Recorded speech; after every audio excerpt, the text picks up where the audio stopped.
Yo, what is going on? I should be live, so, wait, let me make sure I am. Am I live? Okay. Hello, and you can hear me too, right? Yeah, and let me re-intro that because, yo, what is going on, everyone? And we are live, so, um, yeah, I'm probably gonna be, like doing another debate soon because we seem to disagree on a lot, dude. Like, just look at this, bro. We're going, and by the way, I'm not invading like privacy. Like they're cool with me showing this. It's like a debate, dude. We've been going off back and forth, just talking about all this, and what the great thing I'm seeing here, what I really love about this, is that we can have an actual discussion. It's not like with hominem attacks or anything. Like we're all cool with one another here, so like yeah, they both vehemently disagree with my take on Israel. Like they both think yeah, this isn't collective punishment. This is sort of what we're having to do, and people. So yeah. By the way, I just drove for the first time by myself earlier, and I'm almost allowed to do that legally too, which is pretty cool. By the way, that's like really nice. But yeah, I'm thinking honestly, like with all this, we should probably just have another debate soon. This is all just today, by the way.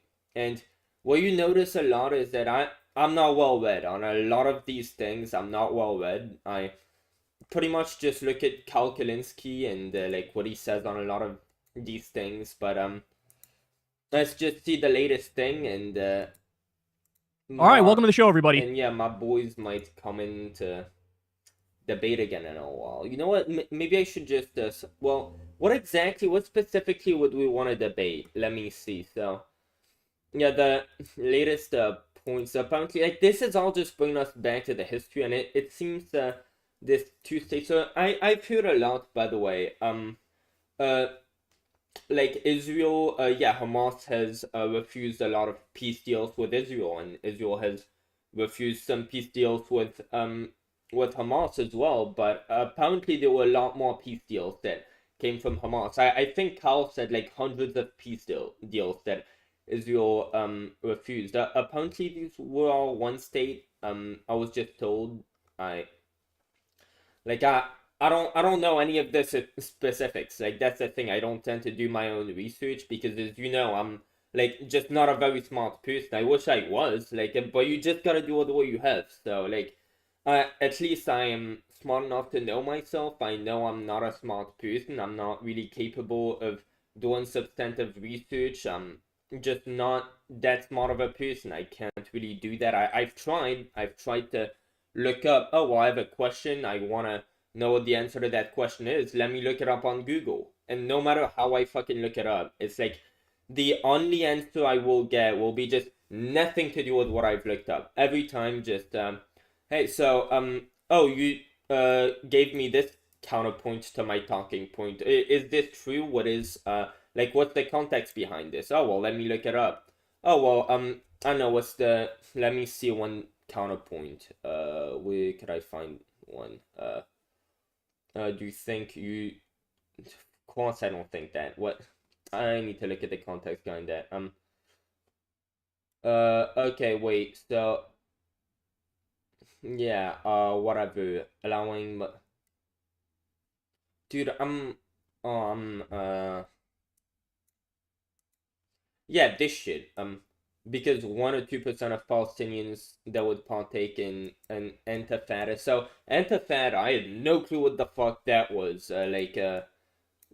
Just a few hours ago, but apparently that was one thing we uh like there was violence going back and forth, and the whole thing with this, like, history, a good thing for me because I fucking hate history, is that, oh, well, it doesn't even matter. It's not even like I'm missing context by like being completely illiterate on historical topics, because the present is what matters. Okay, like what happened before, nobody gives a shit.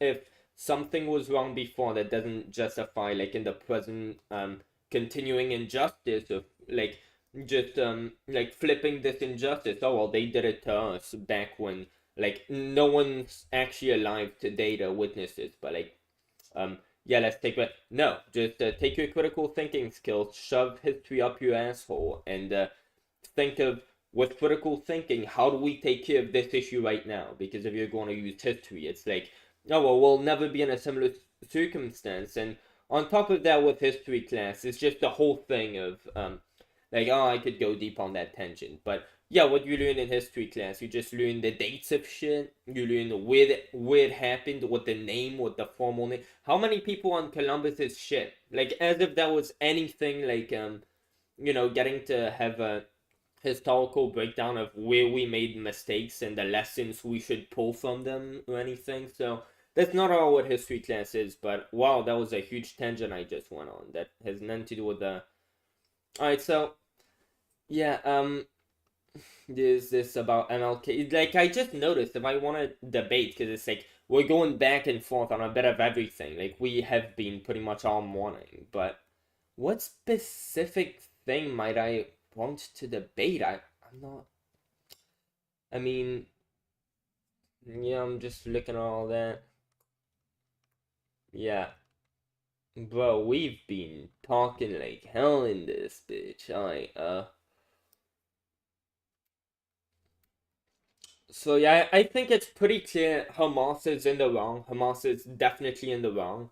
Just like Israel is definitely in the wrong. And by the way, the reason why we keep because I just realized that's one thing they were bringing up. Hey, if we're gonna say like Israel, we're gonna demand all these things of Israel. We're gonna demand the cease. Firstly, when we're saying Israel should like stop doing what they're doing, what we're referring to, we're not saying Israel should do nothing. That was like one of the very first talking points when this war started. It's like, yeah, we nobody is calling for Israel to do nothing. What we're calling for is for them to go take up the commanders, like the people in Chile. And by the way, that's maybe a reason why when people say like 90% civilian casualty rate, that's not like completely accurate, because a lot of these people are Hamas members. They just aren't Hamas commanders or something. But and even the children, like if you take the stat on what's it called on how did I forget what that site's called?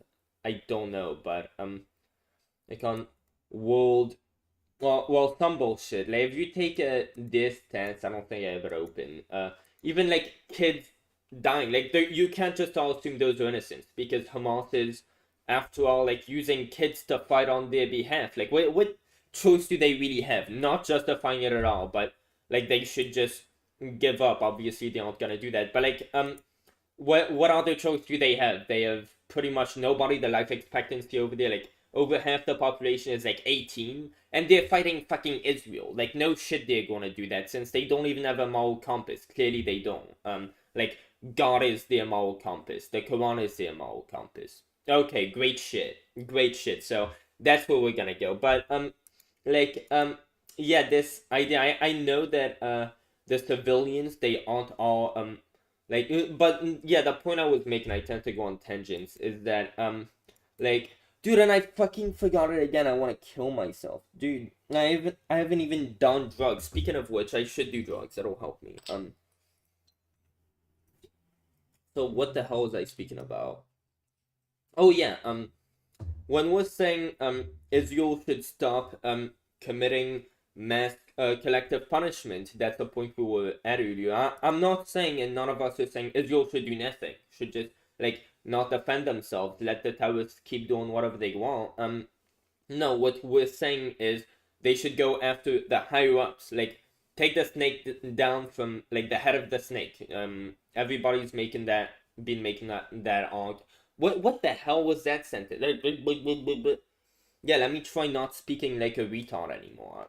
Although I doubt that's gonna work very well. But yeah, we're saying take out the head of the snake first and hope the association collapses in on itself with like just infighting, people just trying to get at the top. That's sort of what we did with the war on drugs, right? We sort of went after just the top dogs. We went after what's his name? Alcatraz or Alcatraz, or that's no, Alcatraz is the prison. Al Capone. I don't fucking know, dude. We tore him down. What happened? Well, the drug cartels, they started just fighting for the next like being the next top dog and shit. Well, and then that led the cartels to being just super fucking powerful because we just like let that happen and all. Like with Hamas, what we need to do firstly topple the first commanders, like that Hamas sort of starts collapsing in on itself, and then work your way down from there. So like the people in Qatar, and by the way, what these people were mentioning a lot was yeah, we can't really pay the Qatari government to just let us have the hostages. Again, I don't know any context. Like, Carl is saying, yeah, we should do that. He hasn't mentioned any complications with that. Like, oh, well, but I don't know, because apparently what Slit said was that Qatar, they've already let millions of people die to negotiate with terrorists in the past. So, again, I don't know the context behind that one, but it seems sort of weird to me that Qatar, apparently they do brokeraging with terrorism, so they like help it like help negotiate and stuff. So it's, yeah, it's sort of dark stuff, but at the end of the day, I'm thinking Israel, like one of the most fucking like rich nations on earth. We legit fund their government, and they're like richer than us. They have free healthcare, they have all that shit. We don't have that. It's like they probably have a lot of money to pay off Qatar to just ask them to take out the terrorists, so they don't have to kill like 20,000. I heard it is now civilians in Gaza.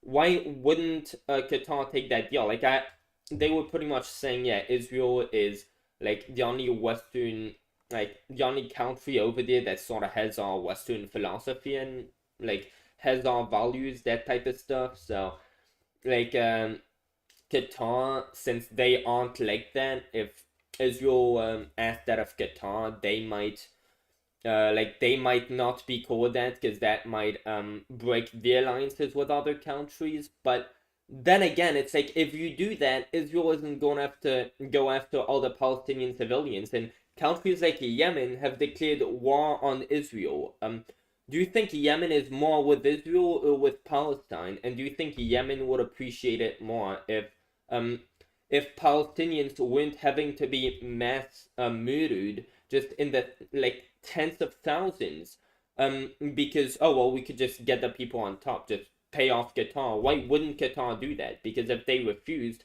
they would be part of the escalation, and like some Arab countries might actually go to war against Qatar if they refused to sign off with Israel paying them off to go get the people over there, because like then they would be part of the problem. So it's like, yeah, I think of course that's what we should do now. That took me a long time to finish that simple sentence now, didn't it? But yeah, when it comes to yeah, like they should do nothing, that's definitely not what we're arguing. We're definitely not saying they should do nothing, but on to the next point. I completely forgot, dude. I'm getting all over myself, but yeah, wait, let me see. So we're definitely not saying that Israel should do nothing, but let me see, where's this thing I was saying.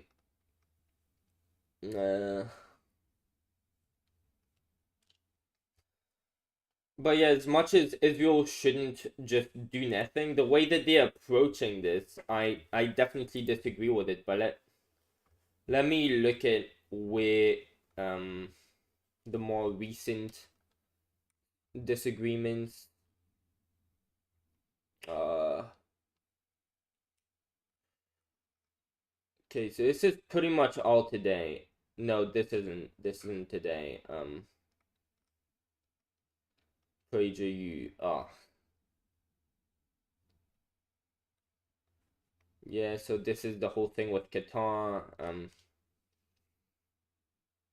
But yeah, the other thing, yeah, I just remembered. It's the argument is sort of, well, we should just tell Hamas to start. Like, we're just telling Israel. Like, what am I doing? Just constantly sitting here talking about how Israel should stop doing this and that. Why don't I tell Hamas to just stop doing what they're doing? Well, the thing is, we have pressure over Israel. In fact, we're funding their government. We're funding their collective punishment. we weren't doing that with Hamas. Like, a lot of people are saying, like, this money we sent to Iran, Fox News debunked that entirely. They completely like debunked that. This money wasn't used. Firstly, it's not our taxpayer dollars. It's their money. It's Iran's money. We're just giving back to them. Also, they can only use it for humanitarian resources, so not bombs. Those aren't humanitarian resources. Also, they didn't even have access to that money yet back when October 7th happened. So they couldn't possibly have used that. So us funding Hamas? No, we're not funding Hamas. That's bullshit. But us funding them and us therefore having pressure over them we could use. It's like it's sort of unproductive to try and put pressure on Hamas, tell them to like how about they stop? Like we should just take them out, kill them, because clearly they aren't going to stop no matter what we tell them, how we tell them that what they're doing is horrible. They seem to have the same opinion that Netanyahu has. Just, oh, well, whatever. Back in the day, these people who no longer exist wronged us. And so, these people who are in power, they wronged us. So, we're just gonna go after Israeli civilians who didn't wrong us because they're also Israelis. So, what are you gonna do? Just, illegal apartheid occupation, the, Orthodox settlers and all. Yeah, let's just go to Israel and just, now, apparently, their innocent to military casualty rate, Hamas's, was actually lower than Israel's. But the whole point of criticizing Israel and just Hamas, we just agree that yeah, they're a terrorist group. Now move on. We're not gonna try to say what they should do other than through negotiations. Since either way, Israel has settled on, oh well, we're not negotiating with them. Okay, so what? Like we're supposed to be telling them that we want them to stop doing what they're doing, but we're not going to negotiate with them. So what's the point of speaking to them? Just speak louder. Just keep asking them to stop being terrorists because that's going to work if you tell them that enough. Well, the only means we could possibly have to get our voices through to Hamas with Israel is different again because we're funding their government and shit. But with Hamas, negotiation, or you kill them. Those are the two options. But since we're not going to negotiate with terrorists, even though war is all about negotiations, and obviously you don't want to be negotiating with a side that you're at war against because that's like you're at war against them. Tough fucking shit. This is a war. That's what you have to do. Negotiations are part of a war. Like them or hate them. You fucking probably hate them. Well, everybody sort of hates negotiating because that means you don't get everything you want. In a negotiation, you don't get everything you want. And negotiating with terrorists, oh, it sucks. It sucks. You don't want to be, it's an ego blow, right? You're negotiating with people who you just want to get the fuck out of there. They are below negotiation. But you should sort of be above this petty shit of I'm not negotiating with them. But since that's the road we're going to go down anyway, what's the point of telling us to yeah, okay, so I made that point. Either way, let me see, they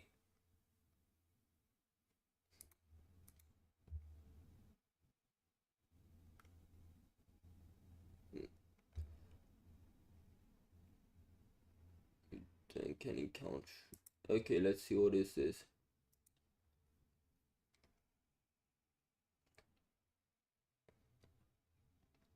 What?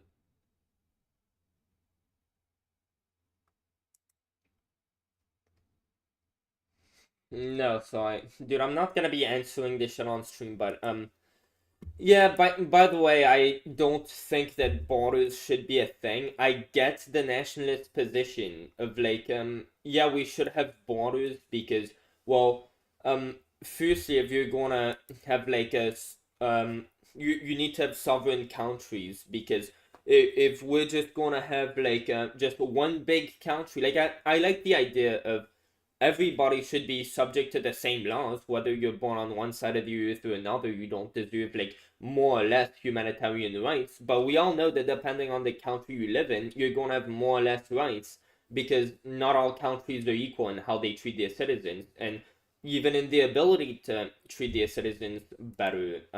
So the best solution I'd have to that is, oh well, just the American dream. You know why it's so great, not because Americans are just great and that's why we love this philosophy. No, in fact, the reason for everyone's trying to come over is because this isn't innate to America. This isn't innate to Americans, we're therefore making Americans so great. No, this is everybody has that philosophy. That's why we value it so much in America, this American dream, because everyone values it. The right to self-determination. We should all have that. Everybody wants that.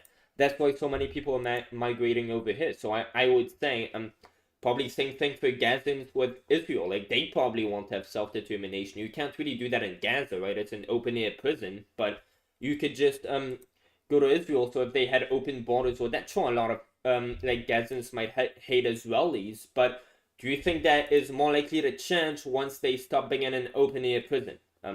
I would say yes, but like, obviously it's much more nuanced than that. As they would probably tell me right now if they were seeing my live stream, but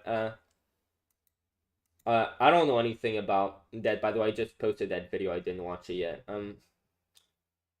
But like yeah, my stance on borders, like I definitely get you can't just have one big country with like that rules everybody. What if that country turns fascist? Oh well, who's gonna stop who's gonna stop Germany now? World War II? I don't think so. If you have just one fucking country, right? And it's like there's just a lot of problems with that. A lot of problems with that. But like I would say, yeah, just allow people to migrate over if they want to. Now there are some problems with yeah, you have to be able to keep track of your own citizens. That is a very valid discussion. People try to like call that, oh well, if you like are gonna be a nationalist, you're racist, and it's like, no, that's a much more nuanced conversation than the fucking race thing. Oh well, your ancestors were born in Africa and like they evolutionarily adapted to be more protected from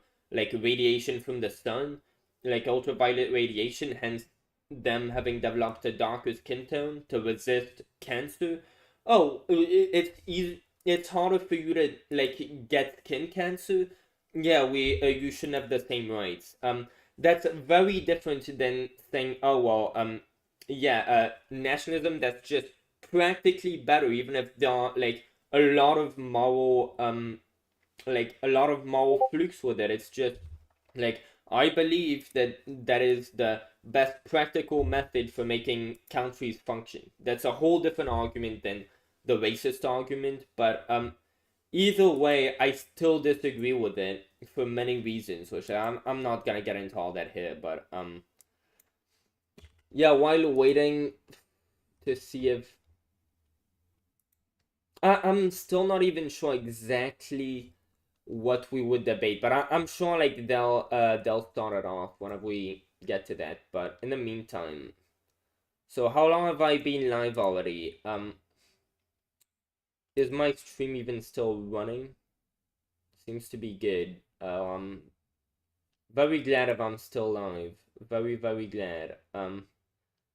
Well, it's been over 20 fucking minutes, and we're finally getting to the video. Let's see this. All right, welcome to the show, everybody. So, of course, I have a million Israel and Gaza updates for you. We have some hostages that have been released. We have... Dude, and I also have some... Dude, look at this.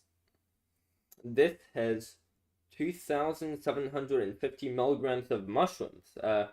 Yeah, I was just at the store, by the way, I mentioned, dude, your first time driving, dude, by myself. It's so cool, dude. I was asking them, I went over there to get this vape, right? Because I'm a moron, and, like, I always asked them jokingly, dude, y'all have any shrooms? Dude, I should have asked them if they had cocaine, because who knows, dude, maybe they sell cocaine now in the store. Like, who would have fucking known? They have shrooms. Yeah, in Louisiana, red state, Louisiana.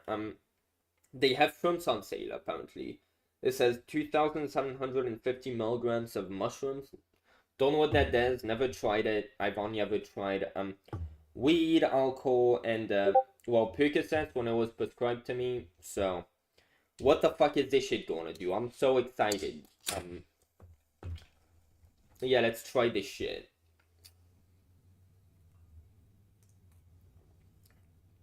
Dude, it's like, oh, and I'm about to get drunk and high too. This is gonna be amazing. By the way, I would never drunk drive.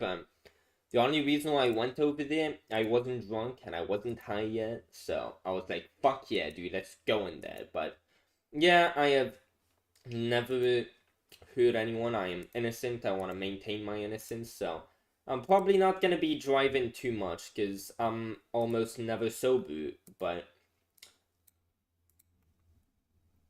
yeah. By the way, I could just get in the car with a slit and but I should probably look at some of this first. This seems pretty important. Honestly, some violations of the ceasefire, and I don't see that getting nearly as much coverage as it deserves. We have widespread protests continuing. We have... I really hope this, like, fucks me up. Now the idea of using U.S. troops is being floated. Dude, and I should have bought Kratom. I don't know what Kratom does. I just looked it up. Apparently it has some stimulant properties and some opioid properties. Let's fucking go, dude. I want to try that shit. Dude, I will definitely purchase it at some point and try it out on stream. Just not today. So we'll get to all that. There's a million things to break down. We also have the Pope goes after the IDF. Oh. That's interesting. We have a giant media fail where they described a car crash as terrorism. I'll explain to you why that is. It's like they wanted to rush to judgment, honestly, to fulfill the narrative that is most war rots people's brains, dude. juicy at the moment. It's probably rotted my brain too, to some extent. I mean, you can't really see things from a like outsider point of view. I wonder if I went full retard mode during the war. At least I didn't call for any civilians to be killed, so that's a start. I hope I won't be like looking back on this in a year or so, being like, holy shit, what the fuck was I saying? Because I'm seeing all these people, like just so many people, not Carl of course, but like so many people, and it's like, I'm just looking at them and it's like, bro, what the fuck, Ben Shapiro? Dude, like, what are you doing, dude? What is this shit? You didn't sound like this a month ago. What is this shit, bro? It's a weird way. Like, all Gazans are anti-Semitic. Like, all of a sudden, all of these conservatives who are like, dude, you're calling all of the people racist. You're calling all of America racist. What the fuck are you doing? People are kind, loving, caring. That's how humans usually are. That's why we tend to get along so well. And all of us are racist now. What the fuck is this? This is nonsense. And then when Gazans, like, oh, well, they're all fucking anti-Semites, dude. Okay, they all hate Jews, all of them. I'm sure, dude. I'm sure that's the case, right? So it's like, dude, either way, let's keep going. Describe it, but I think you know what I'm saying. We also have horrible Biden polls and Dean Phillips, who announced his run for president about 3.5 minutes ago. He's already flailing and failing massively, so we'll talk about all that and much, much more. Let's go ahead and jump into it here. Everybody do me a big favor. Please subscribe to the channel. Oh, by the way, I should bring this up. We were ahead of... Dude, should I take my Ritalin? Dude, instead of being on 3 different drugs, I could just be on 4 different. Why wouldn't I do that? That's a great idea. Wait, how many more drugs could I find over here? Wait, let me see. I'm not gonna find anything. So there is that. Oh, no. No, that's not good. Dude, where the fuck are my drugs, dude? I swear to God.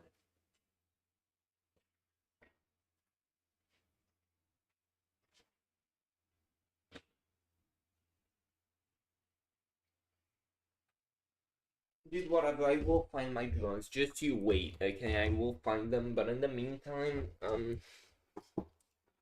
we have, some Ritalin, some of my prescription pills. Let's just take some of that, so I can see things straight, maybe go less on tangents, or maybe go more on tangents, who knows? Who knows what this is gonna do to me? Is this placebo? I really hope it's not placebo.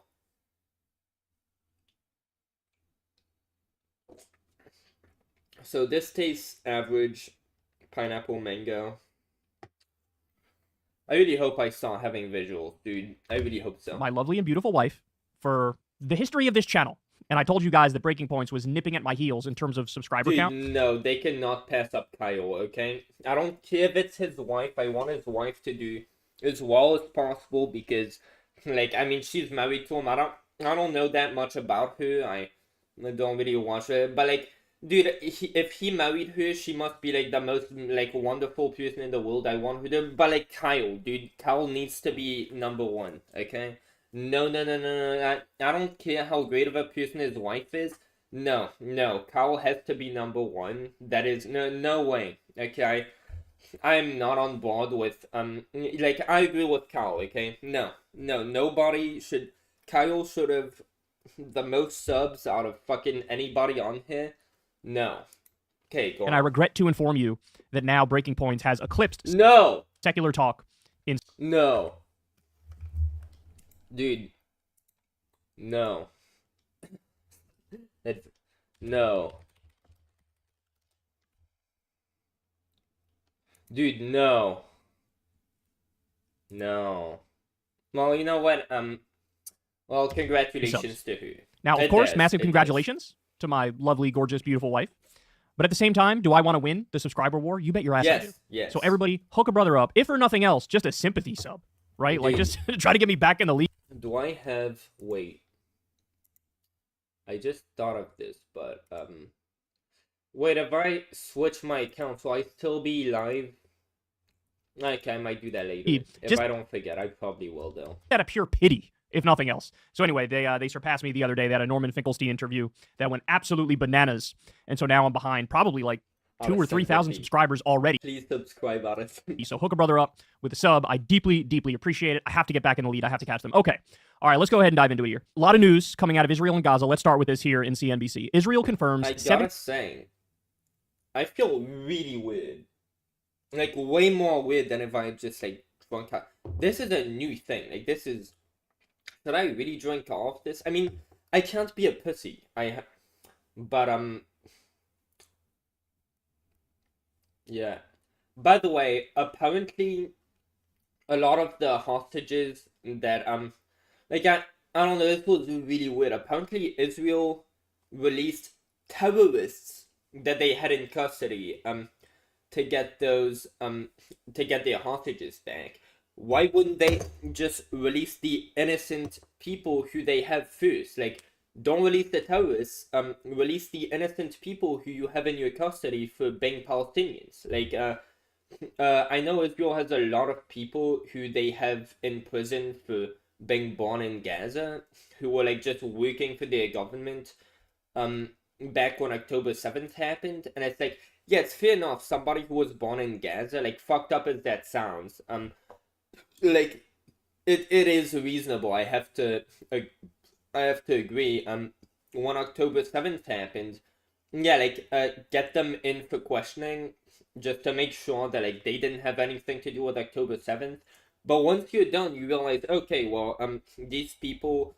We questioned them. They might have had something to do with it because I mean they were born in Gaza and this is coming from Gaza. It's like that is pretty much nothing by itself. That's you could argue enough to get them in for questioning. It's like they did it, so I'm not really gonna like push back against that. Fair enough. But once you realize, okay, so these people we questioned them, they have nothing to do with this. They didn't even know what was gonna happen. Obviously, okay, fair.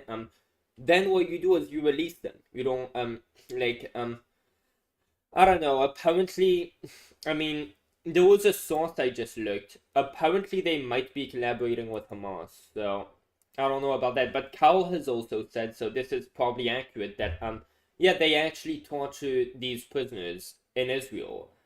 Innocent people. And it's like, okay, how about you release those people? Don't release the terrorists. How about you keep torturing the terrorists in prison because that's not where they belong and what they deserve. And the people who are innocent, just release them. You should have released them fucking anyway, but, well, good thing you didn't release them, because now, like, you get to, like, have your assholeness just pay off, because you could just release them at the price of getting some of your innocence back. Why don't you do that instead of releasing fucking terrorists? Like, no, you shouldn't fucking do that, unless it's, like, your very last chance, but apparently, like, what these people were bringing up earlier, like, apparently some of the people in, like, an earlier hostage deal that we had with Hamas back in the day, like, some of the people, apparently for just one person we released, like, 1,000 people and one of those people we released ended up being like one of the prime what's it called, prime perpetrators of October 7th. And it's like, this could be happening all over again. So I'd say, since there are innocents, bargain with the innocents. Do everything you can to bargain them. Now, do I know if Israel did that? I don't know. I'm not going to assume anything. I know, given like the nature of Israel and how they tend to deal with these affairs, it might be fair to assume they didn't even try, but like, I'm not going to do that. I don't assume that. Like, did I sort of just say, oh, I'm not going to do that, but we probably should. What a fucking retard, dude. Jeez. Dude, I just said a dumb thing again. I hate when I do that, but no, my position is that I think it's fair to say they probably tried, but they should probably have tried harder. Probably made this mainstream. Like, when you're negotiating something and you're in the right, you want to push a negotiation, and hey, you know that you're trying to negotiate the right thing, and your opponents, they're being stubborn, they're like, we're not gonna have that, and they want something ridiculous, and you see, oh, we're getting nowhere. Maybe you should make that public, because the public has the right to know. It's about their fears. It's like the citizens, like who is this agreement really like regarding? It's the civilians. They have the right to know, right? So how about you release the specifics of the negotiation? Hey, this is what we're proposing. No, we're like giving them all of these, and they're saying no. They're refusing.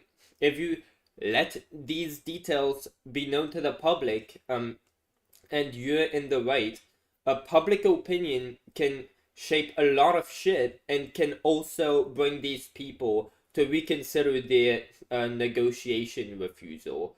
And maybe be like, oh, well, shit, we're going to refuse because we're entitled dipshits. We're going to walk off. No peace deal. We don't give a shit. Palestinians can stay occupied. It's like, we're the leaders. What do we care? We're not even having to deal with any of that.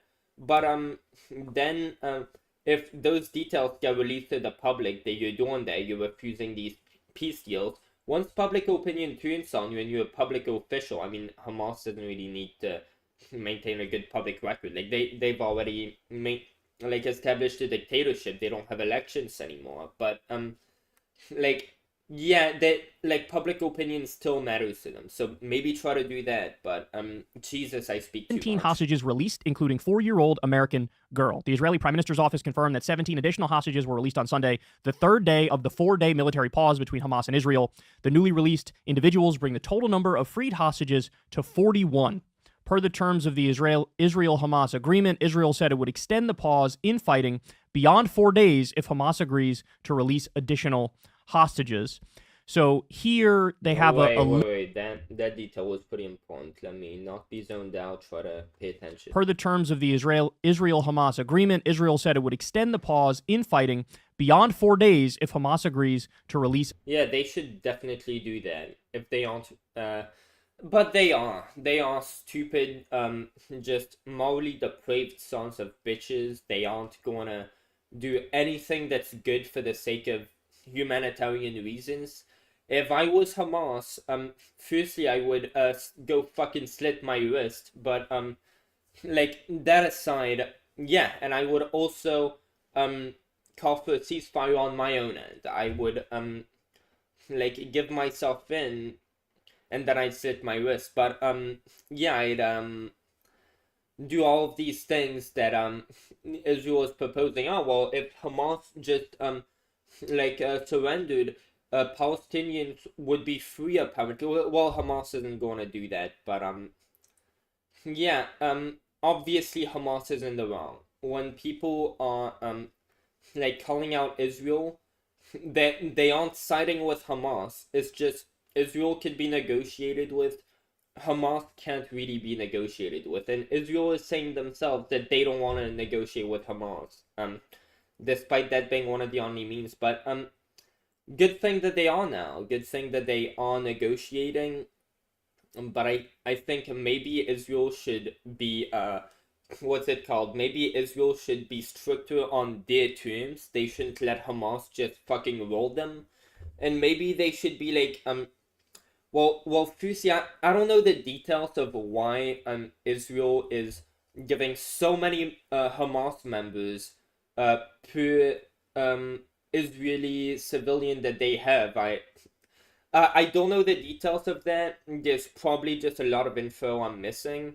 Like, I think to me a fair negotiation deal would be okay. Well, let's say how many hostages do they have? Let's say they have 45 hostages. It's probably a lot more. I would say, look, 45 hostages.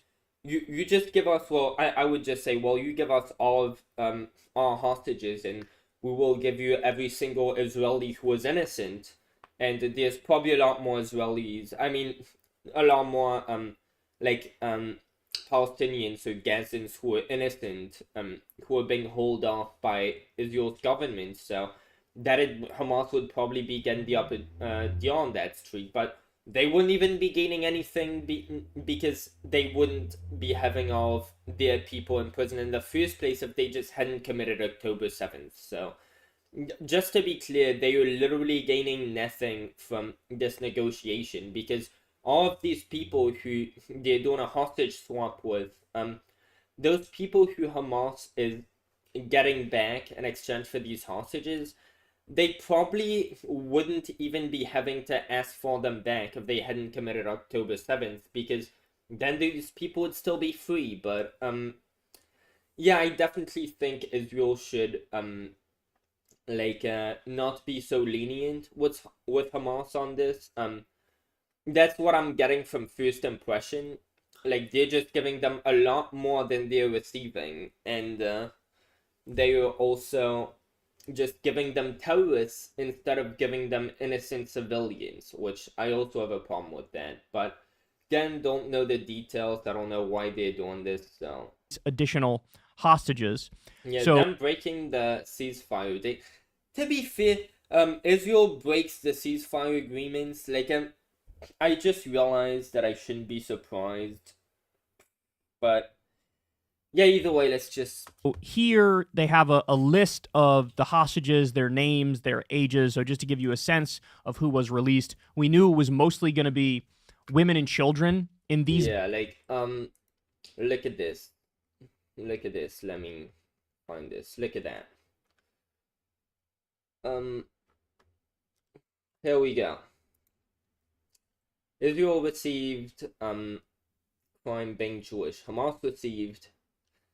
Yeah, why are we letting these people go, dude?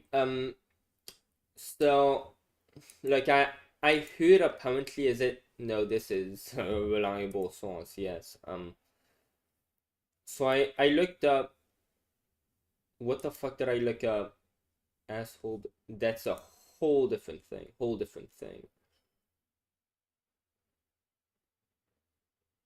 Okay, whatever, I don't. And 5 occasions. I doubt that because I heard it's hundreds of occasions, so I don't know anything about that. That's the thing. That's some stuff that I'm hearing that are like pretty pretty substantive to the argument on that front. But I just don't know a lot about this, and I'm not good at doing research. Like, it might be because I'm retarded, it might be because Google's retarded. Kyle doesn't seem to be having this problem like I'm having, so I lean towards, well, Google is obviously retarded, but I might also be to some extent. I mean, I know I'm stupid, I have fucking autism, like, what the fuck do you want to know? But, like, yeah, anytime that I try looking for this type of stuff, I can never get, like, really the answers I'm looking for, but, yeah, apparently this is not a reliable website. Apparently they have, like, they're collaborating with Hamas. I don't know anything about that. I don't even know if that's really true. My friend told me that. I don't know the specifics, but batches, but apparently it all. By the way, do I have any live views? 0. So that's exactly what I was expecting. Okay. Also includes some people who are up there in age as well. So there was a 4-year-old girl who was released, 84-year-old was released, 62, 25, 40, 10 years old, 8 years old, 4 years old, 48, 17. So here's the list of the people who were released. Now, on the flip side of the equation, I'm going to give you those numbers as well. They say 50 Hamas hostages are due to be freed over the 4 days under the terms of an agreement between Israel and Hamas. In the first 2 days of the temporary ceasefire, 24 hostages were released from Gaza in exchange for 39 Palestinian prisoners. So that's what was released on the other side. Bring that back In the first 2 days of the temporary ceasefire, 24 hostages were released from Gaza in exchange for 39 Palestinian prisoners. Okay, so that, I would say that sounds fair. Wait, let me go get my paperclip. Where's the paperclip? Here it is. I got a paperclip. That's fucking dope, man. So that's what was released on the other side. Now, I should point out that this article came out yesterday, so the numbers might be updated a little bit since then. Let me also give you this. So there are claims coming from Hamas that even though this hostage deal is happening and, people are being released, at the same time, there are some potential violations. So okay, Hamas claims that.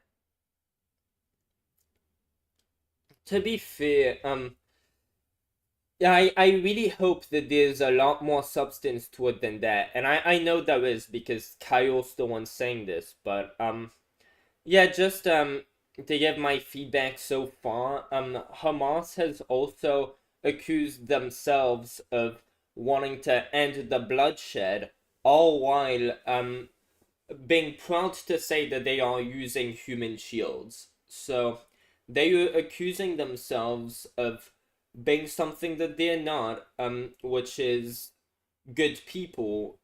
So I take Hamas's word with a grain of salt.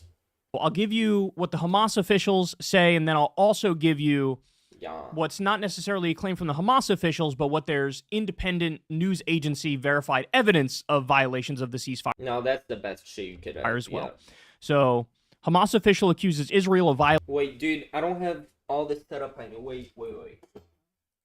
If I want to smoke my weed, I better get this shit over there, right? Otherwise, I'm just being a fag, which isn't good.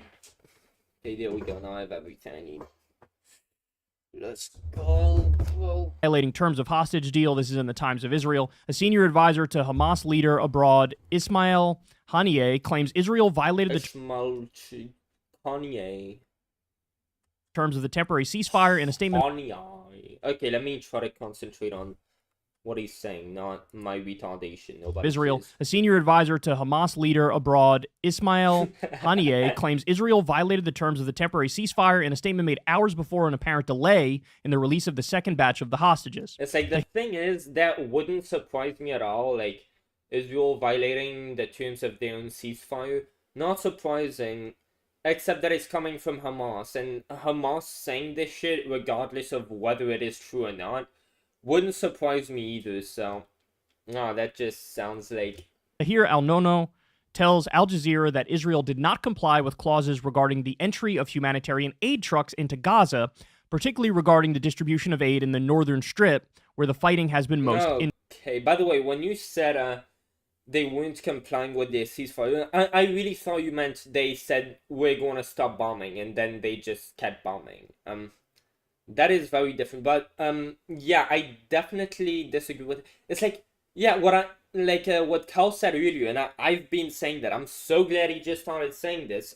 Yeah, what you have to do, just send them a bunch of humanitarian aid, like more than Hamas could possibly steal, and then Gaza is going to start turning on Hamas if we are helping them. If we stop being the oppressors, and by we I mean Israel, if they stop being the oppressors, they start, because the thing is, Hamas is oppressing them a lot more than even Israel is oppressing them. But the difference is the rhetoric. Like, is Hamas claiming, we hate Palestinians, we want to mow the whole thing down, just are Israel officials saying that, like in the government? Yeah, let's mow the whole thing down, Gazans, they're just horrible. Like, rhetoric means a lot to a lot of people, more than action, unfortunately. And yeah, when you have Hamas just saying, oh well, we just want a Palestinian state.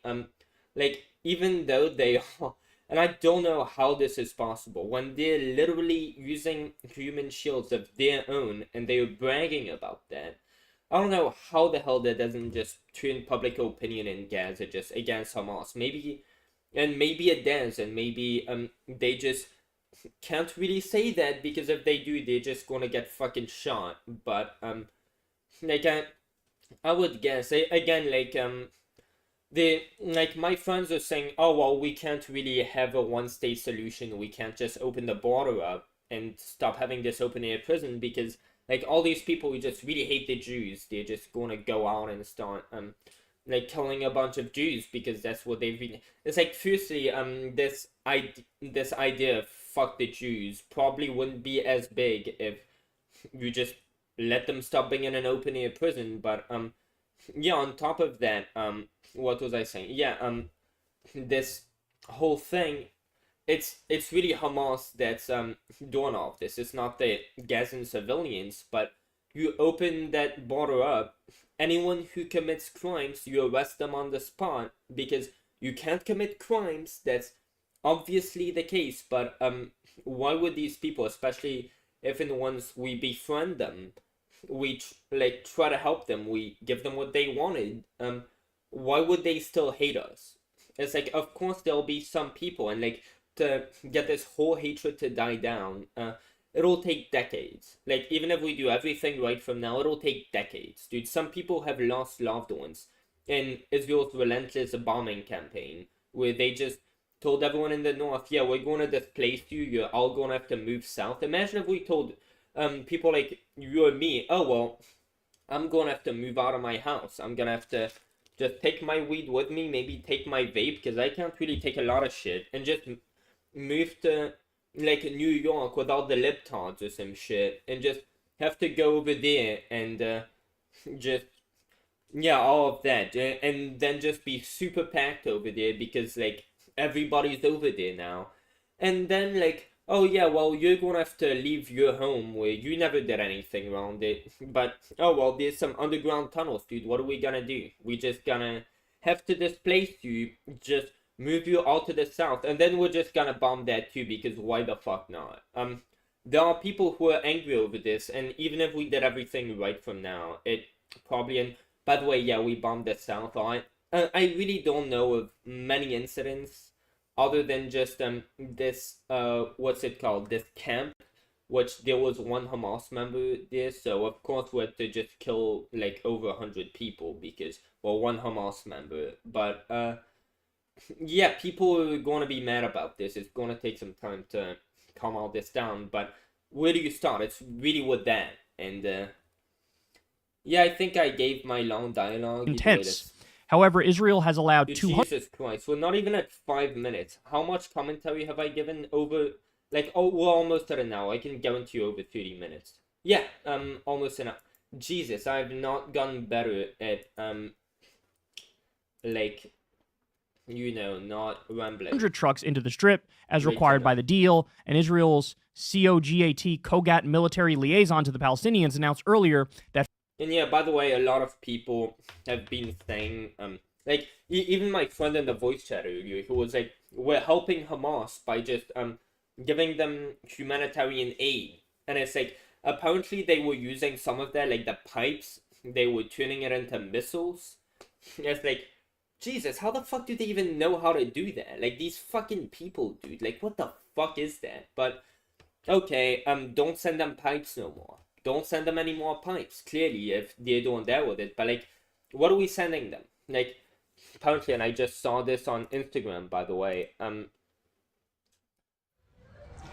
And yeah, by the way, I'm vegan. I care a lot about animals. I think the animal holocaust is a horrible thing. So, when animals are being hurt, that obviously hits me pretty close. معكم سعيد العر من قطاع غزة رئيس جمعية سلالة رعاية الحيوانات الضالة. But yeah, you watch this video. The animals in Gaza, they are starving. A lot of them, apparently, as this guy said that these animals, a lot of dogs in Gaza, are legit just having to eat the corpses of those who like died in the bombings and all to survive. Well, let's send some dog food over to Gaza. What the fuck is Hamas going to do with that? Why don't we send them that? Just send them a bunch of animal food, okay? Make sure the animals don't die. I think that would and even if like Israel did that just as a public stunt, just as a PR stunt, it doesn't matter. Just it's the right thing anyway. It doesn't matter if you don't ideologically believe in it. You're just doing that as a PR stunt. Just fucking do it anyway. That's good, and nothing bad could come from it. Like, Hamas isn't gonna... Like, what are they gonna start eating that themselves? Yeah, great. Humiliate them. Make them eat that. If they're gonna steal that, well, that's the food they're gonna get. So, yeah, firstly, do that. But, like, in general, when we're saying, like, this humanitarian aid, yeah, like, my friend in there was saying, oh, well, we were legit helping Hamas. The United States is funding Hamas because... we've been sending them humanitarian aid, because Gaza is an open-air prison, so they literally need that humanitarian aid, otherwise they can't survive, so, yeah, like, we're helping them. Well, I mean, firstly, and I brought this up in my short, but, oh, well, if we are giving people, like, civilians, we're supplying them with resources, you can't get more, like, our intentions pure than that. You can't have more of a situation where you could just assume pure intentions of the people sending them humanitarian resources, right? But like to blame the United States on like Hamas doing what they do because we're sending Gazans humanitarian resources because oh well then the Gazans they're gonna Hamas they're gonna steal that from Gazans and use it to make missiles. Well, firstly, if you're going to say that, oh, well, Israel wasn't really responsible for, like, bombing all these people, because human shields, dude, human shields, what are you going to do with them? It's like, yeah, Israel is just sending bombs to, and, well, Hamas might be using those bombs, to make human shields out of them, but it's like, that's Hamas, dude, that's not our fault, that's what they're doing. We're not killing these people, even though we know now that they're doing that. We're not killing these people, even though we're going to continue to bomb them, even though they are using these bombs to make human shields and they keep going with their terrorism now that, like, obviously Hamas isn't really strong. Like, Hamas versus Israel. Not really a, like, level fight now, is it? Israel's one of the, like, strongest, one of the wealthiest nations in the world. Hamas is starving. Not really level, right? But, yeah, you're gonna have this shit where they use the human shields. Oh well, like we're just bombing the terrorists. They're killing their own civilians. Like they're literally genociding themselves, dude. What are we gonna do? We're not doing shit, dude. We're not doing shit to them. 90% civilian death rate. That's on their fucking hands or whatever. I know that 90% is sort of fallacious, as I said in the beginning of the video, but yeah, we're going to use that logic. Like Israel isn't responsible for the civilians that they kill when Hamas is using their civilians as human shields, and we're just letting them go ahead. Like, go ahead. What are we going to do? So, are we going to go out of our way? Oh, well, since you're using human shields, we're going to have to change our approach. No. Oh, well, we're not going to negotiate with terrorists. They're trying to pressure us into taking a different approach because now we're killing civilians if we don't take a different approach. What are we going to negotiate with terrorists? What are we, faggots? No, we're not doing that shit. Oh, well, for the humanitarian aid, well, firstly, I would say, okay, so they're turning the pipes into missiles. Don't send them more pipes. And also, what, like, something else I would say is, like, send the humanitarian aid. If Hamas is killing it, well, that's a great, opportunity to send in the humanitarian aid now, isn't it? Because you send it, you track where it's going, you send like videos over all of that, where it's going. If Hamas comes in with their weapons, starts killing it, well now you know where they are because, oh well, what does Hamas do? They steal the humanitarian aid? Well, you know where to find them now, don't you? Because you're going to be sending in the humanitarian aid. If they're going to be coming in to steal it, well, there you go. Now you have them where you want them and you could just kill them. But yeah, that's my whole take on the humanitarian aid. We should be sending them as much humanitarian aid as possible, even more than they need. 50 of those trucks reached northern Gaza. Nono also claims that Israel also didn't adhere to terms regarding the release of the Palestinian prisoners. Dude, I am so fucked up. Yeah, I will never ever drive like this. And I'm glad that I'm that type of person because I have a lot of friends who would drive on anything. And by the way, by friends, I mean people I know. I don't, like, as y'all know, I don't really have any friends. Like, pretty much any of these people, if I tried speaking to them on a regular basis, they would just ghost me after like a few messages. But yeah, I have a lot of people who I know who I'm really cool with who are, dude, any substance they'll be on, they're legit like, oh well, what's driving high like? Oh well, it's not like just driving normally. Like there's really not really a difference. It's like, you serious, dude? Like you have a car, you have the autonomy now to just make a simple movement with your hand and you could just kill people. You could. You gotta pay attention, dude. You can't be doing that. It's not something you could like being a dumbass fucking around. Oh, I'm like the king of that. I will do dumb shit all the time. In high school, I would get in trouble for climbing on the roof. In middle school, I would get in trouble for catching lizards, bringing them, and that I regret doing that because like I now get yeah, I was doing something wrong. These lizards probably didn't want me to fucking just kidnap them and shit, and but like, yeah, I would do that.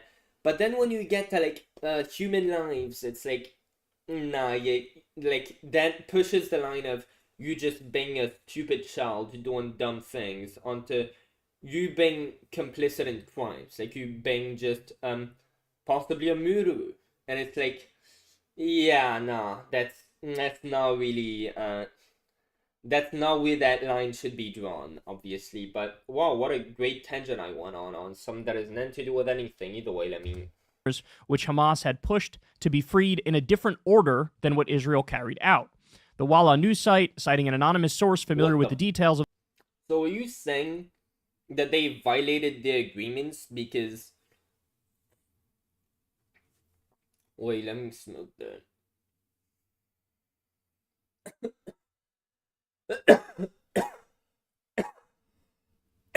Some good weed, bro.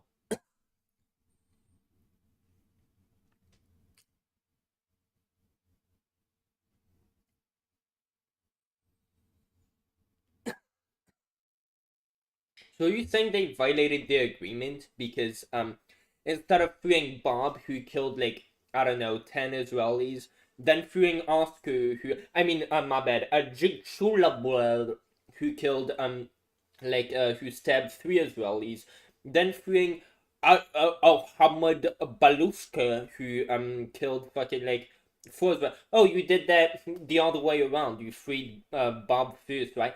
I did it. Instead of freeing Bob first, you freed Muhammad Jablibla first. Is it, dude?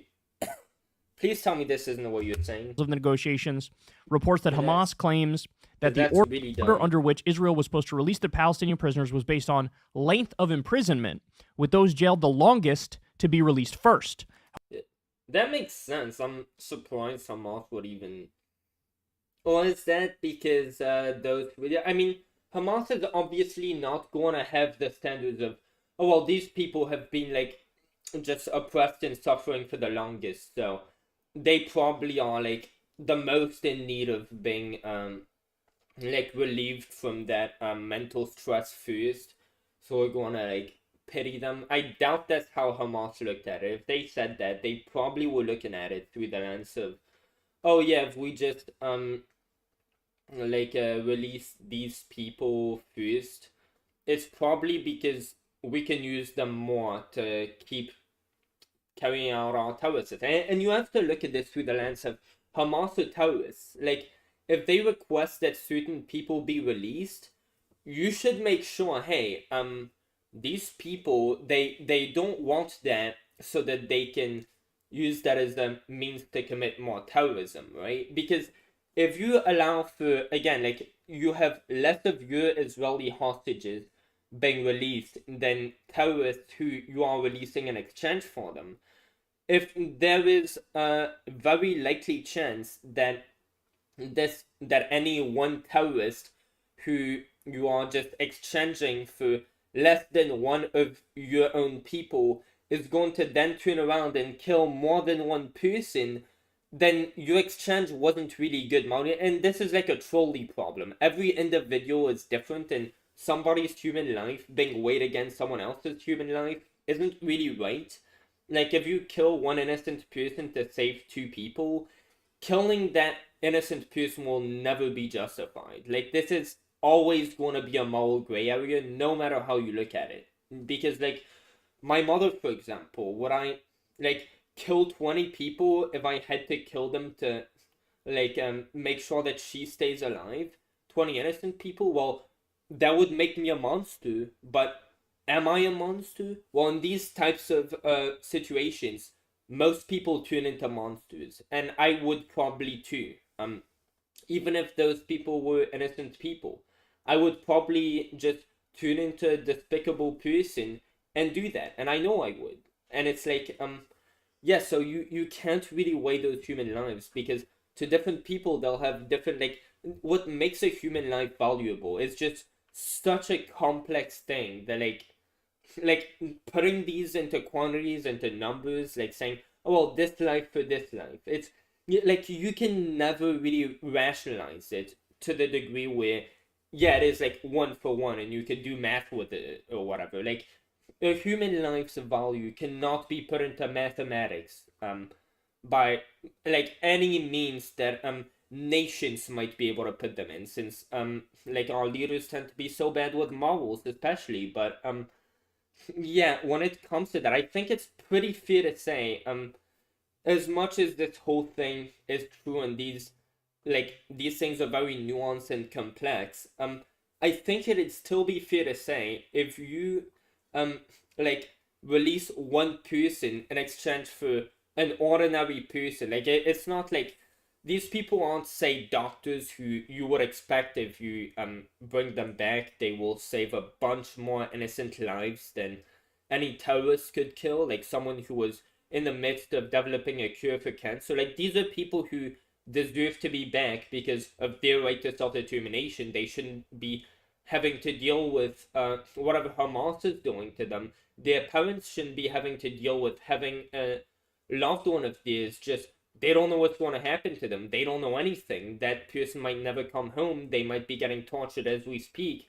They might be like having to just have this torture upon them for another 1 month before they learn that, well, their family member is finally dead. They were being held captive for that long, with the hope for that long, and they never got to come home.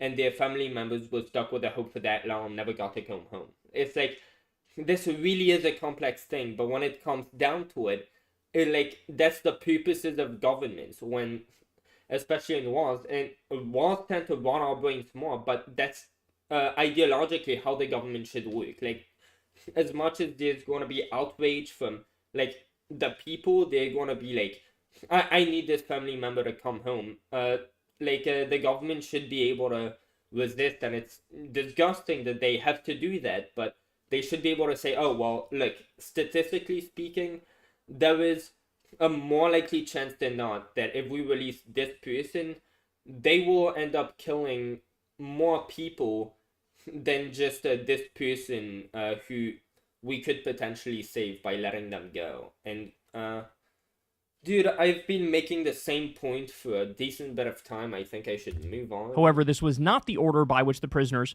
were released by Israel on Thursday. The senior Hamas official claims the IDF violated the deal by firing at Gazans who had been seeking to return to northern Gaza in what led to the deaths of 2 Palestinians.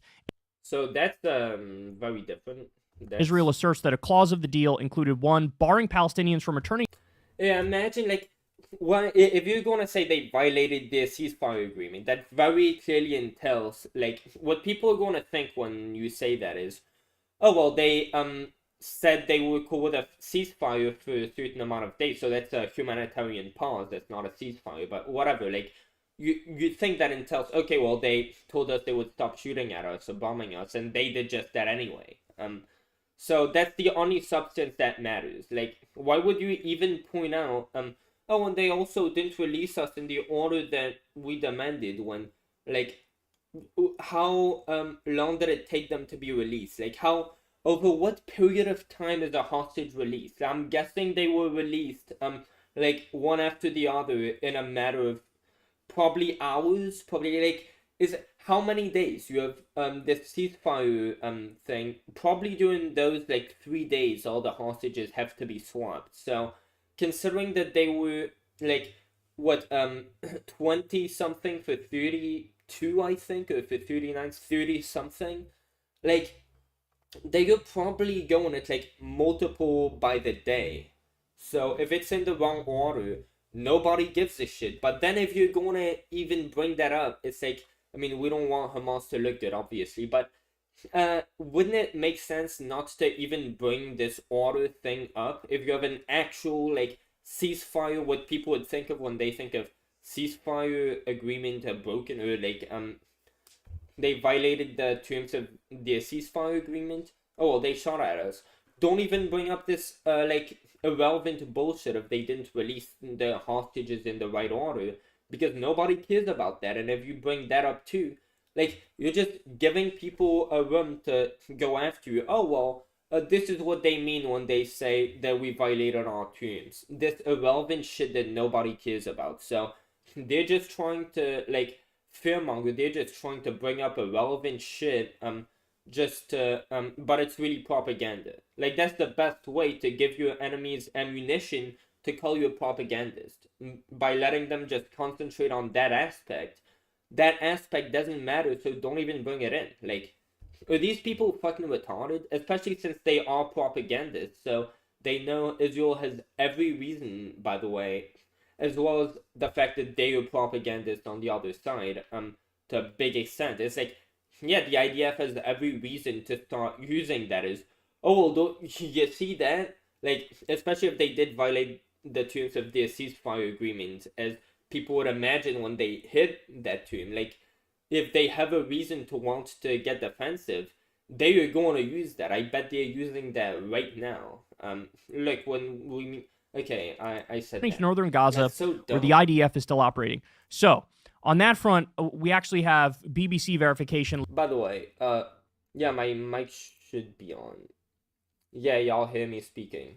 And by the way, you also later on, I'll get to that video for you. Okay, great. I'm just testing my OBS settings. Like, what an hour into this, probably. But Hamas is claiming, apart from releasing the hostages not in the proper order, that also nobody cares. Israel is violating the ceasefire by actually violating, shooting at Palestinians who are trying to get back to their home. Now, what is the context behind that? Because I'm sure, regardless of whether they're innocent or not, the IDF is probably going to claim that they weren't just getting back home. They were either breaking laws, and I'm sure if I ask my friends right now, they, like, probably CP Jukes is already going to have a response to that, or a rebuttal to that. So, like, what were they doing? Because now we can never really know. I hope he's going to address any controversy over that. Like, were they just returning home? And, like, it wouldn't make sense to say in this situation, oh, well, they were just more collateral damage. It was an accident. We weren't really trying to shoot at them, but we were just shooting because they were Palestinians. Well, there's a ceasefire right now, so that doesn't fly. Homes in northern Gaza. Now, why are they trying to get there? I don't know. Are they trying to get there and stay there? I doubt it. I mean, why would they be trying to get back to their homes? I don't know. If you were released from prison, where would you try to go? If you have a home, maybe back home? Because what, are you just gonna be homeless? Yeah, I don't know what his point was there. Totally destroyed, or they're trying to get there to get some of their belongings from their house. I don't know. Maybe that. And if they're trying to get their belongings, where are they gonna go with that? Are they gonna move to the south? Well, I guess if the IDF is bombing, then... Dude, I'm a dumbass. I need to stop being fucking stupid. Dude, like, there's a lot on that front which, like, I don't have control over. I'm just a dumbass. But I can be less dumb than this, okay? I can just try harder. Houses, insofar as they can. That is probably the scenario. But even though we hit these snags, there was a delay in the release of one batch of the prisoners. But then it appears like everything's... Yeah, and So why are they even bringing that up? sort of went back to normal. Okay. Now remember, There was a delay in the release of one. So that, yeah, and they're trying to be petty with it and say they weren't released in the right order. Like, you're in a war. Out of anything you could have to complain about, fucking this. These people, these Hamas people, are so fucking entitled. Like, they are oppressing their own citizens. Proudly using human shields, apparently. And they are, like, fucking claiming that they just want an end to the bloodshed because they're just trying to stand up for their own civilians. And out of, like, everything that's happening to their civilians right now, like, what they choose to complain about is that just shows how much of entitled fucking brats these people are. Like, fuck Hamas. The people who have the least reason to fear for their lives should be having, like, in the right world, they should be having to fear for their lives the most because their heads should be the heads that Israel wants the most. This motherfucker on TV who Cal talked about, who just walked off the BBC interview, go get his head. Just like the person who walked off the interview, apparently, as they were saying, when, like, Israel was about to reach a peace treaty with Hamas, and they just walked off the table and just, like, yeah, okay. remember, I should also point out, this is super important, that Israel says as soon as the ceasefire is over, we're going to get right back to leveling Gaza. They made no ifs, ands, or buts about it. In fact, there was... Yeah, so, humanitarian pause. Not, I'm surprised the US actually got what it was asking for. Biden wasn't even asking for this. Why did they do this? Like, the US greenlighted them to... I mean, to be fair, they could just go back to leveling Gaza afterwards. So that's probably, like, their way of trying to get in the good graces of, like, the United States and all. Oh, well, you didn't even explicitly ask for that. Like, the president never asked for that. But, like, enough people are so that, like, at least we could be like, oh, well, so many of y'all were just asking for a humanitarian pause. Well, I mean, we might as well give you that since it's just, like, oh, well, just, like, I guess we're grounded from massacring people for a little bit of time. Like, any criminal, any serial killer, if we told them, oh, well, the police is gonna keep banging on your ass, like, trying to catch you and get you off of, just breaking international law, or breaking national law, such as you can't murder, or you could just spend 4 days in custody, and then since you're one of the powerful and with a two-tier justice system, you could just get the fuck out of here, and, well, we won't really be on your ass. You complied with the terms, and I think, I mean, not necessarily a fair comparison, but it seems like what they're trying to do here, just, like, yeah, that way, if people, like, it's probably gonna calm the tension down a bit. Oh, well, you had a temporary ceasefire, like, those numbers of civilian casualties, well, a lot of them are, like, in the hospitals are still packed and shit. They are, like, running out of, I mean, apparently one of the terms of the agreement is bring the humanitarian aid so we can actually help those people a bit. So if that humanitarian aid isn't getting through, that's a big problem as well, but, other than that, yeah, a humanitarian pause is just that, a pause.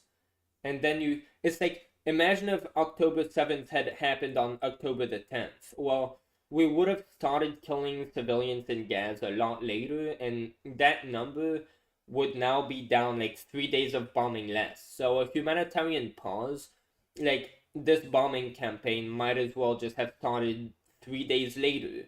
That way we would have less deaths, and then just not have a pause. That was the pause that happened at the beginning. Like, what would happen? I guess, like, now they're running out of a lot of resources, so I guess that is, like, one thing that does make it different, but then we're just gonna go back to bombing them. And what do we have, like, another humanitarian pause, so we, like, give them more supplies and fuel to, like, keep trying to cure their, like, innocents who are wounded, while, like, we just keep bombing them, so they're gonna keep dying off. So like, I think when we call for a ceasefire, obviously we don't demand Israel do nothing. We just say, oh, well, just stop bombing these people. Like, clearly we're going way off the rocks. Like, what we should have done is just gone specifically after Hamas. Not at all in this fashion. This is just way over the top, way just absurd. Don't bomb any place. Just going with the guns. Is like apparently they did that a while ago. They started doing that. Well, they should have done that right off the start. And if they had done that right off the start, and like the civilian casualty rates hadn't grown to the 10,000s, I think this demand for a ceasefire would have probably never come to begin with. It definitely wouldn't have gone to the point it's at. Like, remember on October 7th, everyone was with Israel, as they should have been, because they had just been attacked and they hadn't retaliated yet in any wrong fashion. They just hadn't retaliated. Well, they should have waited to retaliate, because you have to wait. What are you doing? Are you just doing nothing, just waiting? No, what you're doing is that you're figuring out, like, you're doing an investigation. Who did this? You're then going after. It's like they immediately just went to bombing. It's like okay, I made. Been one report that they said we're going to step up the bombing after this ceasefire is through. Yeah, and it's like they pretty much get the green light, because anybody like from the U.S. It's like, what are you gonna tell them? Oh, well, you supported this like humanitarian pause, right? That's what Justin Trudeau was saying. That's what like so many people. He almost called for a ceasefire, but oh well, and then nobody cares. Everybody has slip ups. It's just sad. You should have just called for a ceasefire, my dog. But yeah, humanitarian pause. If Israel gives us that, and then they just go back to leveling Gaza, it's like you could fucking assume that if people keep going after them, oh, you're killing a bunch of civilians, Israel could just retort with, oh, well, what do you want us to do? You were one of the ones calling for humanitarian pause, right? Well, we gave you that. So, like, what do you want? Now you're just being unreasonable. We gave you what you want already, and now you're not happy. So, like, what did you just want a ceasefire? Maybe you should have called for that then. So, Okay. Let's continue. So this is from Jeremy Scahill of The Intercept. The list of Palestinians to be potentially released by Israel has 300 names. 270 children out of 300. Yeah, by the way, I hate how Kyle, like, he should bring this up, by the way. Children might be, like, the majority of Gaza is children, by the way. Like, they are so unhealthy over there because the humanitarian standards are so, like, shitty. Like, as much as it's horrible to send kids to war, and, like, Hamas doesn't have a moral compass anyway, so, like, what could you expect from them? But, like, these people who are being sent into war, a lot of them are children. Like, not only because, Hamas, like, they are using human shields to make, like, Israel look worse. Like, of course they're gonna use children if that can help them make Israel look worse. But, like, when we're talking about civilians, we're talking about people who aren't fighting. Like, obviously killing people have value. People have value whether they have guns in their hands and are armed and are within your military, given direct orders from your government to shoot at your people, or your military. Their lives have just as much value, except that they are combatants, so we have no choice but to go after them if we're going to go after, like, that country. Those are the people we have to aim for, so we can't count those in with civilians, because civilians don't have to die, they aren't armed. But if these kids that you're killing, a lot of them are armed and are fighting, you have no choice but to kill them. And, like, to count these children as just plain civilians, like, to reduce all children to, like, these are just civilians. We, like, killing them or anything that happens to them, we're just hurting innocent people. They might have as well have been, like, you and I, people who are, like, in the United States, right? Like, I really wish Carl went more into that, because I think that's absurd. Like, if you're killing children who are part of the military, they're legit armed and tasked with killing your civilians. Like, of course you're gonna have to kill them. Like, no fucking shit. It's like, I don't know, I don't get it, because he's never brought that up. He's never really, I haven't seen him bring that up and, like, say, yeah, you know what, like, some children, it's like, what are you going to do? Just like some adults, what are you going to do? It's like, yeah, they are 270 children. 30 women, 233 have not been convicted of anything. So these are just just flat out political prisoners. Yes, damn, that is A big point. That is a big point. That is so let me just flip that. I think on my computer I have the Is there not a fucking clip button? Is that not a thing? Can you not clip? The fuck? I want to clip something. Fucking dumbass. I can't clip it. By the way, it's my head. No, my head is in the frame. Great. Okay, whatever, dude. I'm just gonna yeah, so that, oh wow, I just happened to have a screenshot of what I was going to go on a tangent about earlier. So yeah, apparently this isn't a reliable source of information. I don't know. Either way, yeah.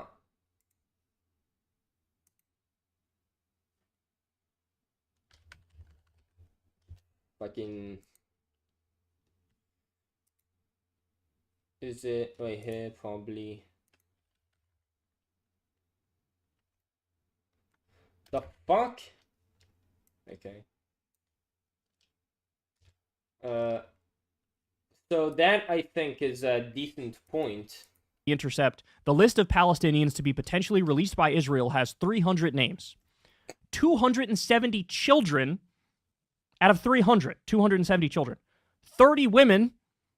200. And I hate how they put it like 300. If you put it exactly 300, it means you're not even trying to go through it. Like 300, that's a very round number. I guess they just came up with that on just the top of their head. Oh well, yeah, let's just go with 300. 300%. It's like if you went with 300 and you didn't try to go with like maybe some bigger number, however many more you could get. The fact that you ended up with exactly 300 just makes it seem like you didn't give that much thought. Like you were just coming up with some round number that would make sense in exchange for some.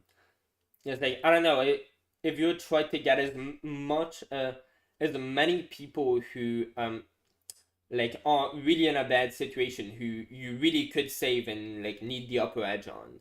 It's like, how much you want to bet they could have gone 301 people instead of 300, and that deal would have still come through, and they would have saved one more person. Either way, that just some random point. 33 have not been convicted of anything, so these are just flat. So that is key right there. Flat out political prisoners, no due process. 21 are accused of throwing stones.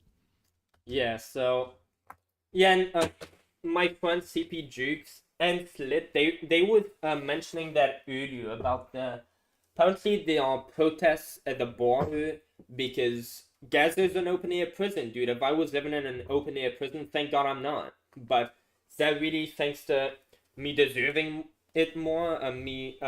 Like, no, I could have been born in this open air prison, and like, would I be protesting? Who knows, dude? Maybe I would. If I was living in this open air prison, I'd be damn right mad. I'd be damn right to be mad if I was in an open air prison and I didn't get to, say, have a YouTube channel or anything, or like I'd be just having to fight just people from the IDF randomly shooting at us.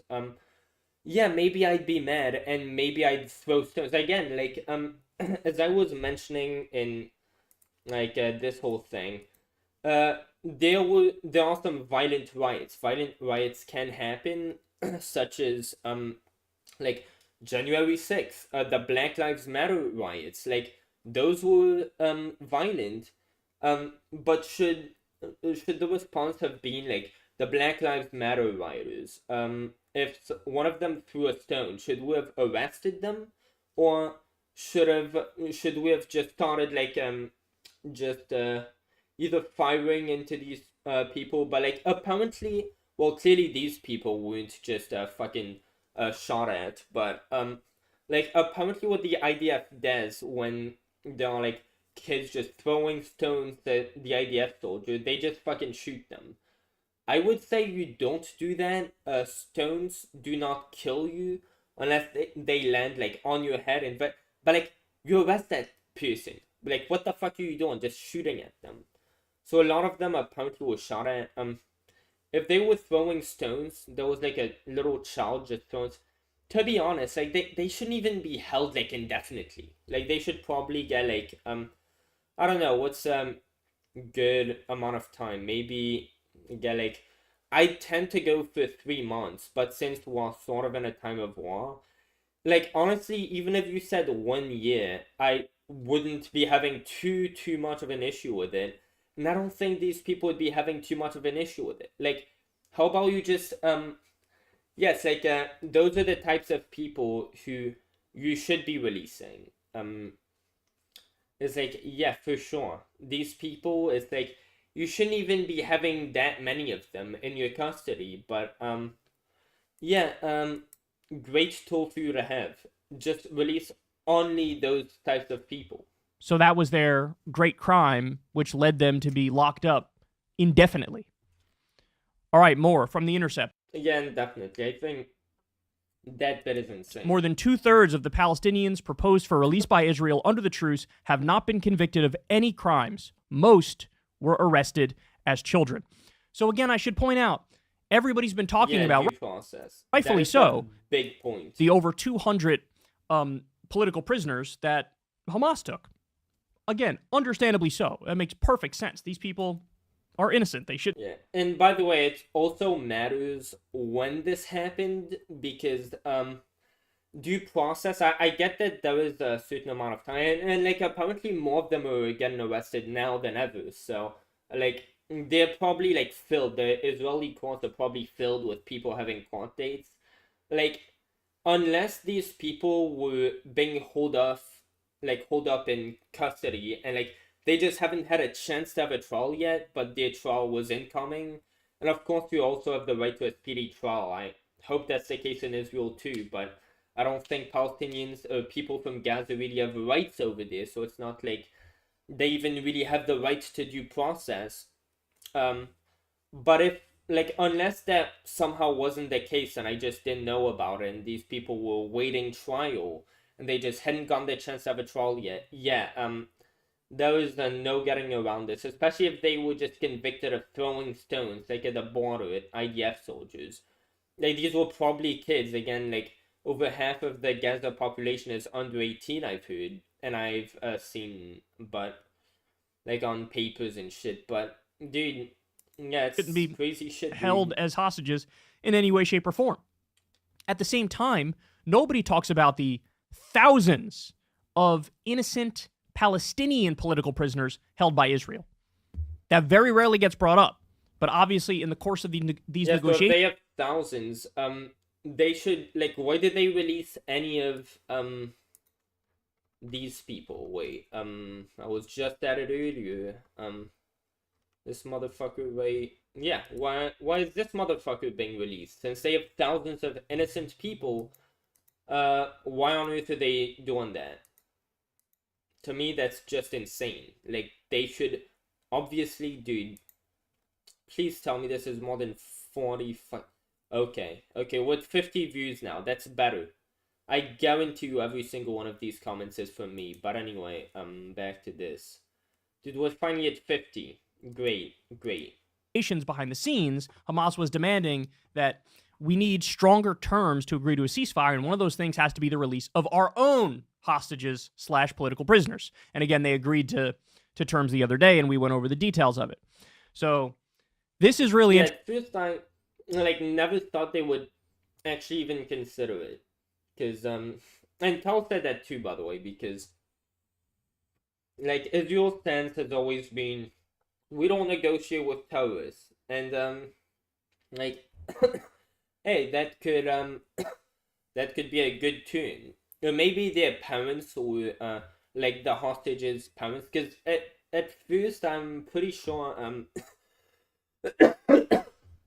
when Israel first started leveling Gaza, they were going off the line, we need to get the hostages back, and pretty soon that turned to no, we just care about destroying Hamas. Like, it doesn't matter if the hostages die in the process, we just need to eradicate Hamas. And yeah, maybe the parents of those people who now probably have big platforms, right? Like they could probably get heard more easily than pretty much anyone could. If they're going all around with every reason to be angry because their loved ones are being held in Israel doesn't seem to care too much about bringing them back, it seemed, back then. It's like, yeah, if they start pressuring the fuck out of them, hey, instead of killing a bunch of people, some of which are guilty, maybe you should focus on getting your innocence back. That's probably a very strong talking point that Netanyahu like couldn't really refuse to address after it went viral. But I don't know the specifics. I'm just assuming all this. But either way, yeah, good on them. And I didn't need to bring any of that up because that's irrelevant. But Interesting. I'm going to show you an MSNBC report.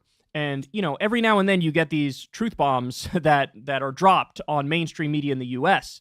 And, of course, they go viral because people are so used to hearing a very biased, one-sided story in Western media. TikTok. Fuck TikTok. Listen to this. Yeah.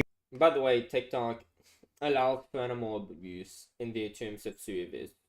I know they're looking pretty good right now because they originally weren't trying to censor public, but yeah, now they're fucking censoring them. The people who were saying, oh, Osama bin Laden's letter, it opened my eyes to the fact that, oh, well, we had some culpability because, well, the full story is everything that Osama bin Laden did, horrible. If you look at his letter to America, most of it was, y'all let the gays, like, have rights? That's so disgusting. You, like, oh my god, you don't have, like, Islam as your official rule? And it's like, dude, shut the fuck up. Just, go back to, like, trying your best not to jerk off because the terrorists, I mean, your god says that, you can't do it. Just keep pretending that you're not doing that and shut the fuck up. Don't come over here. But, then the thing is, oh, well, you also had some, territorial grievances, which makes sense. And the problem is, as much as you're a lunatic, nobody should ever take you seriously or give you weapons to do anything, give you any power. Well, the reason why some people actually gave him the influence he needed to carry out such an attack was because, oh, well, he actually had some grievances, some motivations that some other nations, some people who might have power to give him can relate to. Like, oh, the United States was just what's it called? Just invading our countries, just taking over our countries, just basically steal our oil and put a puppet of their own government in power when the people there didn't vote for United States puppet. Like, they didn't vote for that. Like, what the hell are you doing? Like, if they wanted to spread democracy, that'd be a whole different story, but we're not talking about that. Like, of course, these terrorists would mind because they don't want a democracy. They want just, what they're fucking having in their countries until the United States takes them over and doesn't replace them with democracies, just replaces them with someone who's just gonna steal their fucking oil and not use it for helping their own citizens who probably need help the most. They were living under a dictatorship. They probably need to be helped back up from that. But oh yeah, we're just gonna steal the oil and give it to the U.S. Like, you could imagine some countries around there would be having problems with that. Regardless of the extra terrorist nonsense, like fuck the gays and all that comes with it. This fuck the gays idea. They're just so free over there, and we don't like the fact that they're free.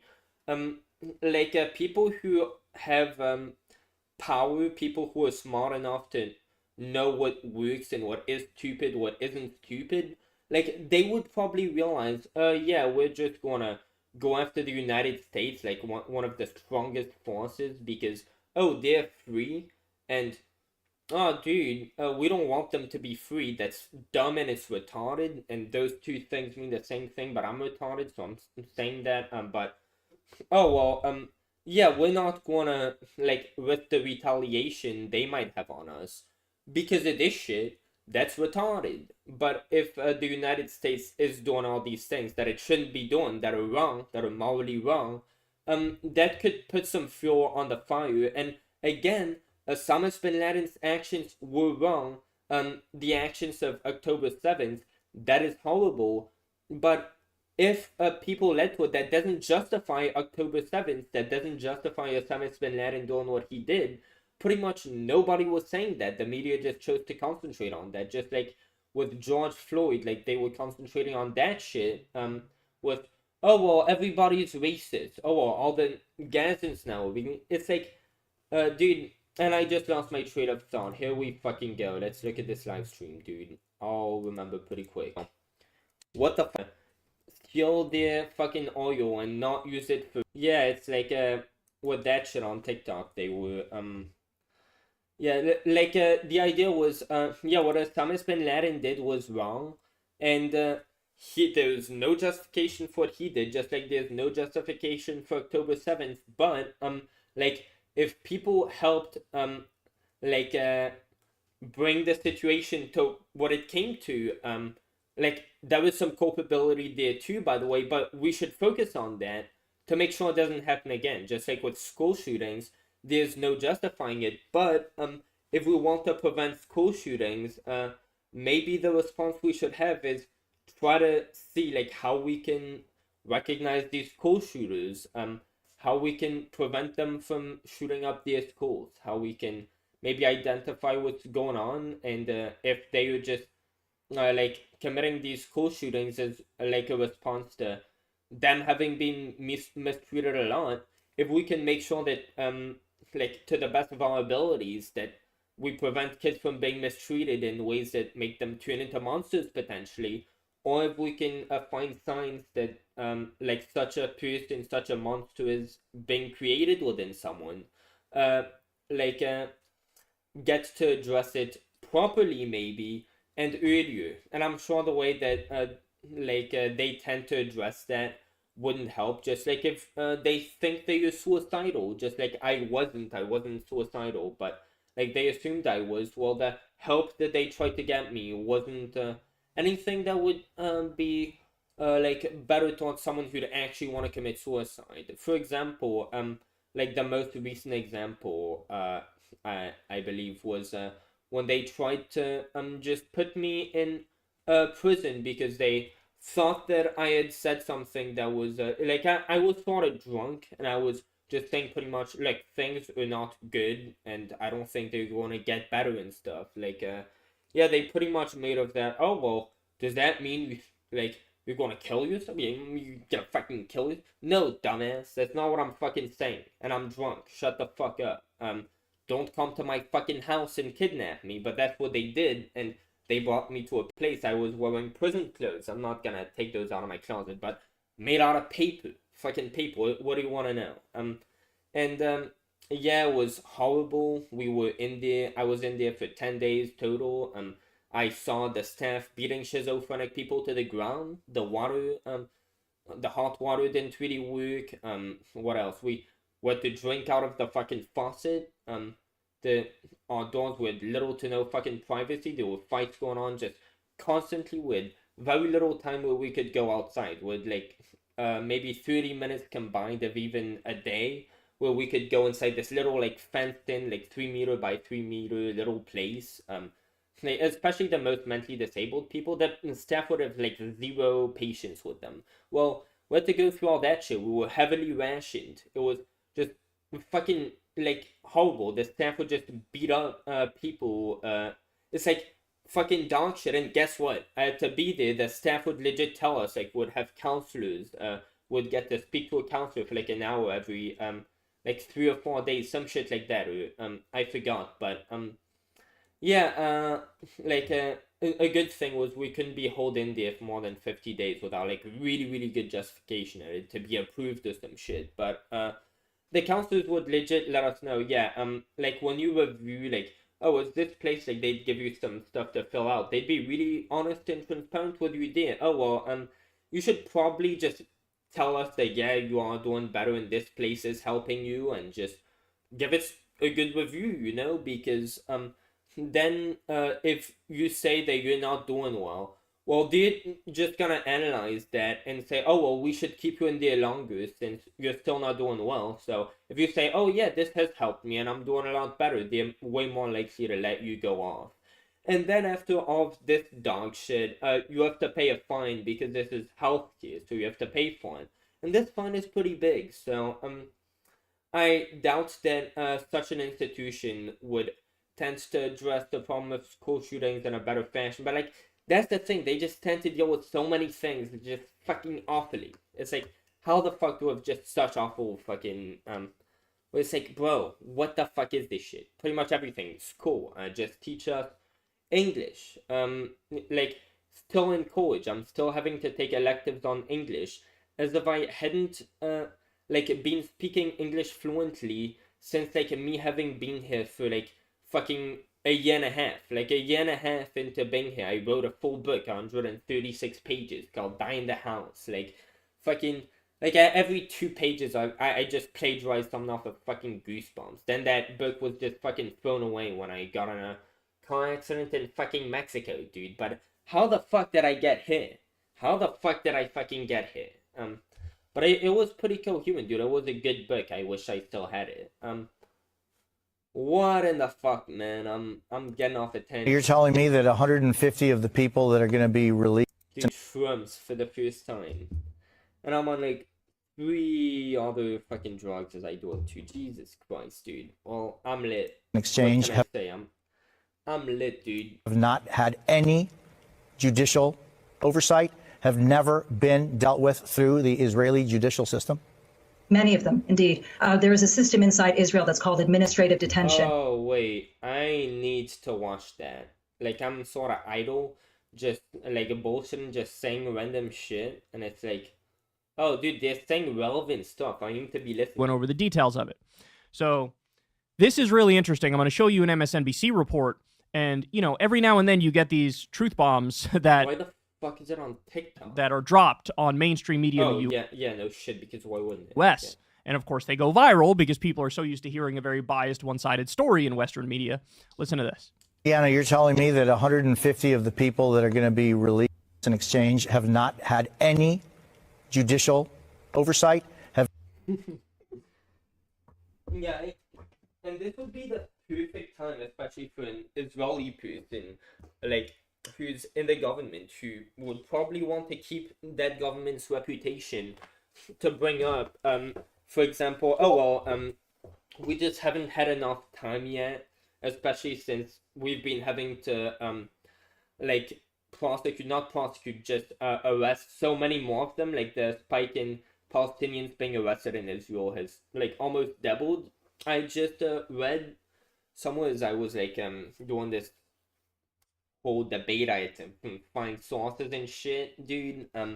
Like, yeah, we've just had this spike in people we've had to arrest, and we just haven't had time. Our courts have been, like, packed. We haven't really had time to just get all these people a trial yet. Like, but we're working on it.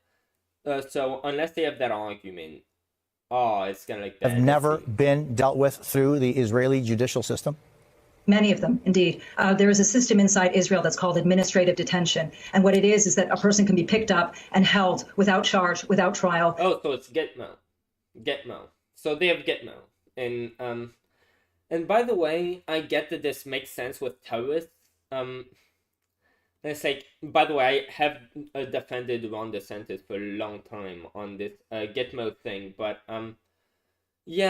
with Palestinians, there are a lot of people who are innocent in Gitmo, and I think once you get somebody into Gitmo, you should still be looking into, like, as much as they might not have rights when they get in Gitmo, you have to make exceptions for terrorists because they're a threat to national security. Like, that's a bigger thing, and there's more nuance there. Like, again, you have to put more, but you should still be investigating while you can, because you have different people and you're a big council with a lot of functionality. You can do all these things, right? Just get different people while you like, they don't get to have enjoy the same freedoms and liberties as and have the same rights as normal citizens and have due process.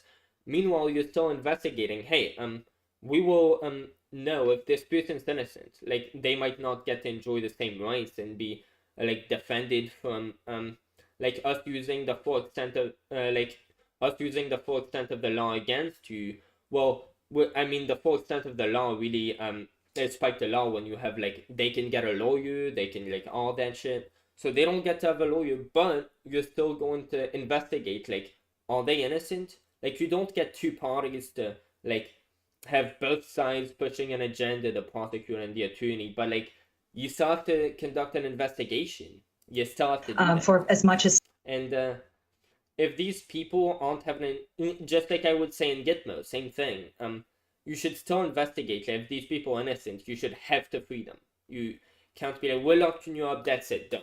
Bye-bye. Unless, like, you know, like, this person, we just caught you, there are cameras and all, you confessed on camera, like, Allahu Akbar, I'm killing all these people, we fucking caught you and we're sending you off to Gitmo. It's like, then that's a different thing. But unless you have camera evidence, if there's just, because the intelligence, that like, they could be lying about why they're holding you off, we don't know. 6 months, and their detention renewed. Like, without due process, that's why with terrorists, I get that it's a different procedure. You can't, like, allow them to enjoy the same rights as citizens, because citizens get a lot of rights, even once they've committed crimes that, like, and the United States is really good at that, allowing you to have a lot of rights, even once you, like, even to a standard that I might disagree with, but you still have to have such a huge standard where you let a lot of criminals go because they get to play dirty tricks with, getting to defend themselves, specifically maybe because they're guilty, so they don't incriminate themselves as such. But if you don't have those rights, you get other incidents where, like, people cannot defend themselves when they absolutely should get to enjoy those rights. So, like, I think you still have to conduct an investigation either way. That's every 6 months indefinitely. Many of the people who we've seen on the list, and they have been releasing these lists, are people who are in these conditions as well. I think it's very important for us to recognize that. Wait, what did she say about 6 months? Who we've seen on the list, and they have been releasing administrative detention. And what it is that a person can be picked up and held without charge, without trial, for as much as 6 months. Okay, as much as 6 months. That is a very important factor. I thought that's very different from indefinitely. Indefinitely can usually mean like when I was brought to Oceans for potentially being suicidal or some bullshit, they told me we cannot, unless there is like some really big thing against you, that's for the, like, for pretty much any case, we can't hold you longer than 15 days. That's like, we cannot do that. We legit have to have some, like, the court issue an order that you're not capable of, like, that we absolutely can't let you go. So that's not really indefinitely. Like, when I was in there, I was like, they kept telling me, oh, well, you clearly, like, now that you're speaking to us, we've misunderstood you. Most of the, like, a lot of the people in here, like, half of them are, like, mentally ill. Like, my roommate actually chose to be in here, and thank God I didn't have, like, somebody who was extremely, like, just insane or something. Like, I don't know, some people I knew were having, like, insane roommates on insane things, and thank God I didn't have to deal with that. Like, I actually saw my, like, roommate, who was, like, a customer of mine at Taco Bell not too long ago. But that's, like, he's a really chill dude, and he actually paid to be in there, because he didn't know what he was signing up for. But as soon as he realized, like, he wanted out. Oh, wow, George Santos is fucking trending. Let's go. But, yeah, he wanted out immediately, and they legit didn't let him out immediately. He had to wait, like, 3-4 days. And it was like, how long am I going to have to stay in here? But, like, if you're held indefinitely for up to 6 months, and you know, like, yeah, you're, like, you've got no power. Nobody's going to be inclined, especially the Israeli government. They're probably not going to release me until they have to release me. Having that up to 6 months, that means a lot. Because if you know, look, in 6 months, no matter what, they can't, like, not let me go. As long as they're following through with that term of the agreements, not more than 6 months, unless with some really substantive on them. As long as they're following with that, that is very different. And their detention renewed every 6 months indefinitely. Many of the people who we've seen on the list, and they have been releasing these lists. Oh, if their detentions get renewed randomly. This are people who are in these conditions as well. I think it's very important for us to recognize that unfortunately the only system that has worked in order to get people to be released is international pressure, and there has been no international pressure brought to bear on Israel for all of these years that it's maintained this military occupation. So that's their version of Gitmo. A lot of context here, a lot of context. Have to say, but bro, what the fuck? Kill you.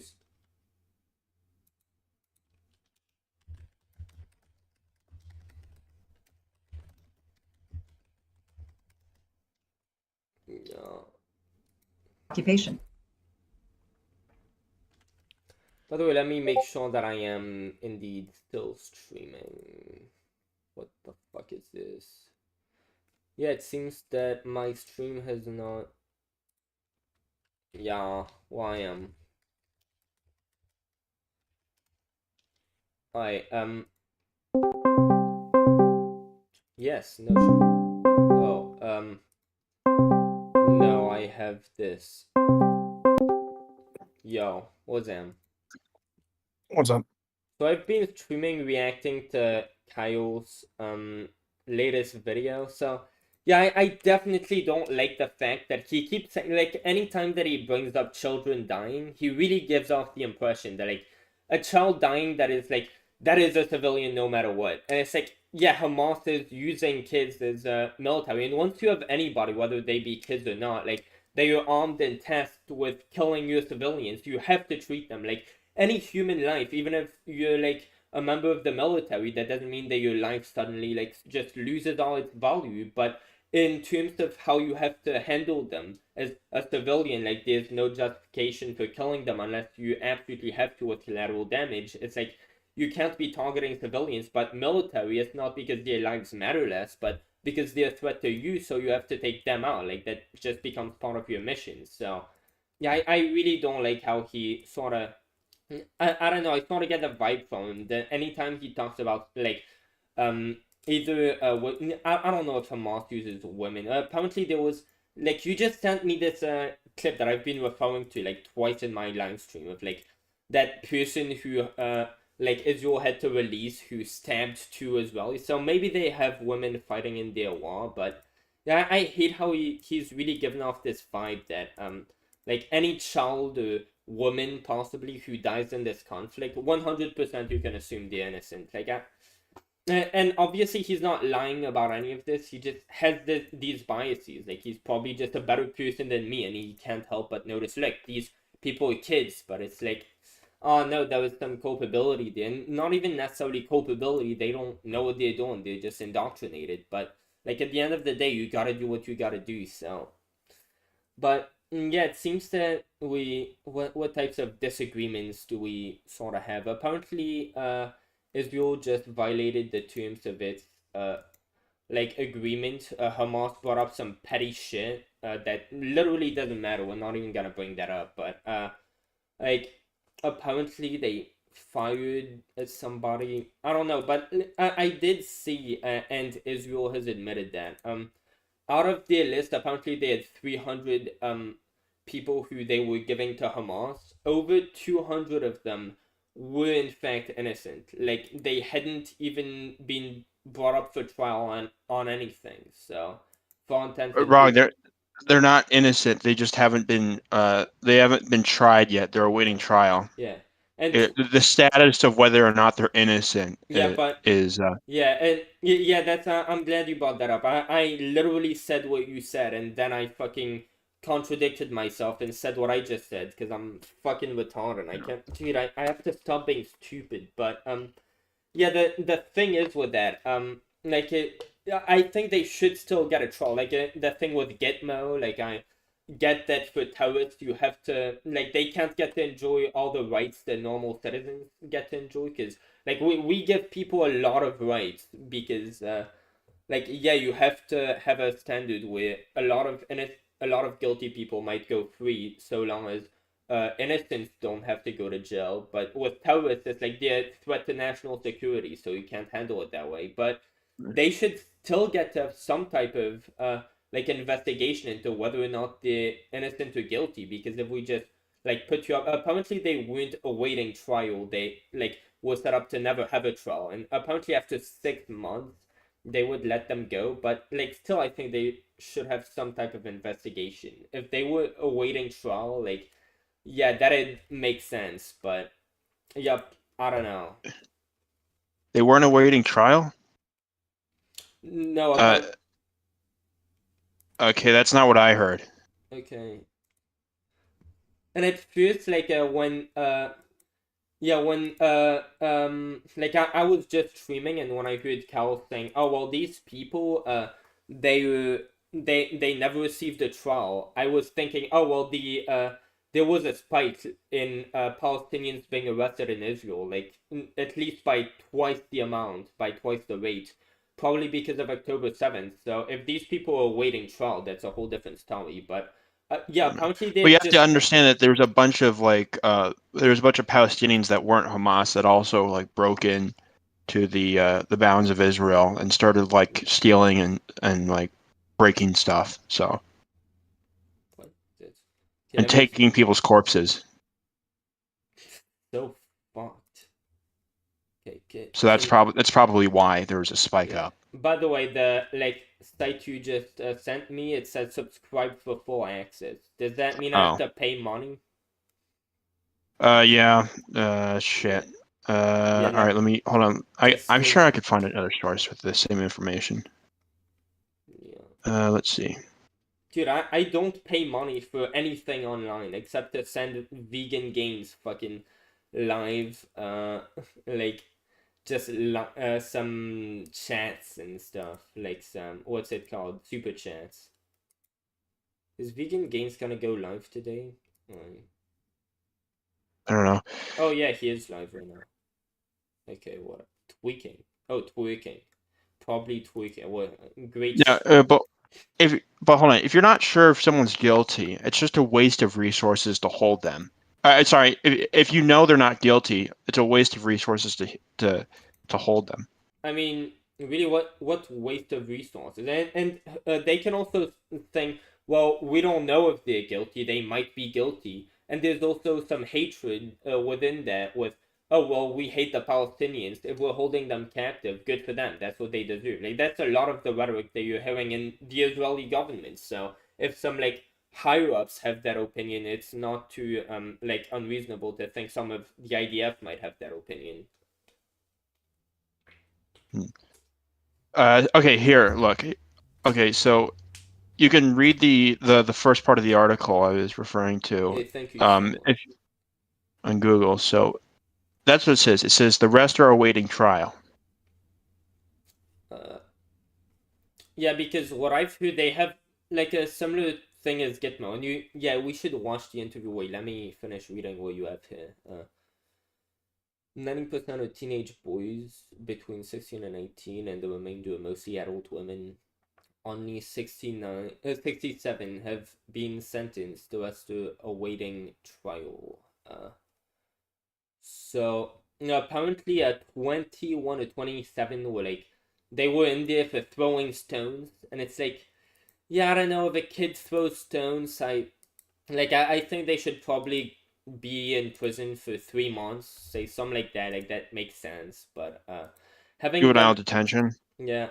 And it's apparently they only hold these people in jail for 6 months. But what I heard, 200 of these people, they hadn't been tried, but they were going to be released after 6 months, no matter what. So that to me is very different from indefinitely, because Kyle said they're being held in there indefinitely, and then he said after 6 months they have to release them no matter what. So I don't know, those are sort of, I guess indefinitely can be used like that, but I wouldn't really say that's indefinitely. But yeah, I mean, these people, they get to be out after 6 months, but we should still be having an investigation into whether or not they were even guilty, because even though these people, they might be a threat to I'm sure that's sort of what you have to do. You have to investigate into whether or not they're guilty, because if they are guilty and you let them go after 6 months, then going to carry out terrorist attacks. So, dude, Well, that's the problem. Well, what you just brought up is why I thought there shouldn't be a ceasefire. Because if someone's guilty, because the prisoners you have, a lot of the times they're just going to go back to doing terrorism, and that's why I hate hostage exchanges.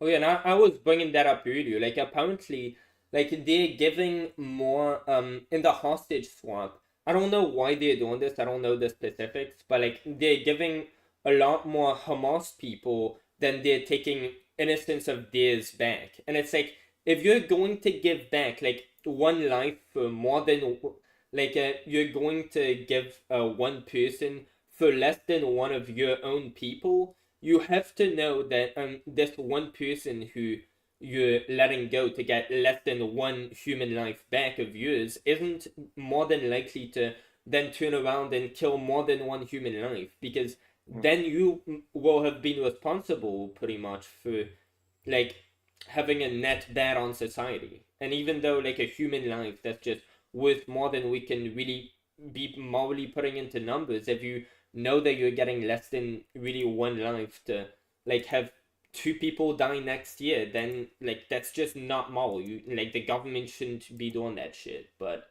like they have apparently like hundreds of people, hundreds if not thousands of Palestinians who are just innocent, who are just being held without having had a trial. These people should definitely be the first ones who are let go instead of terrorists who we know have committed murder. It's like, no, that should be off the table for sure. Like letting these people, unless we're gonna have multiple of our innocence back in exchange for one of these people, it's like we shouldn't be doing a less than a 1-to-1 for somebody who's killed multiple people and should therefore be expected to kill multiple people after they get. Dude, I'm sorry, I can't help. I guarantee you that at the very most 20 of those Palestinians are innocent. At the very most.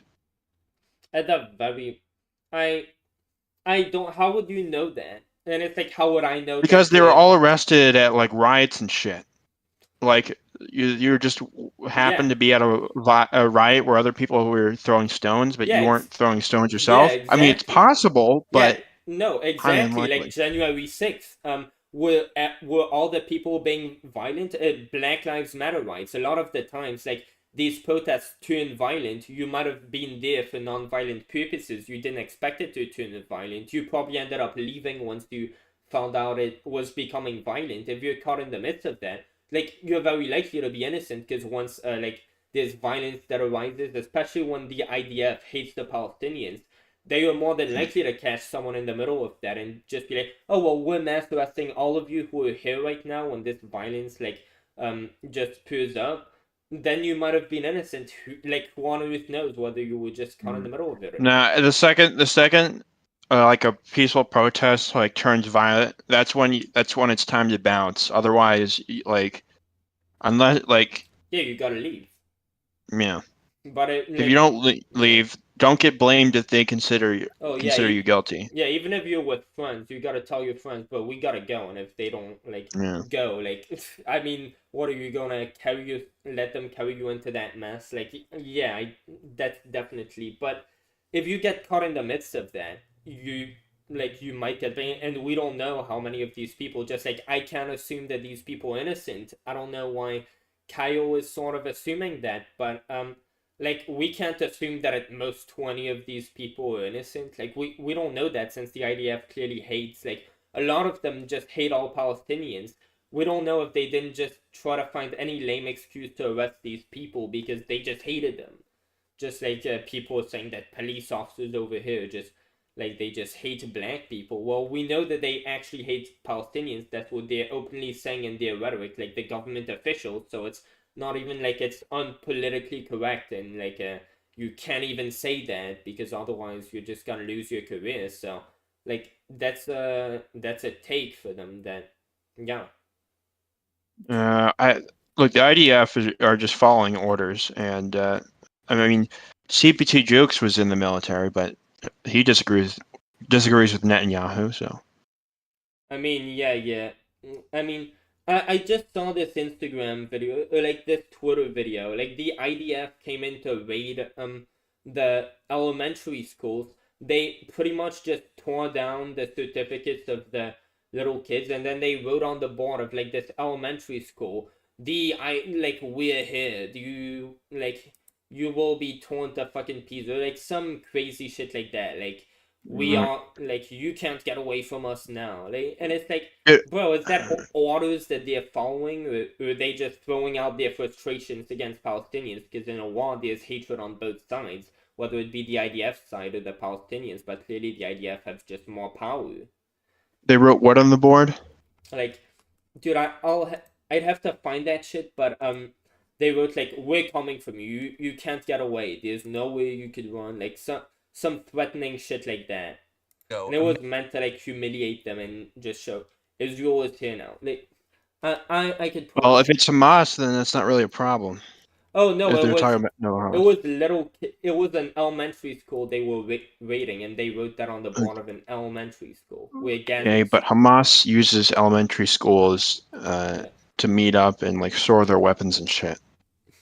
Yeah, but they were writing that on the board. Like, you could see that was in elementary school settings. Like, you could see the certificates of the children all over the board. Like, they weren't writing that to Hamas. They were writing it to the little kids. Were there any little kids present? No, they had already, like, the military was raiding that, so they had probably secured it beforehand. And, like, yeah, there weren't any kids that I could see. Okay, well, how can you say it's more towards little kids and not Hamas if they're raiding it for Hamas? Because like, this was an elementary school. They wrote it on the board of an elementary school. Like, who goes to elementary school normally? Like, you write it on the board. The teachers, when they come back, when the kids come back to school, that's what they'll find. And it's like, what?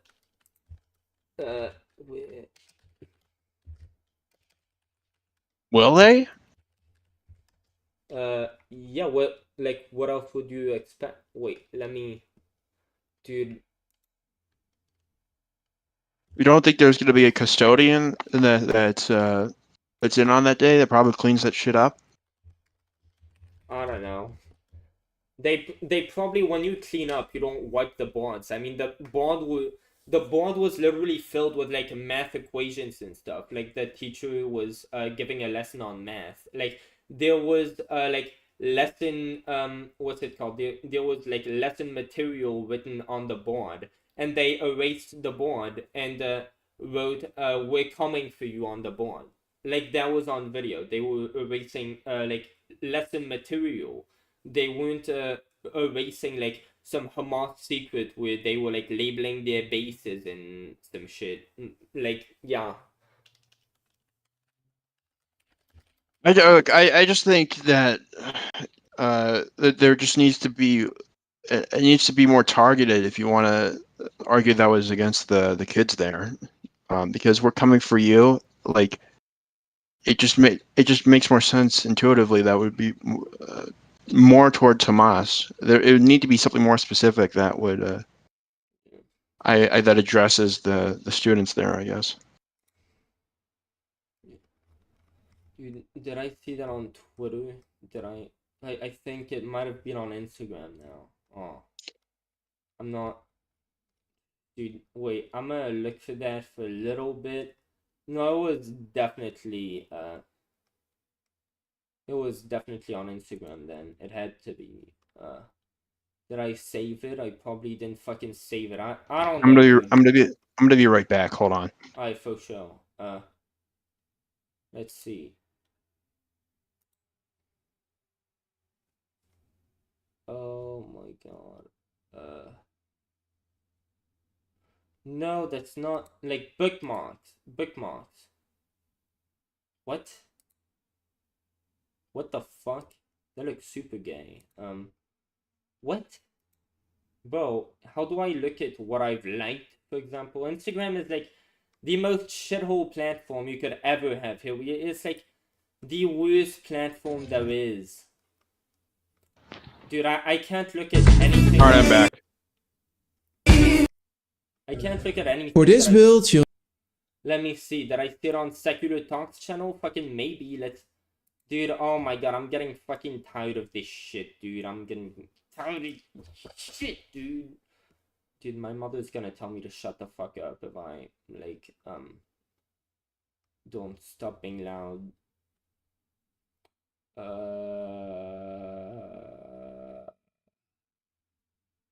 This was a great video, by the way. Go watch it. Okay, let's see. Dude, yeah, I watch my own videos a lot. That's fucking retarded of me. I should, like, do that as, okay.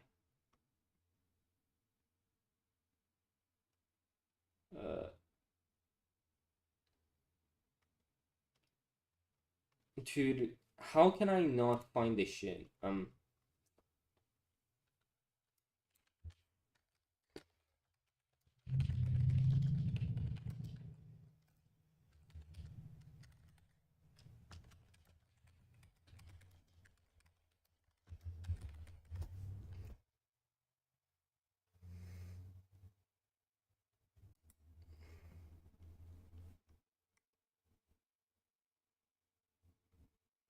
That's nothing to do with what I type. Literally got nothing to do with what I type. It's like, oh my god, this shit is insufferable, dude. It's fucking insufferable. They don't just stop lying about what I type fucking always, dude.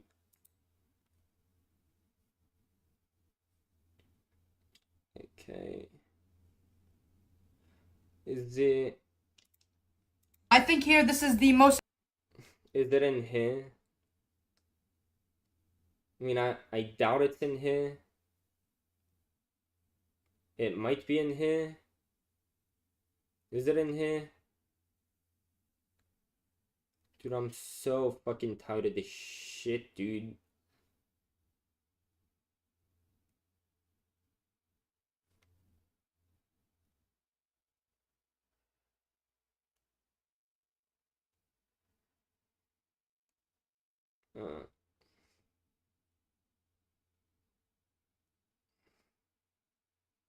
No, it didn't seem to. I really think it's a like thing that I just found on Instagram. I really think it is. This is so dumb. Like this is just so fucking dumb. I can't find any of that. Do you think I saw it in some on here? I doubt it. I fucking doubt it. Yeah, dude, should I even keep trying to find it? This is just honestly so dumb. Yeah. Yeah, that's really fucked up. Like, why? Like, what do you think this person's gonna try and do now? Yeah.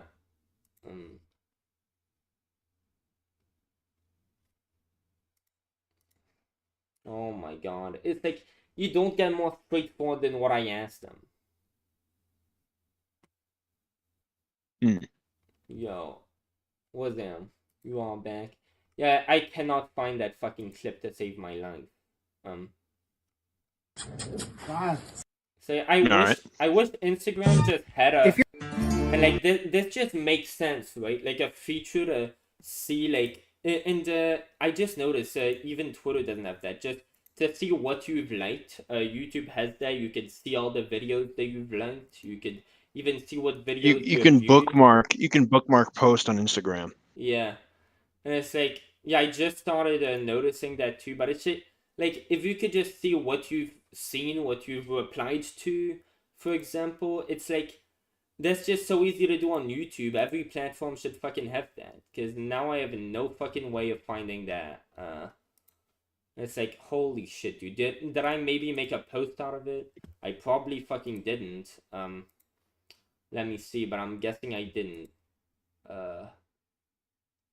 That's like the last thing I'm gonna look at. If I don't find that, no, I'm done looking.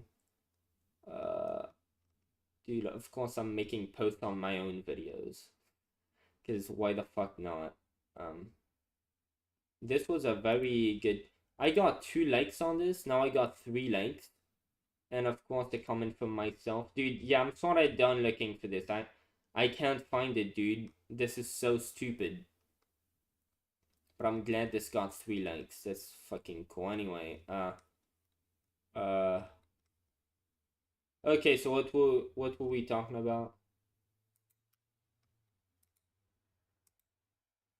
Hello? Yeah, you were talking about how IDF soldiers were coming for you on the Yeah, I can't on find that shit. Hamas-based disguises in elementary school. Yeah, I cannot find that shit. I tried looking for it. It's legit just will not show me that, but I definitely saw that. Let me just see on YouTube clip of IDF raiding Gaza school and writing things on board. I just don't see them going on the board, but I definitely saw it. I think on Instagram somewhere, but yeah, since I can't find it, what am I gonna do?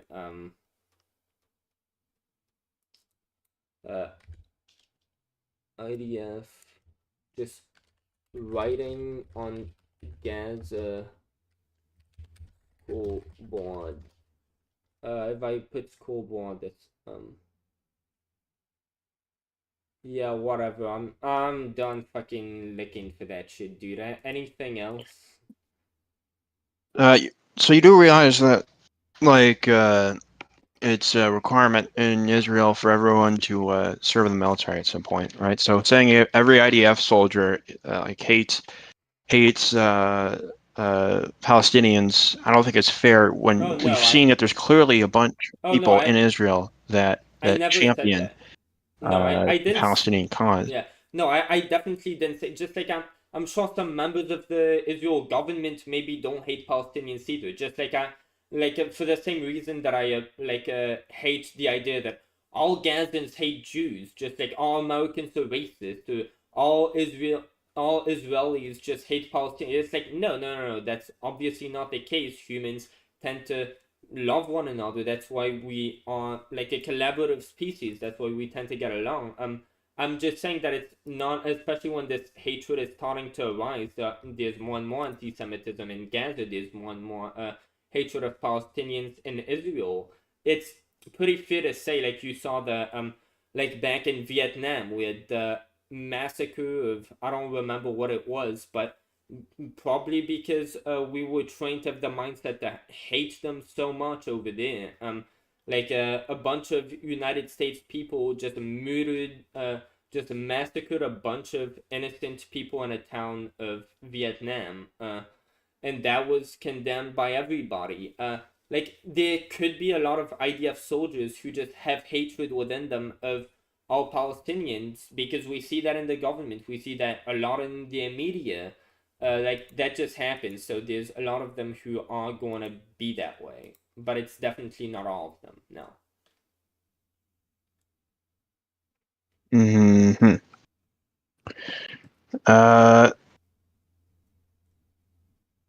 So, oh yeah. So another question. Do you think? Yeah. What was it? Oh yeah. Do you think Hamas's use of human shields is justified? No, of course not. Why? Because there is no good that comes from it. Firstly, their cause isn't even justified.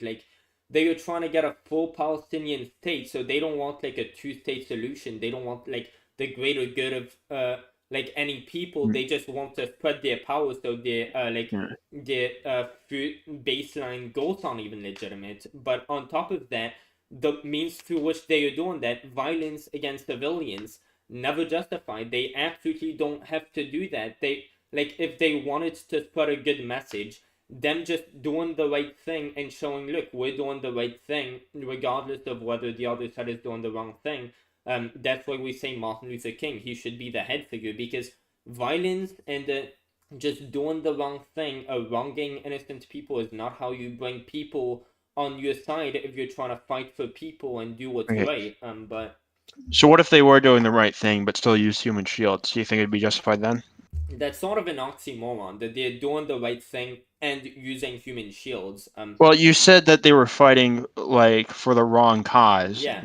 And Is if they were first thing. and if they were fighting for the right cause, they wouldn't be having to use human shields because people would be using themselves as shields on their own volition. And if they couldn't get people to agree to doing that, there was no justifying forcing people to act as your human shields for whatever cause you have. Unless there was like a very specific incident where if you don't like force this person to be your shield, like 16 people will die or something, but that's obviously not the case here. Do you think it's okay if the people agree to be human shields?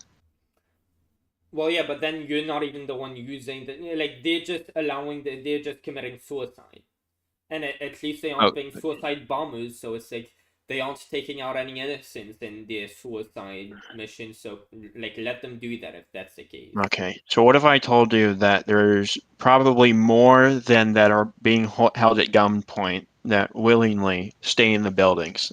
That the IDF says that they're going to bomb. I wouldn't really believe that because like these people, Why not? like they are losing loved ones. A lot of them, like they're struggling to survive. They're doing everything they can to survive. Like if they, like I saw a video the other day of like that some father who was like having a mental breakdown, realizing that like 2 or 3 of his kids had just died in a like building that had collapsed, and he was like just having a mental breakdown, being held back by like 2 different people, just pleading at them. It's always being held, dude.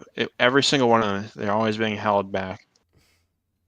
Yeah, because they were trying to like get into it. They were like, please let me go. There's probably like, what if 1 or 2 of them are alive? I want to go get them. But like the building was probably about to collapse even further, so the guy was just gonna kill himself if he did that. But like, yeah, like this person, he just lost 3 of his children. I don't tend to think that, oh well, like yeah, he just witnessed the building in front of him collapsing. There were like 2 or 3 injured people next to him, like a dead person. He was just looking to go in to go get his children when they had like all died in the collapsed building.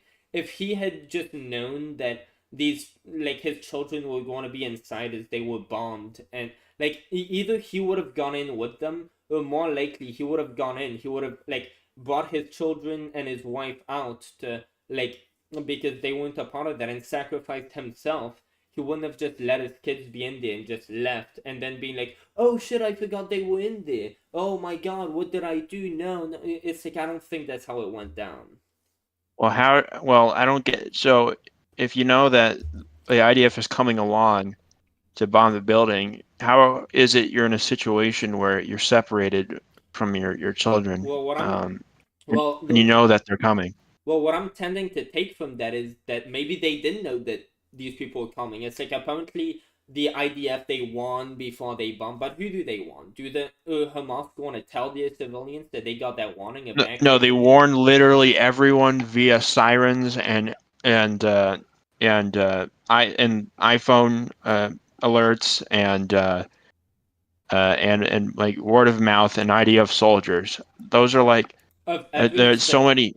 Of all the specific and if that wasn't enough, how about the fact that their utilities aren't working? So even if they ignored all the warnings, they would have to go outside and find the cause of that. And when they find the cause of that, they would have to know that that it's because that area is about to be bombed. If Israel is like such complete control over the infrastructure in like Gaza, how is Hamas even able to operate there? If like Israel pretty much has complete control, they can like completely take over a building, and like if they can do that, how are they having to kill? What do you mean take over the building? They just shut off they just close the pipes and wires that are leading to that building. That's all they do.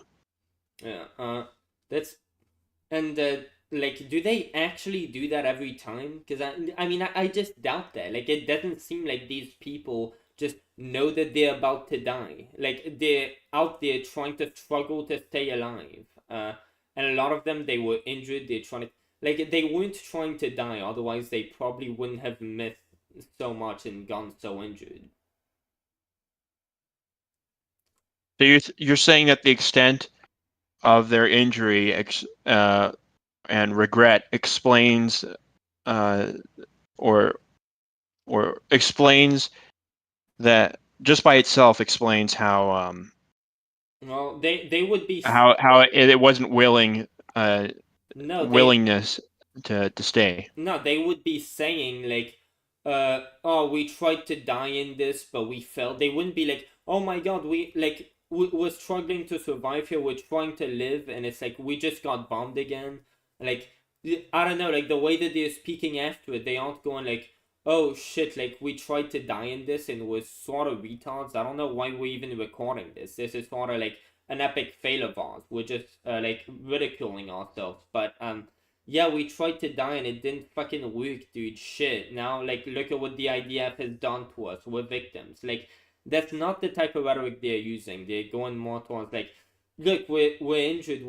We're trying desperately to survive, but it's really hard. It's like, do people regularly just fucking lie like that? Like, you just get random people, they just start lying. Like, oh, we were trying to die. We somehow failed miserably, but like we have the intelligence just on the spot like that. You could just see the impact still happening, just to pull that shit out of your ass. Just, oh shit, dude, we just really weren't trying to die and like just failed. We're like really humiliated, but oh, we're just able to just like hide all of that and be like, oh well, what really happened was we were trying not to get bombed, but we are dumb. We are that dumb. We really are that dumb. It's like, I don't know how they could just pull off some shit. I know I couldn't just pull that off if I tried to kill myself. Have my house exploded. Have like some loved ones inside my house that just died. Just be able to collect myself and play the dumb card like that bad.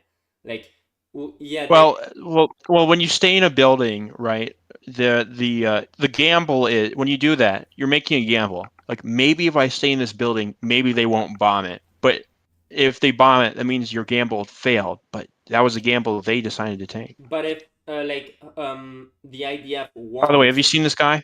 No, but if the IDF wants you beforehand, like, oh, we're gonna bomb you. How are you having a gamble if like they warned you that it was gonna that they were gonna blow up? Because the gamble is, well, maybe they won't if I stay behind. Because that's the entire point of a human shield. It's to try and de-incentivize your enemy from attacking. And sometimes it doesn't work. Wait, could you repeat that? The point of a human shield is to de-incentivize your enemy from attacking. Yeah. But then, like, when But when it doesn't work, well, then it sucks because then you just took a gamble and it didn't pay off. Oh, but like the point here is that like they've sort of made, both sides have sort of made their statement clear as to what they would do. Like the IDF, they realized, oh well, they're using human shields, we're gonna bomb anyway, and they've like publicly said that, they've made that clear. Well, since they're using human shields, we're going to bomb anyway. Well, and they kept doing that. Did did Hamas retreat and say, okay, well, we're done with the human shield thing, since clearly you're not just bluffing, you are going to keep bombing us even if we're using human shields. Like at that point, it's like, oh well, that's not working, so you're just killing people. Well, the point now would be for that 24-hour window for evacuation, because even if they use human shields, they still have to provide them a window to evacuate. Whereas if they didn't, they would not need to provide them that window. I don't. Like if they, I mean, either way, how would they not have to provide them that window if because if there's no one in the building, then there's no need to wait for it to evacuate. You can just bomb it immediately. But how would you not? I guess do you know if there's no one in the building? You can be pretty sure, but you can't know with absolute certainty. We do have satellite imaging, so we have sort of a good idea. but that's fallible, of course.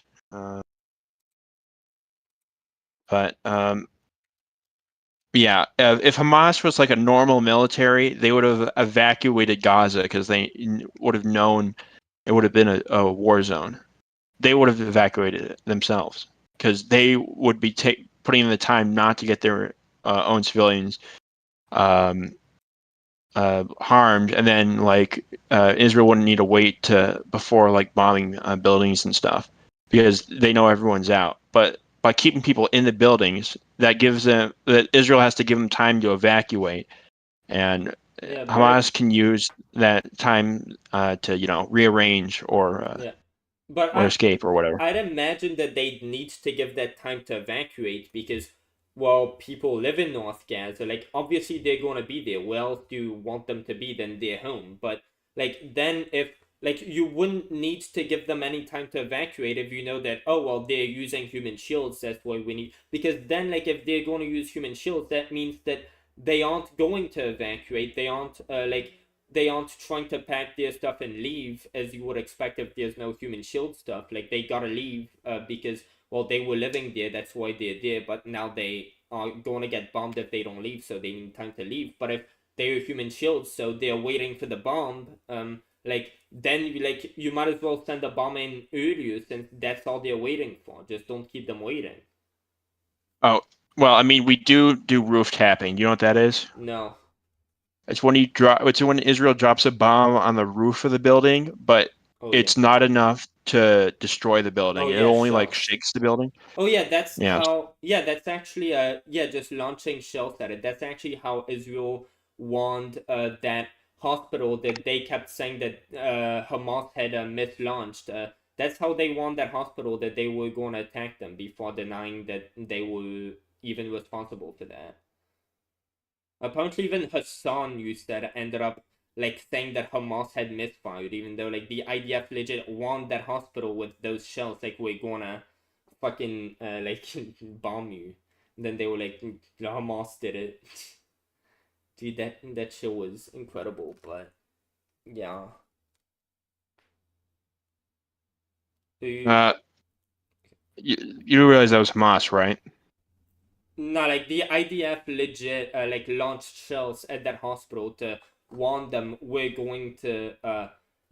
about to bomb you, and then there was this quote unquote mislaunch of Hamas that happened, and then the IDF said Hamas misfired, and then they went on to warn that tell that hospital, well, we told you what you do realize that even pro Hamas sources accept that was Hamas, right? Yeah, except that the New York Times doesn't, by the way. Right now, they don't accept it? I'm pretty sure that they're still saying we don't know, but it seems like the IDF probably did. That seems to be what they're saying, if I heard right. That's what the Humanist Report said. All right, let's take a look. Dude, this weed is so good.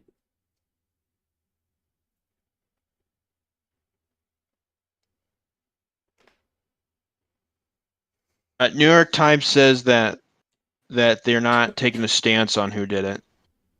They say that Israel accuses Hamas, Hamas accuses Israel. That's what their stance is right now. Okay. Alright, so... But I'm saying even U.S. intelligence says that was Hamas. Oh yeah, of course they're gonna say. I mean, we're allies with Israel, but yeah, I don't know. I don't even know why I went on that side tangent anyway. Yeah. Anyways, I think we can trust that was Hamas. It didn't really matter because either way, like, the IDF has bombed over 20 different hospitals, which they aren't even denying that they bombed. So. Yeah, but those are all with warning though. So, but anyways, you see the picture I posted of the guy? Yeah, he did a lot of things. Damn, this guy had a life. Is he dead at least? No, he's not dead. Is he is he a real guy, or is he just a comedy artist? Is he no, he's like a propagandist. like I said, why the hell would you fake being a resilient patient if your goal was not to like try and drum up sympathy for yourself or pretending to be a corpse? Wait, what? No. Why would you pretend? Why do you I'm so think? sorry. Could you repeat that like last thing? What? Why do you think someone would pretend to be a father, revived corpse, and resilient patient, or a dead guy, being examined by a radiologist? Why do you think someone would do that at a time like this? Probably to get like sympathy, and probably also because some people are just like drama kings. They want to get drama, dude. Why would Keemstar probably do some shit like Keemstar covered a lot of people who do shit like that, because a lot of people are attention whores. A lot of people just fucking want the XDs, dude. There's like, why did this guy particularly do it? Probably because he has a mental issue, first of all. But secondly, I don't know, there's probably a lot of reasons why some people are mentally insane. Well, I don't even know who this guy is, so I shouldn't even. I don't know anything about this guy. He seems to be mentally disabled. I see him with a lot of are those tattoos he has on himself, and is that a slice of bacon that he has around his neck?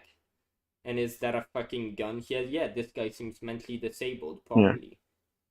He has a helmet. You don't think you don't think there's more of these guys that record these videos?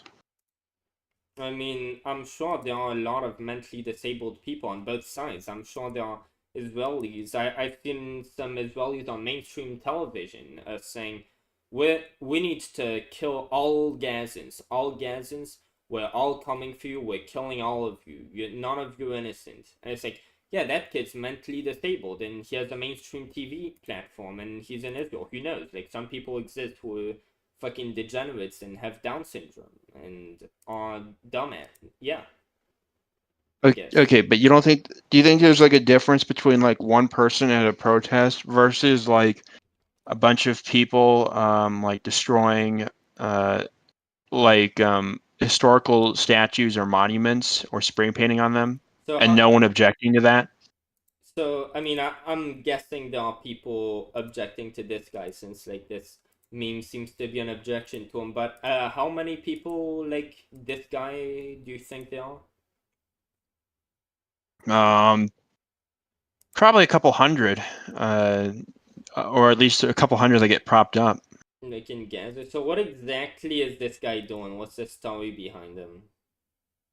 Basically, he'll sometimes he'll fake. Sometimes he'll go to the site of actual missile, like actual missile, like missile strikes, and he'll go to the site of those, and he'll like overplay his reaction to it. Jesus. I guess. For the purpose of sensationalizing it. I don't really like I'm not a fan of assuming people's intentions to be bad ever, because it's like, do we have better evidence? Because somebody's ever? You don't think that's dangerous to have like a policy of not ever. No, I don't mean ever. I mean like pretty much ever. I think that's what I said, because like in general, people, do you know anybody around you who you could tell like has bad intentions, doesn't think highly of themselves, doesn't even think that they're in the right, that they're doing the right thing, doesn't want to do the right? It's like, how many genuinely bad people do you know around you? Like, people who are definitely bad. It's like pretty much nobody. And it's like, if he's going to, like, what is an overreaction to seeing people dying, to seeing a building being destroyed? It's like, maybe this guy has autism. We could see this guy seems to have something wrong with him. If you're like turning the camera to like see to like hold it up to your face to see your reaction, then turning back to the building, then turning yeah, then that's the stuff I'm talking about. Yeah, okay, well, if he's a troll, that's something completely different. But like, that doesn't even indicate, because that would make his side look bad more than anything. That's just attention. It does look bad. That's why people strung together. Yeah, so that's attention. That's why, yeah, that's it. Attention whoring to the finest. Like, you're not trying to like make a political point or push a political agenda, because like any political impact you might have is just going to get overridden by the fact that you just look like a All right. jackass. So you don't think the video oh wait, that's the wrong hold on, wrong chat. So you don't think here in the video, the second one, that any of those people like mentally ill, cheering on a truck parading the corpse Yeah, they of probably are mentally ill, but there also a lot of them are indoctrinated. You've told me, but what is the difference? How are we distinguishing the mentally ill from the indoctrinated? well, to some extent, there's like, well, it tends to be like the dumbest ones that will be indoctrinated the most easily, especially into shit like this. But I don't really know. That's let me look. You don't think a culture that like teaches children to throw rocks at Jews instead of like their multiplication tables, they might come out a little bit dumber? Oh yeah, they definitely will. But then, like, why do such things prevail when like critical thinking skills exist in everybody? Like they can be bashed down, but Do they? well, Do they? well, yeah, that's why any military state, you see this in George Orwell, but you also see this with Hitler. Even once you implement like a totalitarian state, you still have to watch out for people who will rebel against you, because even if you indoctrinate people, you'll have some people who will like see through your bullshit. That's why they still implement that. But people implement those regimes because there's a select few that can see through it. They're not doing it because everyone can see through it. Yeah, but yeah, I mean, otherwise the regime wouldn't have risen in the first place. We're just like it comes with human nature for us to be compassionate people, and I feel like if there wasn't the extra thing of Israel is keeping these people in an open air prison, just like blockaded, then like maybe these things wouldn't be able to hold up so much. Like maybe this indoctrination wouldn't work on them so much. If this... Well, I mean, it's not. They can leave, though. Just no other country is letting them in. Yeah, exactly. So we're blockading them and keeping them in an open air prison. So, like that's. It's not really I mean, it's like you can be stuck in a hole or something and not be able to get out. It doesn't make the hole a prison. I mean, sort of, since these people are like in a like there's 2.2 million people over there, and they're just blockaded, and they're like Israel clearly has a lot of influence over there since they can legit turn the electricity and the internet off. So it's fair to say that they should exist under their what's it called jurisdiction. So it's like, okay, so Israel, if they have so much power over Gaza, they should have some responsibilities towards the citizens there, and just keeping them in this place where like the average person is like fucking 18 and shit, because they have just horrible humanitarian standards. They allow terrorists to just go in and reign over there. It's like, no, that's obviously people over there are gonna have a problem with that. Well, Hamas was elected by the Palestinian populace. You do realize but that has transcended them since since the last election of Hamas was in 2006. Like most of the people who are alive today never even got to vote in that election. But what's it called? So since then Hamas has turned dictatorial. So they're definitely just reigning over there. Like they allowed for these people to have their government turn fascist and start just terrorizing them, and they haven't helped them when they exist in the something I just realized. How the hell is I know the humanitarian conditions are bad, but if they're like I just don't get how the population is going up so rapidly, especially after the 2006 election for they breed. It's part of their religion. Well, I know, but I feel like it should just be hard to sustain a lot of people. I don't know. It just seems weird. What is the message? Gaza population. Like, look how fast it Yeah. Yeah.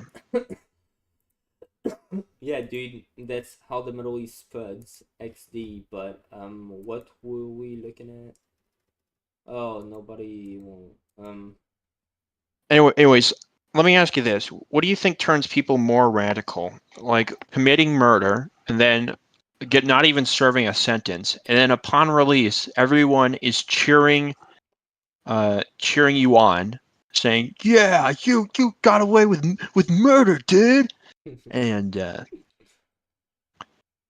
you think that helps in terms of radicalizing? Yeah. Wait, you were gonna say this or that help more? What was the Oh second? yeah, versus after them like killing a bunch of. I know every Gazan wasn't involved, but there were some Gazans, and pretty much every Gazan was like cheering on the October 7th attack.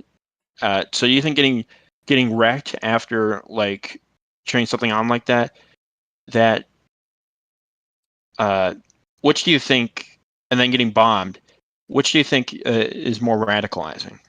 Definitely bombing these people, and I wouldn't endorse either one. By the way, I would say like, yeah, you should So you don't absolutely. think so when like a father like spanks his child, is that like radicalizing like the That's child to like So there are two things to that. Firstly, like October 7th, although there are many people who are radicalized into like supporting these actions and thinking, oh well, this is self-defense, just like we're being taught that Israel is committing self-defense against like of the Palestinians they're killing, like people who were taught, oh well, they just on October 7th they just destroyed a bunch of occupiers, a bunch of our oppressors, just like Israel is saying of the other side. Well, if like a bunch of people were hearing that and they were just misinformed and they were unknowingly like egging terrorism on, and like they should, it's not like spanking your child because you want the best for their well-being. That's very different from just leveling these people, killing all of them. Like that's clearly not in the best interest of Palestinians to like teach them a lesson. Like what they're going to learn from that. Well, it's They, not to teach them a lesson, it's to get rid of Hamas and install a better yeah.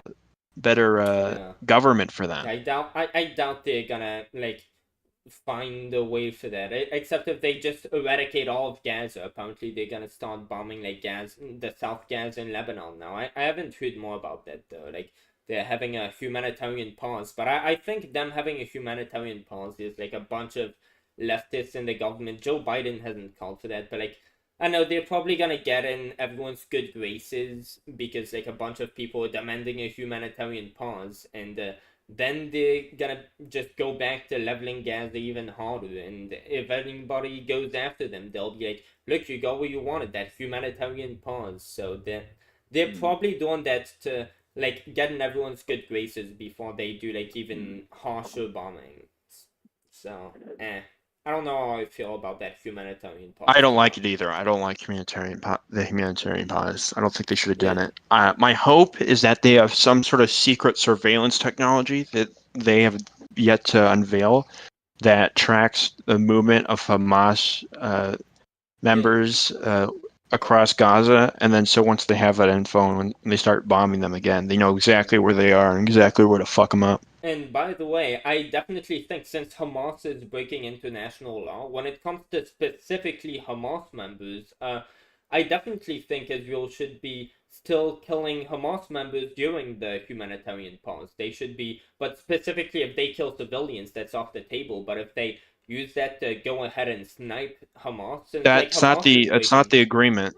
That's yeah, not but the agreement is that there's no attacking during that time. and do you think Hamas is going to abide by that agreement? Like, let's just throw in, they have 3 days to break that. What are the chances that they break the agreement? Since they're already. I think I don't think Hamas, because they don't break agreements just for the sake of breaking agreements. They only break it when it benefits them. If But they were able they. to break the agreement early, then that would allow Israel to attack them earlier than when the pause ends, and that would be worse for Hamas overall. So The, that's why them breaking the agreement is more mhm. detrimental than it is beneficial to Hamas. So the, I don't think they're going to break it. the thing is, firstly, October 7th wasn't going to be beneficial to Hamas. Look what's gone them so far. But the second thing is, Maybe in terms of PR and like and getting people to send humanitarian, well, at least attempt to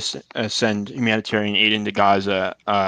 yeah, it kind of has. Yeah, but the second thing is, Hamas has already accused Israel of breaking the terms of the ceasefire agreement, of the humanitarian pause agreement. So either Israel actually has broken the terms of the agreement, or they're just probably using that, well, firstly to put more fuel on the fire because that's what Hamas does. But I If mean, they're doing it, knowing Hamas, they're probably doing that to give themselves carte blanche yeah, to yeah, not hold up their end of the bargain. yeah, exactly. That's what I'm saying. So it's like, of course, knowing Hamas and their nefarious acts and how they don't care to abide by agreements either, they like, especially if Israel, if they are lying about that, we can very well assume that that is them like building up, just going pre-making their position, their justification to them going on to breaking their terms of the ceasefire. So why don't we just do it first? Like, if they're going to do it, they're already building up some pre, what's it called, some justification already. Why wouldn't we just do it first? Like, to make Because ourselves look good, but we because already look Israel good. is never the aggressor. That's why. But like, Israel already has a horrible public record. They clearly are sometimes the aggressor since they're killing so many civilians. Like, why not break that public record even That is further? not what aggressor means. Aggressor is whoever struck first. Well, did the civilians strike at all? Like, the civilians who were being killed? There are obviously some of the people who are getting Yes, bombed are actually, I innocent. told you there was a bunch of civilians that broke in to the Israel borders at Yeah. like during the October 7th Those attack and started civilians, burning cars and shit. and are those civilians now in jail? Or those the civilian, like, I'm Some of them guess are. yeah, some of Some of them, them, not all of them. yeah, not all of them. So, like, the majority of them who probably were in their homes and didn't know that October 7th was going to happen before it had long happened. It's like, are those people who were getting bombed, did they aggress Israel? So when Israel bombed them, would they not be the aggressors here, since those people who they bombed, some of them, a lot of them, were just innocent people who had nothing to do with the attack? Right. You don't. That yeah, sure, but they also didn't need to stay in the buildings that they were warned to leave. I just don't. I just doubt that these people all knew. Oh well, these buildings. We wouldn't have these dying children, like these dead family members, that are like going to like these people who are then radicalized. That's why people make the argument, if they had dead family members, if they have dead loved ones, that's just gonna like breed in more Hamas, because there's gonna be more people who have lost loved ones. Well, if they could have just told their loved ones to leave, everyone would be dismissing that argument by saying, oh well, they wouldn't be having any grief since they knew what would happen and they didn't prevent it. Like, this was just a sacrifice. Like, nobody will dread you over sacrifice if they made the sacrifice. I had a hard time following that. Can you repeat that? Yeah, like, basically you were saying that, well, these people, they're pretty much sacrificing themselves. Well, everybody is making the argument and no one seems to have a counter argument. It tends to be like, oh well, this is just the best we can do. Like, what are we going to do? Sure, this is a thing, but what are we going to do? But a lot of the time people will make this argument that oh well, anytime that you bomb a lot of innocents, because oh well, there's a Hamas member in there and you gotta get it, that's just collateral damage. Every time that you have people with their loved ones just inside getting bombed, you're just gonna be creating more radicalization, because once people have lost their loved ones, the more civilians you have who have lost loved ones, the more people are gonna have this hatred for whoever caused this. Like, this whole argument wouldn't make sense if this was just people sacrificing themselves. Like, they just wouldn't be having this hatred if they had chosen to Oh, have that upon themselves. oh. Well, I mean, if someone like, I mean, if someone gets like, uh, if someone like, if someone's getting like bullied at school or something, like kills themselves, like yeah, they killed themselves, but I'm pretty sure they're gonna be pissed off at the people at the school for bullying them, even if they did kill themselves. You know Yeah, what I but mean? how is that comparison? Like, why? Because Well, Israel's because bombing Gaza. because there's because then they'd be like, well, Israel drove them to be human shields because they have no other choice But then it because doesn't. Gaza is the inferior military power or But something. then it doesn't breed more hatred, because for someone to have that opinion in the first place that leads them to justifying the acts that way, it's like they already had that opinion, so it's not gonna radicalize them further for them to have their loved ones lost, because they were already radical if they already had that. They are already radical, So it dude. doesn't. They teach them to hate Jews.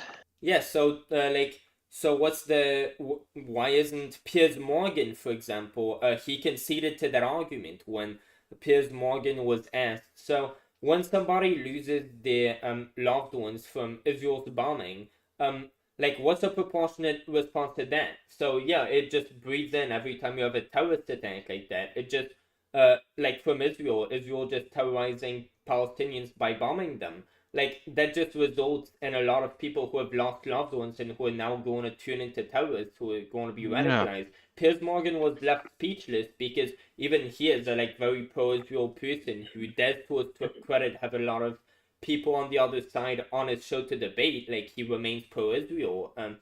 Yeah. Even people like him who debate this topic a lot, who have all the talking points, he didn't know what to say. Uh, well, I don't think he has all the talking points because remember, I sent you like a tweet from Piers Morgan about him posting about dead babies in like Al Shifa Hospital. Oh yeah, I remember. When it was so Piers Morgan is not infallible. He does get things wrong. Oh yeah, I know he gets things wrong for sure. I think this is another instance of him getting it wrong. Yeah, I remember when he was talking about veganism and saying, "Oh well, people can't eat a plant-based diet because bread, dude. You see breads," and he was like referring to like protein instead of calories. That was like, Yeah. dude, he was such a dumbass. It was like, But anyways, I don't agree with all of Piers Morgan's all of his stances necessarily on this conflict. yeah. So you actually think that like if we kill it, like if we keep leveling Gaza, it won't radicalize more people to turn like in favor of Hamas? Like what's I the think they will be.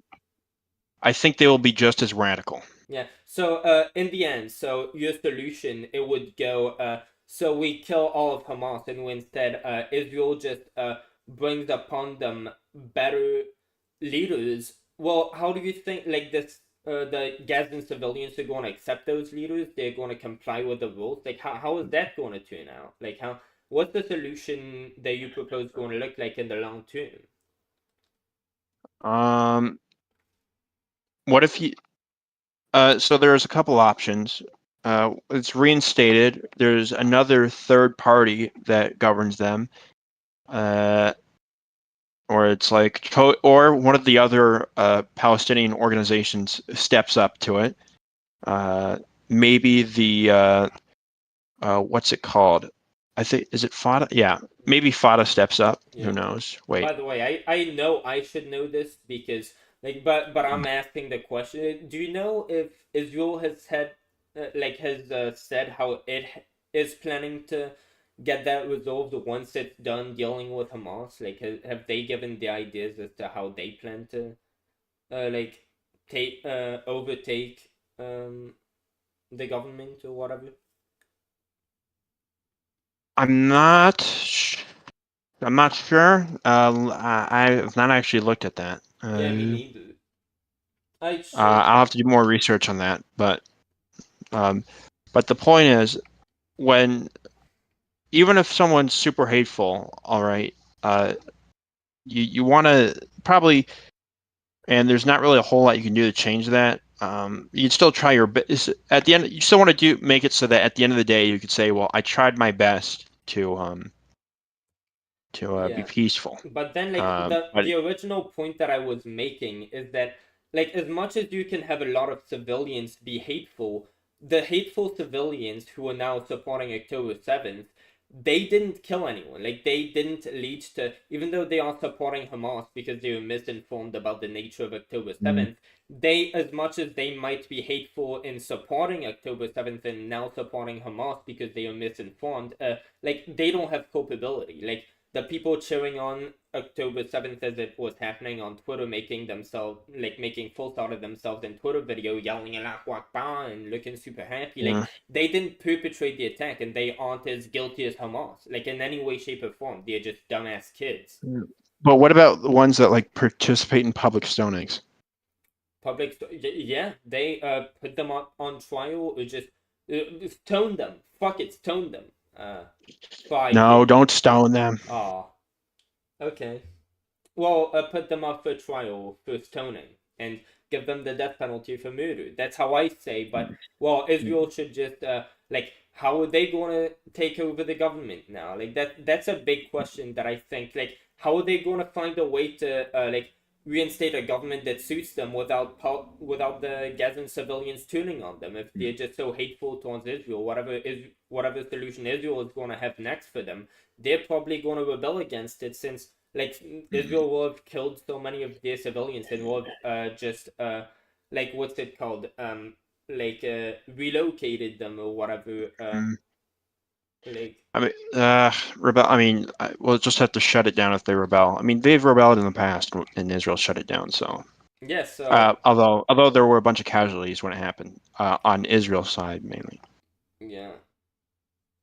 It's like, I just don't see our solution, I mean Israel's solution, working at all. Whereas if we try to, instead of kill them with more hatred, kill them with kindness and get them to turn on Hamas, and within, like, maybe a few decades, then hatred will turn. That's sort of how we did it with the Civil Rights Act. I guess that a lot of black people probably hated white people for oppressing them so much. I mean, a lot of them went through segregation. Like, white people constantly, like, belittling them, sitting in the front while they had to sit in the back.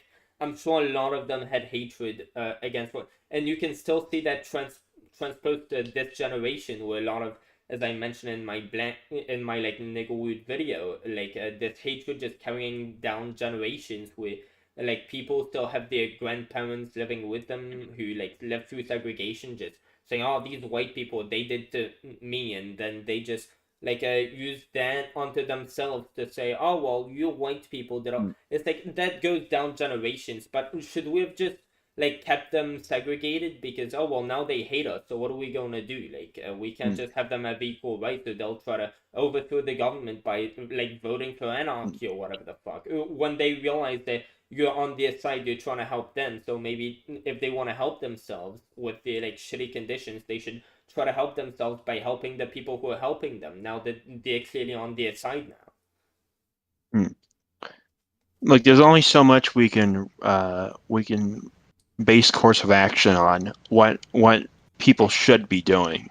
We probably need to base it on what they'll probably end up doing, and I don't think there's going to be a solution to this that doesn't involve at least a few loose ends. But what do you mean by loose ends? Like, loose ends, like, there's going to be problems in. Oh yeah. I think no matter what solution is going to have problems, but yeah, I wasn't sure if you were saying, like, some things that we just can't know yet how we're going to handle them, or if you were saying, like, oh, some casualties, which, like, yeah, both make sense. I just wasn't sure how to address it because I'm high as fuck. I don't have. But anyways, you have to understand, Palestinians in the past, they have tried to wage, infiltrate and kill leaders in the Jordanian and Egyptian governments just because their leaders recognized Israel's land as Israel's land and not theirs. Yeah, so I'm guessing, like, Israel's solution, if they don't want to have more terrorism, because if you instate people who, like, innately believe, like, public officials who publicly state that they don't believe that Israel's land is their own, that's inevitably going to lead, like, down the line to them being radicalized and doing another October 7th. So obviously Israel, if they're going to take over the government and fix the problem, they have to reinstate them with leaders who don't have that type of rhetoric. Yeah. Like, if you're going to get somebody who believes that Trump's election was stolen from him, and you're going to assume they aren't going to take steps to try to get Trump reinstated into power or whatever, it's like, yeah, that's just not going to go hand in hand. Like, you're going to have more problems if you replace them with that. Yeah.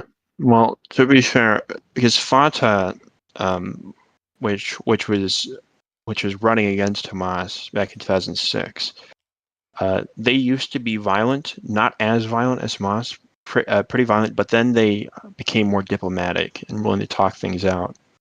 But then the League of Arab Nations kind of like lobbied in the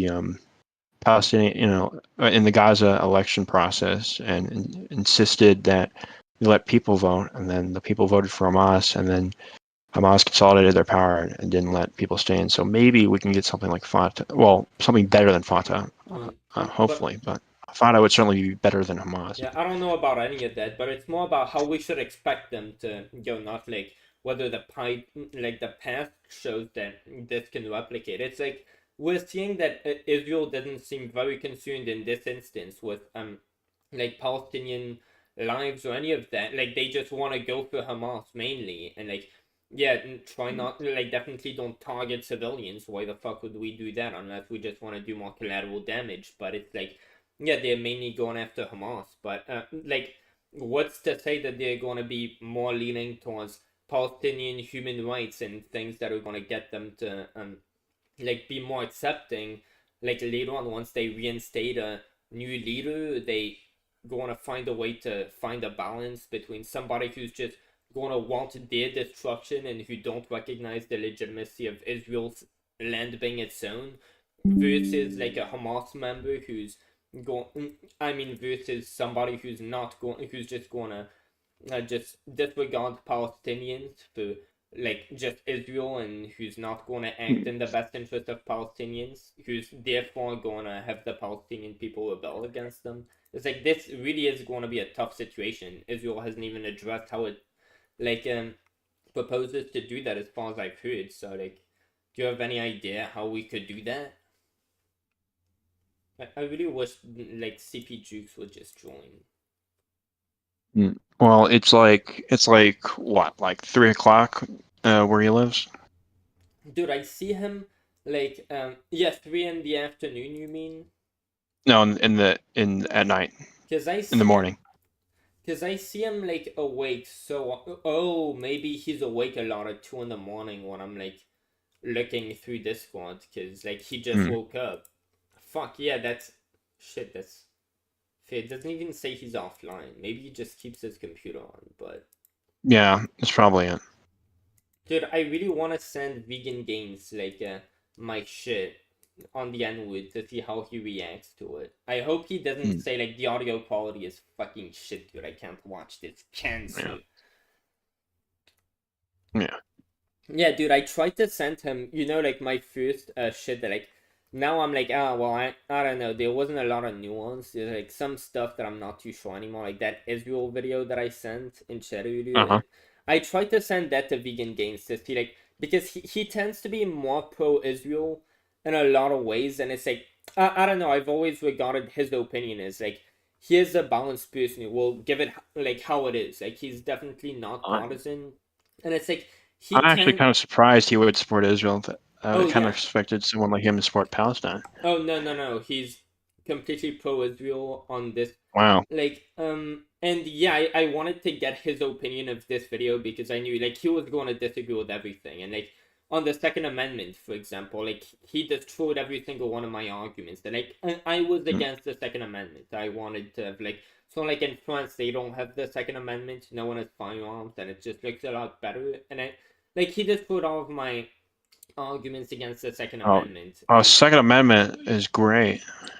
Yeah, and like I really thought, like I made a whole video on why I just thought, the Second Amendment, we just don't need it, and it's just become a mentality. Yeah, I would think that a libertarian would like the Second Amendment. Oh well, just like I don't think that you should get to own nukes or like the drug that you use to rape people. It's like, if something is going to be used for bad intentions, like you should get to have drugs, but you shouldn't get to have like malicious materials. And some like a weapon, it's like, what can that be used for? Well, Are you kidding me? If someone tries to rob your store and all you need is just to point the gun at them, and they're like, oh, okay, I'll stop. Well, in a store, you'll have security guards to have weapons, but like ordinary citizens, like, I mean, when the fuck do you ever get No, robbed? some stores can't afford security guards.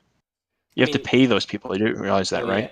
Well, then those people can, like, that sort of makes sense. But like in the majority of situations where a gun would end up being used, when like you could have other weapons if you really need to defend yourself. It's like the idea of a gun is sort of like, you get it, and once you get it, like, you can kill people. And the majority of people who are gonna end up buying guns, like, they're just like the poor people in the poor neighborhoods who just develop the mindset of, oh well, if anybody fucks with you, I gotta defend myself. And then these people, they'll end up in a situation where, oh, their girlfriend just put up with them or something. They're just gonna go after the new guy who their girlfriend is with and just shoot them. But like, if we didn't have guns, like, it might be more weird because that mindset wouldn't develop. But like, he showed, for example, the statistics that most self-defense incidents, they don't even involve a gun getting shot. Nobody actually dies in most self-defense incidents. You just point your gun at them. And it was if you have a gun, you don't even need to use it. You can just threaten to use it. Yeah, and I hadn't even taken that into account. And there's just so much stuff that I hadn't taken into account that it's the same reason why it's good everyone has nukes, because if everyone has nukes, no one wants to use them because they're at risk of getting nuked. Same principle with guns. Yeah. But yeah, he's against Black Lives Matter. He has called them a terrorist organization. Oh my god. And I agree yes. With I 100% agree with him. And he has gone into detail explaining, you should watch this video. Holy shit, maybe I should watch Vegan Gains. These are like... Okay, how about we go into... I just remember Vegan Gains is the crazy guy Leafy would make videos on. Oh yeah, let's watch this video and watch together, dude. Alright. Okay. He's made so many good videos. Against gender-neutral pronouns, too. He has a video just destroying gender-neutral pronouns. These people are fucking degenerates. Get the fuck out. Okay. This video is age-restricted. Shut the fuck up. Unavailable. This video is age... What? It's not letting me. It's supposed age-restricted. Oh yeah, you can't play age-restricted videos in Discord. That's gay as fuck, dude. Oh, okay. You want to just watch it? Like, you want to screen share? Maybe I should watch it and I could screen share. Yeah, let's fucking, dude, I really hope this doesn't, like, fuck up my screen or whatever. Select a tab. No. He says, BLM Grassroots is terrorist, right? Because they're doing political violence, like violence aimed for political purposes. So that's the definition of terrorism. I was gonna say because they also support Hamas, not Palestinians, specifically Hamas. Black Lives Matter too, but this was a long time ago. This was 4 years ago. No. And it was no. But recently they came out like supporting Hamas. Like when October 7th happened, this is what they posted. Oh my fuck. Let's see this.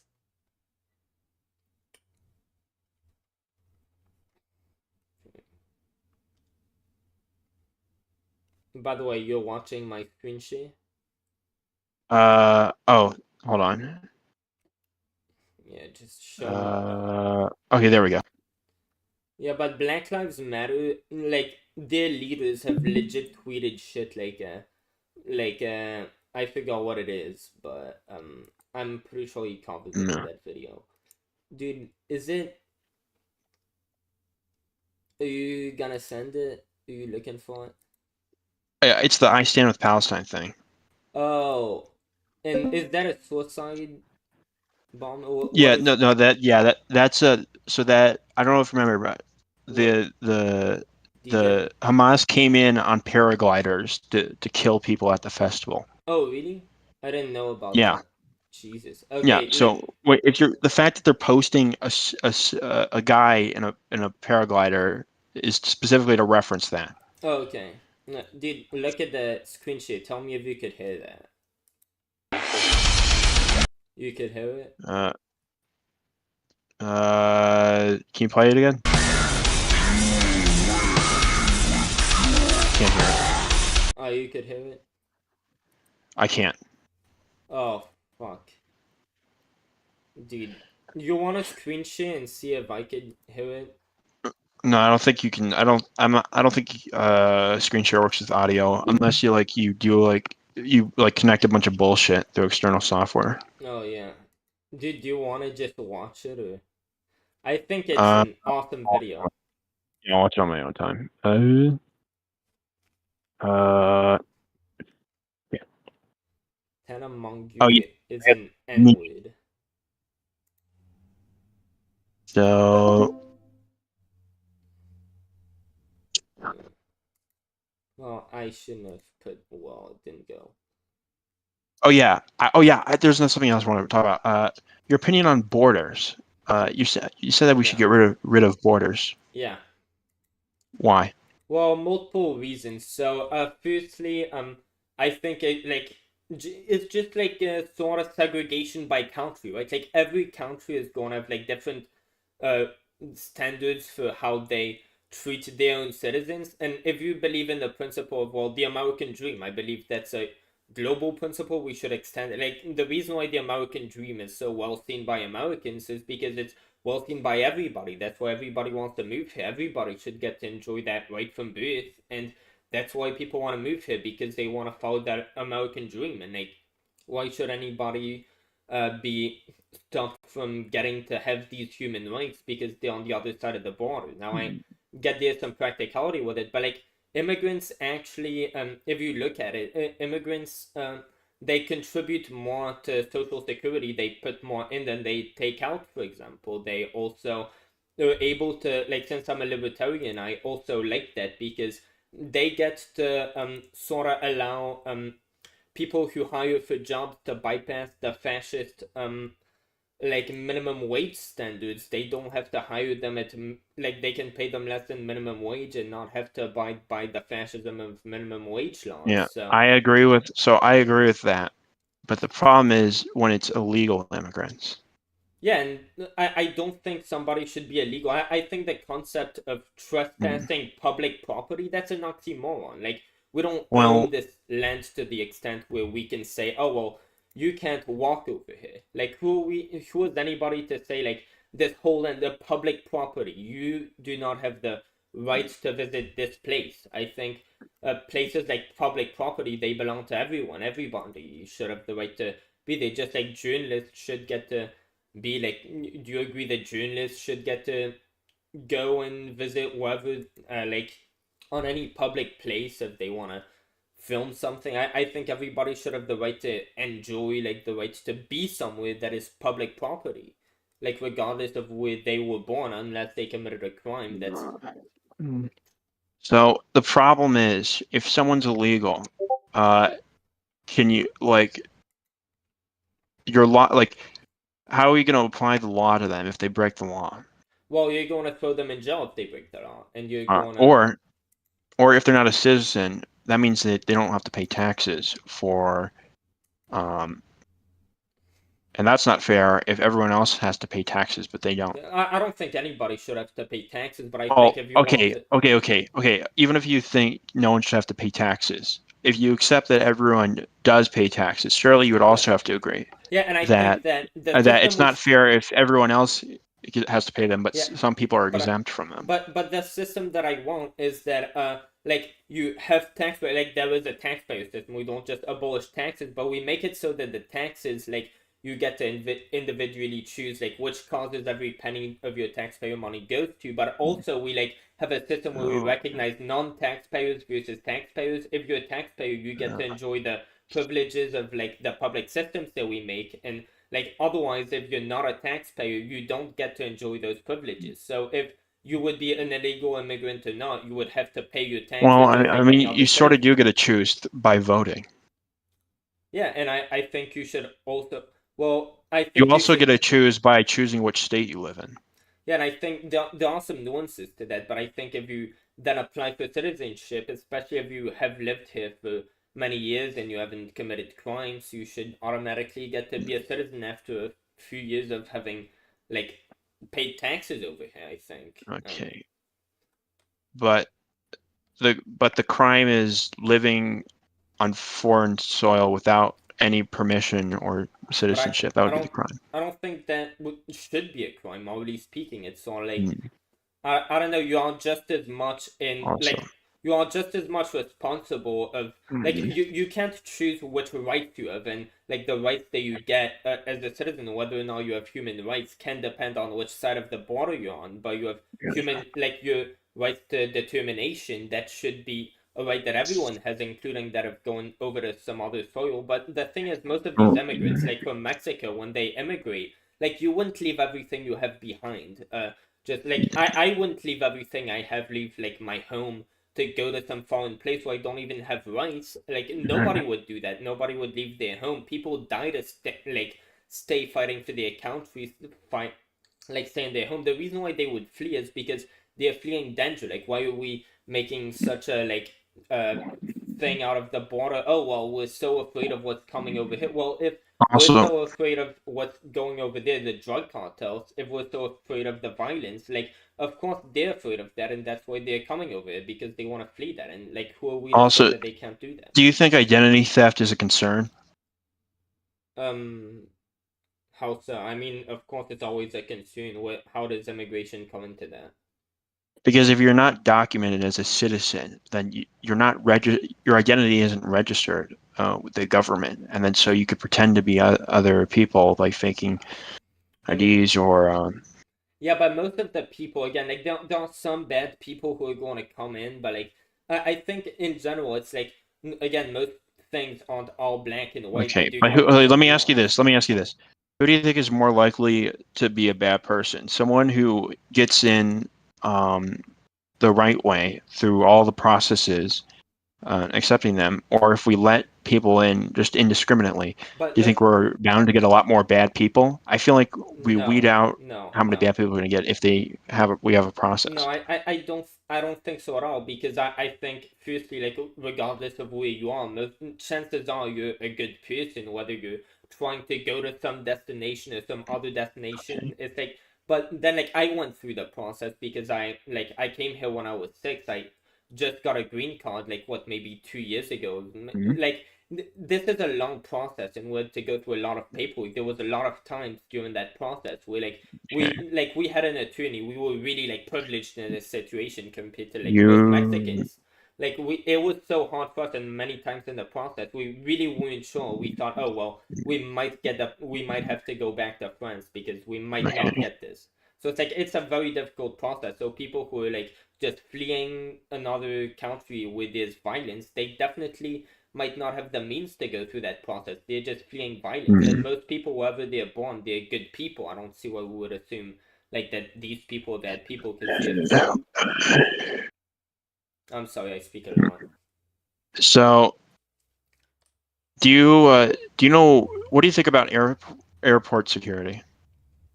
Oh, I think it's gay as far. I, Do you think uh, it's necessary though?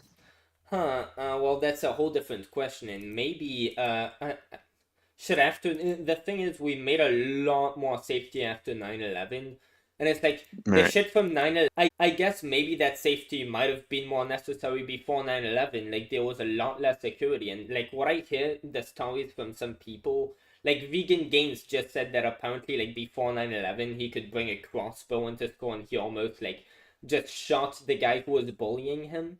Like, and it's like they allow that shit, and it's like, well, a school shooting is probably way more likely when, like, you're allowed to bring in a gun to school for, like, school projects and stuff. So apparently it was, like, just globally there was a lot less security, including in schools. Like, when I went to school, at some point, since I have, like, fucking autism, and I have OCD and shit, I tend to pick up whatever I find off the ground and stuff, right? OCD really bad back then. I found a lighter that wasn't working on the ground and I picked it up and it just stayed in my pocket. And like I picked that up when I was like going to the bus stop and it fell out of my pocket when I was going on the bus. Like they almost suspended me for that. I just got away with a write-up. It's like that type of shit would have never happened before 9/11. So I think there's probably a just middle between like what they're doing now and what they did back then. Like I don't know, the level of airport security I went to, I don't know if that level is necessarily necessary or if they just did it like as another thing like against 9/11. I don't know what extent of that was necessary, like how strict it should be to like maximally like prevent terrorism but within reasonable bounds. I have no clue where that would be. Okay, I think. Well, I think security is pretty good as it is, and maybe you need to. But I think if you agree that airport security is necessary, then you should also agree that border security is necessary. Why? But I mean, at the airports, that's like people might bring shit like onto the plane, and it's really for like 9/11 stuff. Like in case you're gonna take weapons onto the thing, like all of the security there, like to make sure that you have the passports. But if you took the passports, it's like you're good. But it's mostly to make sure that you're not like trafficking a child or something like that. And it's like over the border. I just don't see why there should be No, so that's much not why confusion over security the is in border. place. It's so you don't bring a bomb onto the plane and blow everyone up. Well, yeah, that's why if you yell bomb in an airport, you'll literally get Yeah. taken to. But if you yell bomb like anywhere else, like they not nearly as bad of consequences. It's like it's security in terms of don't bring like weapons and all, and it's like why would we expect people at the border to be like I guess definitely have some regulations anyway, especially if somebody is convicted of crimes. But Because what if like terrorists sneak into the country disguised as immigrants? are there a lot of terrorists in Mexico? Like they're fearing the drug cartels, but like the whole like the Middle East is not in Mexico. No, but what I'm saying is someone from the Middle East could go to Mexico, pretend they're from Mexico and crossing the border, and then Um, once they're in, like blow shit up. Or a I Chinese person might be able to like collect intel from like I think that's a uh bit from silly. U.S. I mean You that think why do you think it's silly? because Mexico doesn't allow these people to go into their nation either because they're afraid of the same stuff like terrorism. Why would terrorists Oh, target well the I mean U.S. more than that just Mexico? help. Oh, well that just helps my argument for borders then. Well, against like obviously against some of these countries with like terrorists screwing them again, but like a border with Mexico and Canada, it's like Canada we don't have anything to fear from them. Like what on earth do we have to fear from them? Mexico, it's like these people are just fleeing from the violence of their own country, which is the drug cartels. Same thing we would have to fear with Mexico, where someone from another country could sneak into that country, pretending to be a member of from that country, and then use it to like start killing people in the But how U.S. would they have gone into that country if like they could have just gone into our country since Mexico I'm sure has like similar standards to like not allowing these types of people Oh, into their well, country as we do. don't you think there should be something to stop them from getting into our country then? Well, maybe, but not from the countries that are bordering like us. We have two borders with Mexico and Canada, and these people are not gonna be terrorists. It's like that's not where the terrorists are. So yeah, They can go there though. I Do you mean, think just like a they can terrorist? come here. Yeah, just They like they can come here. If we we see would that it's a check terrorist, we will not. we would check who they are at their airport before they could fly over here. Yeah, exactly, and that's a whole different story from like borders, where like, okay, well, there's no reason to imagine that you're going to be a terrorist. You're just It's trying not. to get to your It's literally destination. the thing with borders is it's all about who's permitted entry into your country. Plane is you can go by plane or you can go through the border. And like, there's a thing with airport security with like they have to verify your identity and stuff. But I definitely get where you're trying to go. But yeah, since with planes you can get from much further destinations. We're so immune to a lot of terrorism because like France has a lot of terrorist problems because there's a lot of people from over there, like they're right next to a lot of Middle Eastern countries. They have a lot of like terrorism problems with Muslim terrorism. We don't, and it's like, yeah, these like these people come from over there, they might need some screening to make sure they're not terrorists because terrorists would want to come to the United States if they could just get over here so easily. But like these people, they aren't coming into Mexico. So like of course from these countries, both Mexico and the United States and Canada, so all three, they should have a similar standards to not let terrorists come into their country from like those nations, but like between one another, there's no reason to have that like type of thing. And we should like if we're afraid of what the drug cartels, like the people from the drug cartels coming to put us, just legalize all drugs and put them out of business. Like just to end that once and for all, so that all three countries could be peaceful. You don't think overdosing on drugs is a problem? Yeah, I think it's a problem, but it's a problem you get onto your side. And like, why do people get addicted to drugs? Isn't there enough fear mongering when you get into high school? Don't ever smoke cigarettes. You'll end up fucking dead, motherfucker, before you know it. How about definitely don't smoke weed? Motherfucker, you'll be shooting up a school before you know it. And it's like, yeah, I think so everybody sort of knows that if they take drugs, their life's going to be ruined. There's like, nobody who is doing well is going to take drugs. Nobody who thinks they have a future ahead of them is going to take drugs. So if you're looking at people who are going to drugs, you already have like a big problem already there. So if you want to fix that problem, like go ahead. But drugs tend to be the solution, the best solution people have, unfortunately, at that stage, because they don't see any better solution. So I think it's really a cope for a bigger problem. So if you want to fix that, you fix the problem, not the cope. So you think anyone doing drugs, it's not that you think that their lives are already ruined, and it's not the drugs that ruined an already good life? But then people should get that autonomy to choose for themselves. And people tend to be smart. People tend to understand. Like, yeah, we don't go to drugs. Like, I went to high school, by the way. That's how I know people around me aren't racist. People around me, I never saw anybody peer pressure anybody into taking drugs. It's not even like looked up to. Like if you were like, even as much as I smoke weed in high school, like you look down upon it's more common in college though. I mean, I'm in college. That's why they teach you in high school, so you know before you go to college.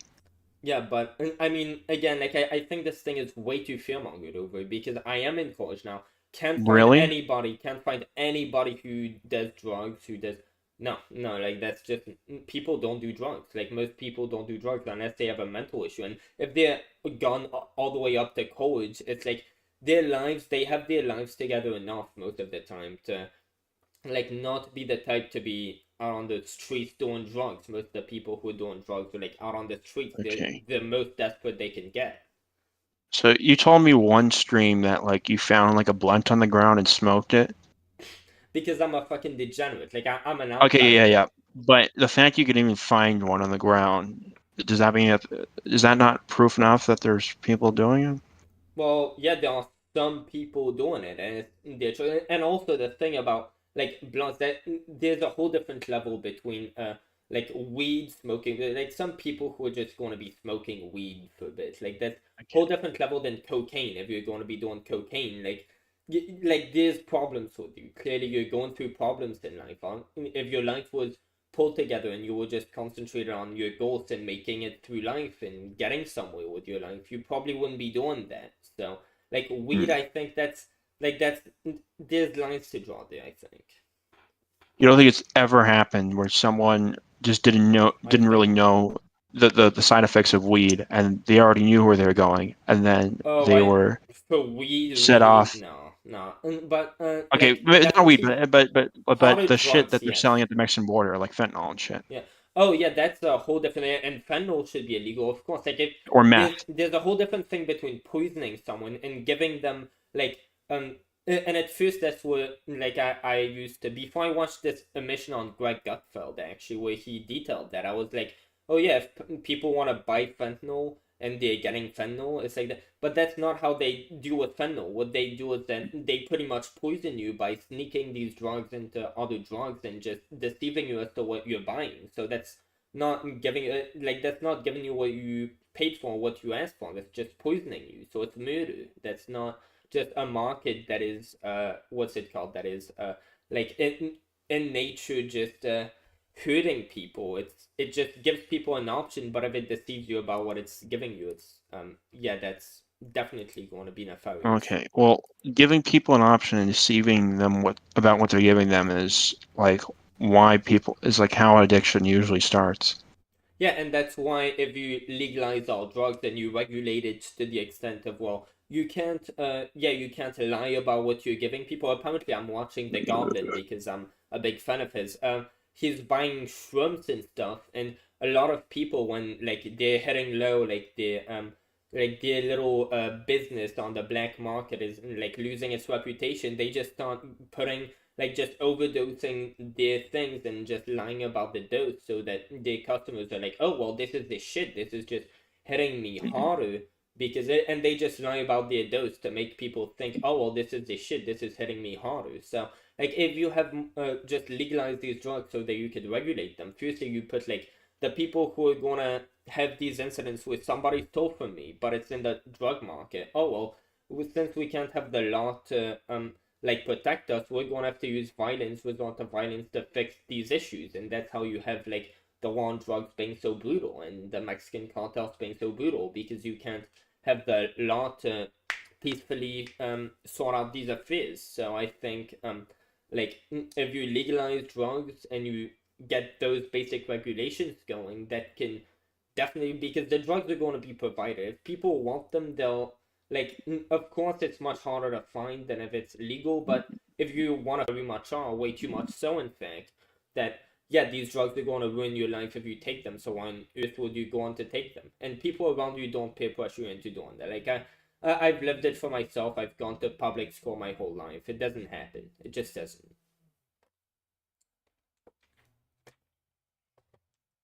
No, okay. Well, I think it does happen.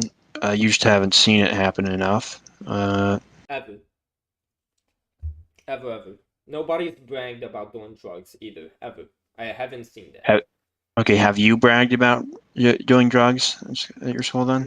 No, I claim to Okay, be so if you haven't done it, then I- how do you expect anyone else to have done it? And if Yeah. you do drugs, why the hell would you want to tell everyone that you're doing them?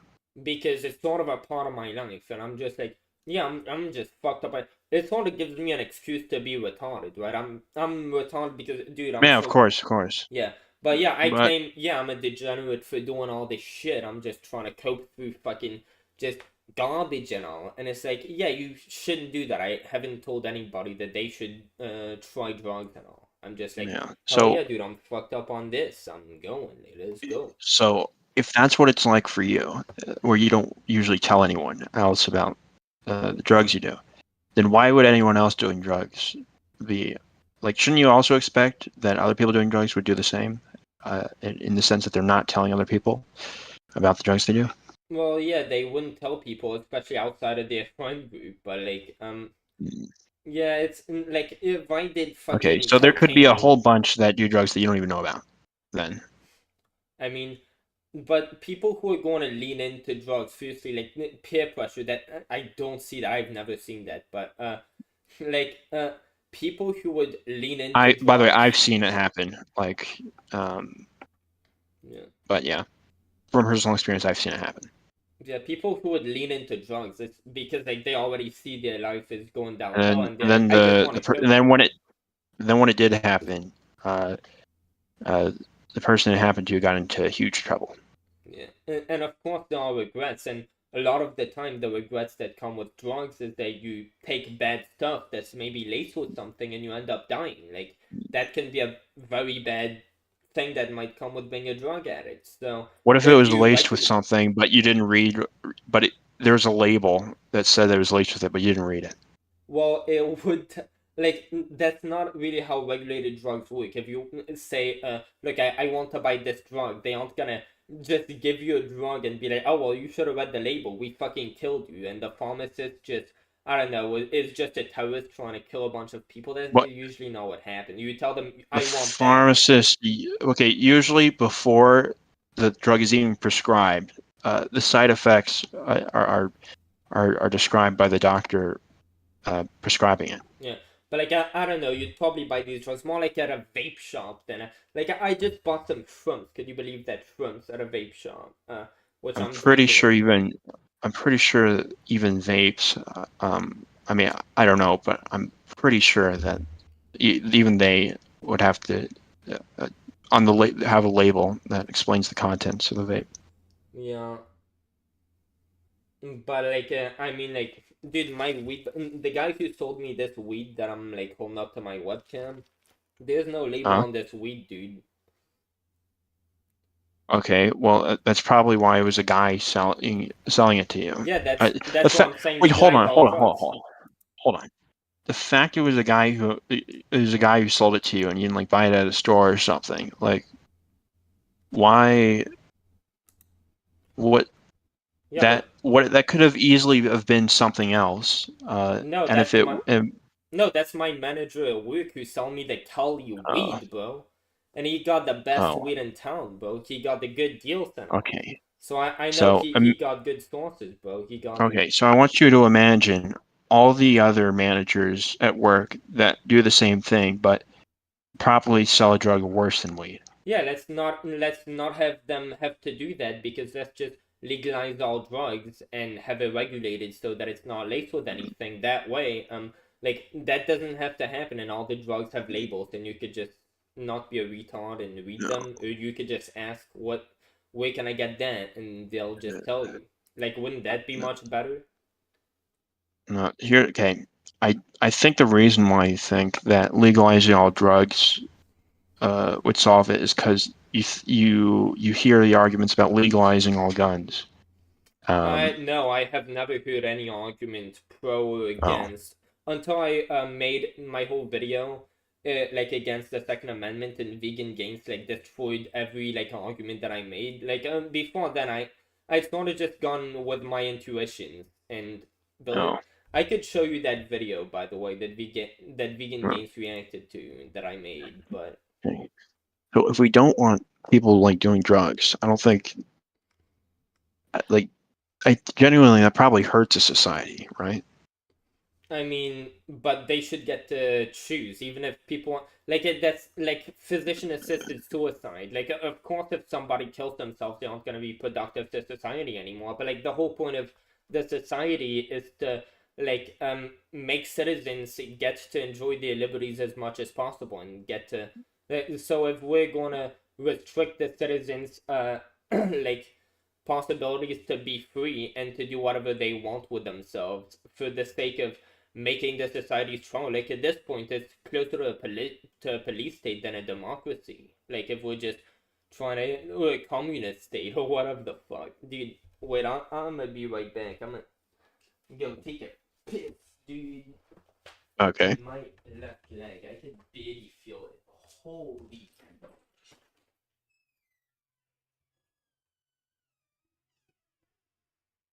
No, I'm still freezing.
My bad, bro. I'm back. All right. So wouldn't we want so wouldn't we want to wouldn't you say that's more crippling or detrimental to freedom overall to just if everyone's life gets ruined by a drug, they're like, oh god, I wish I never got addicted in the first place. That's why we educate these people in like K through 12th grade. We educate these people so as to know what decision they're taking, and that's why people, ordinary people who like like ordinary people whose lives are going straight, they don't go to those because both their parents and their the school system, we're doing the best we can to let them know the dangers of drugs, and it's working well. People who are like not prone to going to, like, people just don't go to drugs, and there's nobody really peer pressuring people into doing that, because we all know you're just going to peer pressure people into ruining their own lives, and everybody agrees like if you do that you're an asshole. So people just don't do that. So I think we're doing everything we can, and if we want to get it better than what we have it at here, we should try to solve the issues that tend to lead people to going towards drugs instead of just making the drugs illegal. Like, people will find them if they absolutely need to.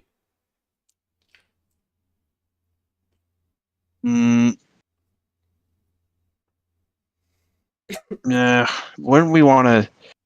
I don't know. It just seems like there isn't a single good outcome overall that comes from legalizing drugs. There are a lot of outcomes. We can put the drug cartels out of business. In fact, wouldn't you say that wouldn't you say that the problem, like, if we did legalize all drugs, people might be like, oh wait, it's legal now? Oh, it must not be that bad. I'm gonna try some. No, because we keep telling them throughout school, like, nobody's that dumb. Everybody knows, like, most people knows what the substances are. Like, oh, this is cocaine. Is cocaine good all of a sudden because the government legalized it? Was the government saying that it's good all of a sudden? Like, it's not like we. I know. Over the years, like, more states that have been like legalizing weed. Yeah. More people have been doing it since it was legalized, despite like being told in schools that they shouldn't be doing it. Well, yeah, because now that you have it legal, people have that right to choose, and they won't be prosecuted for it. But maybe the culture around it is like accepting more to go towards weed, because weed doesn't destroy your life like a drug like cocaine would. You're making it seem like there was already that desire out of nowhere, without even smoking it, to smoke weed. Why And would now people... all of a sudden they can act on it. Well, I'm saying that legalizing it creates that desire in the first place. well, why were people pushing so much to legalize it? I mean, Biden literally at the start of his term, like, he fired multiple people who were working in his administration because they, like, at some point they mused to the fact that back in high school they had smoked weed at some point. He fired them. It's like it's been the consensus on both parties' side, like, don't legalize any drugs. But people have pushed back against that. They've been like, there's been a lot of outrage over that, leading to it being legalized because people were asking for that. Otherwise, it wouldn't have come through. Like, the establishment's position was never to legalize weed.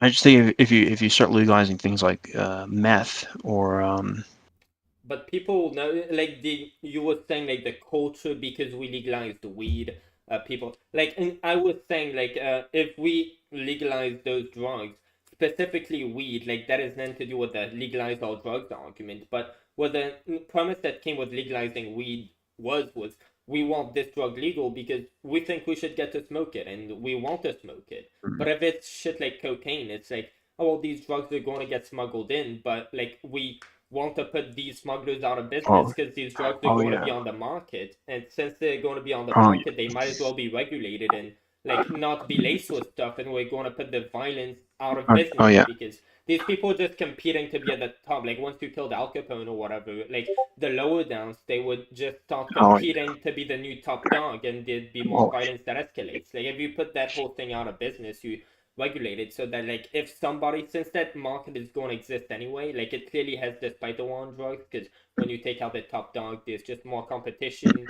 It's like since that business is going to exist, you prevent like if somebody steals something from you, then you like, since these people don't have the law to like to be able to defend themselves from stuff like theft, if like another drug cartel does something to them, they're gonna have to retaliate with violence, because what else can they do? And that's how these drug cartels just turn violent, and they want to like impose their authority so that they can stay number one. And how do they do that? By just being as just by just imposing their wrath as fiercely as they can, and that's how you get all that violence. So instead of so you having think that, so you think the only problem with cartels is only their violent methods, not the fact that they sell drugs.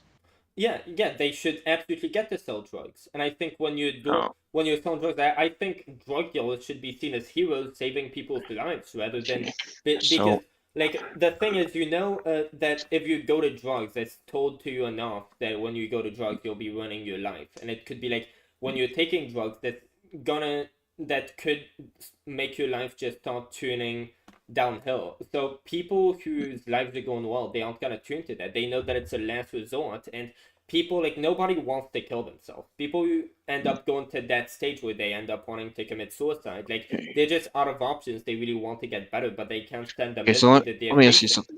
So that can be an I mean, alternative that they can go to first. so you said earlier that people should not be able to own their own nukes. Yeah, they Why? shouldn't, because that can be used to hurt others. And I said after that, the drug that's used to rape people, there's a rape drug, I forgot what it's called. That shouldn't be legal because you victimize others with it. If like you should have autonomy over yourself. If you want to commit self harm, you shouldn't be in prison for that. If you try to commit suicide, I'm pro physician assisted suicide. You should get to be in control of yourself, have autonomy over yourself, because fascism, no, you can't have slavery anymore. We aren't like, citizens aren't slaves to their government. They get to kill themselves if they so wish, because it's their lives. It's not the government's All right. lives. So Well, what about parts? How do you feel about parts to build nukes? I mean, it depends. What would constitute as a part? Because for all I know, Like, what if you disassemble a nuke and then sell that on the market, and then have instructions for people to build their own nukes if they choose? that's a whole different. Like again, it comes down to nukes. Like that's just like nukes. They can be used to hurt other people. That's got nothing to do with like Yeah, drugs. but I'm not talking about the parts for nukes though. Yeah, it depends. If these parts don't necessarily constitute like necessarily nukes, they could be parts of really anything, then like no. But like parts that were definitely like big red alarm to their parts for nukes, yeah, like heavily regulate those. Yeah. But what if you want to like use it to make your own like reactor or science experiment? But it also just happens to you can use it to build a nuke. I mean, I don't know, but either way, there's also like, why would you have the incentive to want to build a nuke? Like, we should have a system where like people who are this mentally disabled, we sort of spot them beforehand. And I know that can be a little bit hard, but yeah, Oh, you should make sure that danger can't come. You should have regulations around that. Like, I don't know, what we seem to currently have now seems to be working. Maybe like keep up whatever we're oh, doing so far, and in terms of drugs, legalize it, because those can't really be used as part of nukes. At least that's not what they seem to be used for. okay, so you're against like selling parts for nukes? It depends what that part insinuates. I don't know anything about parts for nukes or any of that. If it's Like you explicitly take a like, nuke, you take it apart, sell the parts oh yeah, everywhere. like it, that's especially if you're like selling different parts of a nuke. If somebody is caught like the same vendor selling different parts of a nuke, like that's pretty like, oh, what are you doing here? You're selling a nuke pretty much to different places. But if I don't know if it's just like different parts that like It's just different parts, man. Well, I mean, you could say that of a gun. Like, what's a part of a gun? Well, there's plastic. Well, I have some plastic. Here's my vape. It's made out of plastic. Like, I don't know if like some part of my vape could be considered a part of a nuke. You could use probably some part of my vape. I don't know if I'm like red herring you. Or, like, I'm just really high, dude. Like, so say, okay, I'm gonna get specific. So let's say you're selling like plutonium, which is radioactive element Yeah, that's just often on used in a itself, nuke. that's what I was going to say. But like by itself, it's harmful. So that should be heavily regulated if you don't have But like. you could use it for non-harmful things. Yeah, so Plutonium. Like, what if yeah, so then you'd have to have the certificates, like saying that you're certified to work with said material. Otherwise, no, no, like you have no business playing with this type of shit. Like, what the fuck? Unless you're no. going to build it in your own lab, in which case, like, oh well, clearly you have the like certification to be able to use such objects Okay. since you're able to build it. But other Okay. than that, So people would need to have some sort of certification to sell drugs then. well, I mean, I don't know. I'm guessing. Probably like, can you sell a vape? I guess if you can sell something on the market, you could just sell it to somebody. So yeah, why not? I mean, to be fair, if you like since like you can't technically sell alcohol, like you can't sell alcohol to a minor, but if you have alcohol, you can sell it to somebody else who's not a minor. Like that's a drug. So I mean, why not? It's like you see that with alcohol. Alcohol is definitely a drug. I'm on alcohol right now. It's affecting my thinking. Like it's definitely a drug, and like what can you do with alcohol? Yeah, you could sell it to a friend since it's on the market. So yeah. Yeah, but then it's on that person who, but should they get caught, it's on the person who gave it to the minor that broke the law. First of all, I think the age of drinking should be 18 if you have the rights. If you have the responsibilities of, say, paying taxes, you should Oh also yeah, have the rights sure. that come with It's them. 18 in most But places. yeah, I think maybe if you are selling, like I don't know, I don't even know, because when I was a minor, I remember when I was 14, 15, I was like, I should have the right to drink. If I want to drink, if I want to do drugs, that should be like, reflecting back on that, I don't feel like I disagree with myself back then or not. But I don't know if there really is foundations, if that's just that. I don't know. I'm not sure. So you do think there should be certifications for like selling drugs if they were legal? Oh no, to minors maybe, like you shouldn't get to Oh, sell cocaine okay. to children. So then why should there be certification for like selling plutonium then?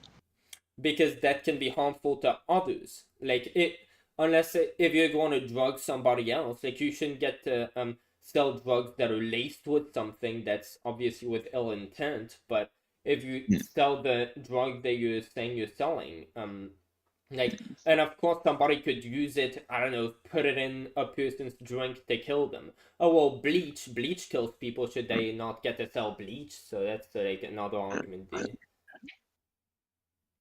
Uh, And it's like I mean, fast food. Like plutonium. I mean, plutonium on their own, yeah, it can harm others. Just, but that's like if you decide to like stick around it and like have the radiation poison you. yeah, I mean the thing is, when objects can and tend to be used with the intention, like why would someone want to do that? If someone's buying Well, plutonium, hey, what if someone wanted to make energy breakthrough with their plutonium, okay, but well they're then they should maybe have to go some type of like thing where they explain their project and they like explain what they.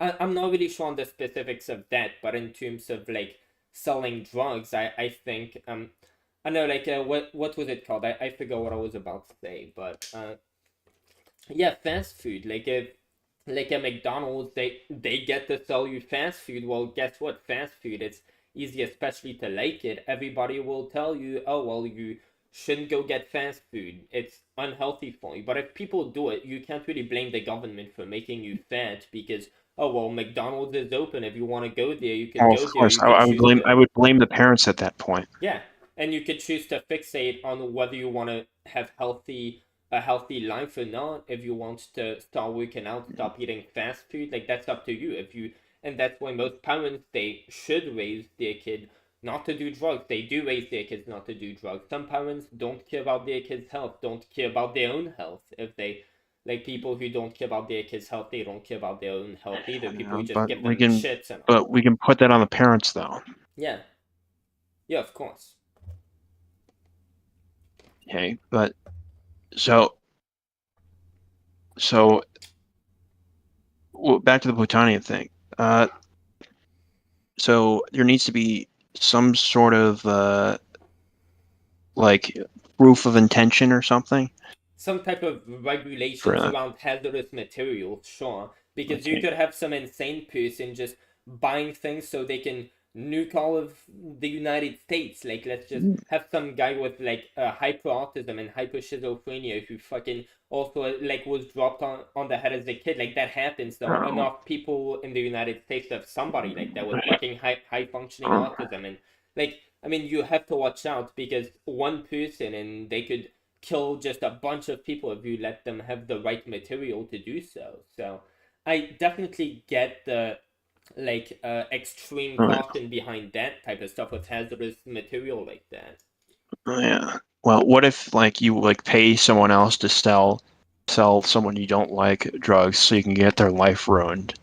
Like, do we have to start making proof of intention like for the drug dealer then that they're not trying to like purposely just trying to like get people addicted and they just want to make a profit? That's not look this can be applied to alcohol too, because alcohol is a drug, right? Like this we have this problem with alcohol. We have alcohol being legal, and it's like honestly it's But alcohol has regulations though. You're proposing that we legalize all drugs with no regulation.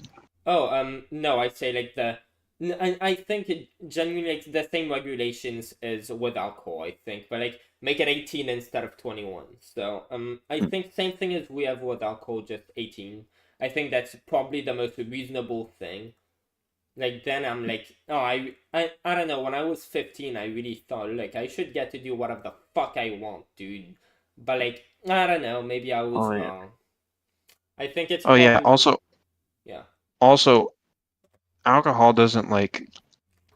I mean, you can obviously drink yourself to death, but that's after like way too many after way too many hits. Some of these drugs can kill you on the first time taking them from overdose. Oh, and that's why they should be more heavily regulated, so that like people like what happens when you don't tend to die on the table, and like people who are operating with you, they give you much heavier doses, like in the hospitals of like I mean much heavier drugs such as like morphine, heroin. Sometimes they give to patients, but people don't die under those circumstances because like the people who are selling it to them. So usually like those drugs, they'll be like sold by people who know things about them, who can tell you like, oh well, this is how much you have to, like drugs such as fentanyl, if they are sold on the market, like obviously you aren't gonna be finding people just like going around with fentanyl, just giving, oh well, here's a fentanyl pipe, dude, you don't have any fentanyl on you, here you go. Just random people just starting to do that all over the place. Like everybody still has the notion fentanyl kills, but if you're going to seek out drugs, I don't even know how we deal with fentanyl, to be honest, but drugs like cocaine, like anybody who'd be supplying that to you would get to provide you with the knowledge of exactly what that is, what you're taking, and like what to expect from what doses, given like how much experience you might have, your weight, different things. Like at least you could have that information be given to you by someone who's way more certified. So I think that's just a better system, because it's gonna be on the market anyway. Like we had the war on drugs, have drugs gone away? Like no, there's still a market for them. The thing is with morphine is like it doesn't. I don't think can morphine kill you like on the first time taking it. Depends how much you it take. Can? Depends how much you take. No. I'm saying some of these drugs can kill you even from a small dosage first time you take it. I don't know about morphine. It depends on the person too. I have no clue. But I don't think hospitals would use it if it can kill you. Yeah, of course. From a regular dose. Yeah. No. Yeah, but I'm saying a lot of these drugs that a lot of these drugs that are currently illegal can kill you on the first dose from a relatively small dose. Yeah, but like those types of substances, who's really gonna go after those substances? Like they'd obviously be way more heavily regulated if they were legalized as well. But I mean, of course they should be legalized as well, as there could be a market. But if they were legal, they'd have to be a lot more regulated. But the idea is to drive the drug cartels out of business, and they aren't really gonna be in business with like small drugs like those anyway. But yeah, legalize Yeah, those too, but heavily regulate them. And right now they aren't regulated, since drug cartels aren't regulated. I think saying we can drive the drug cartels out of business if we legalize all drugs is like saying we can get rid of all cancer if we kill everyone, since What? yeah, No, I mean the the problem cancer with can't spread if everyone's dead. but the problem with the drug cartels isn't that they're selling drugs, it's the violent methods through which they're doing so. Like if they It's just both. I It's both, disagree. though. I just disagree. Hmm.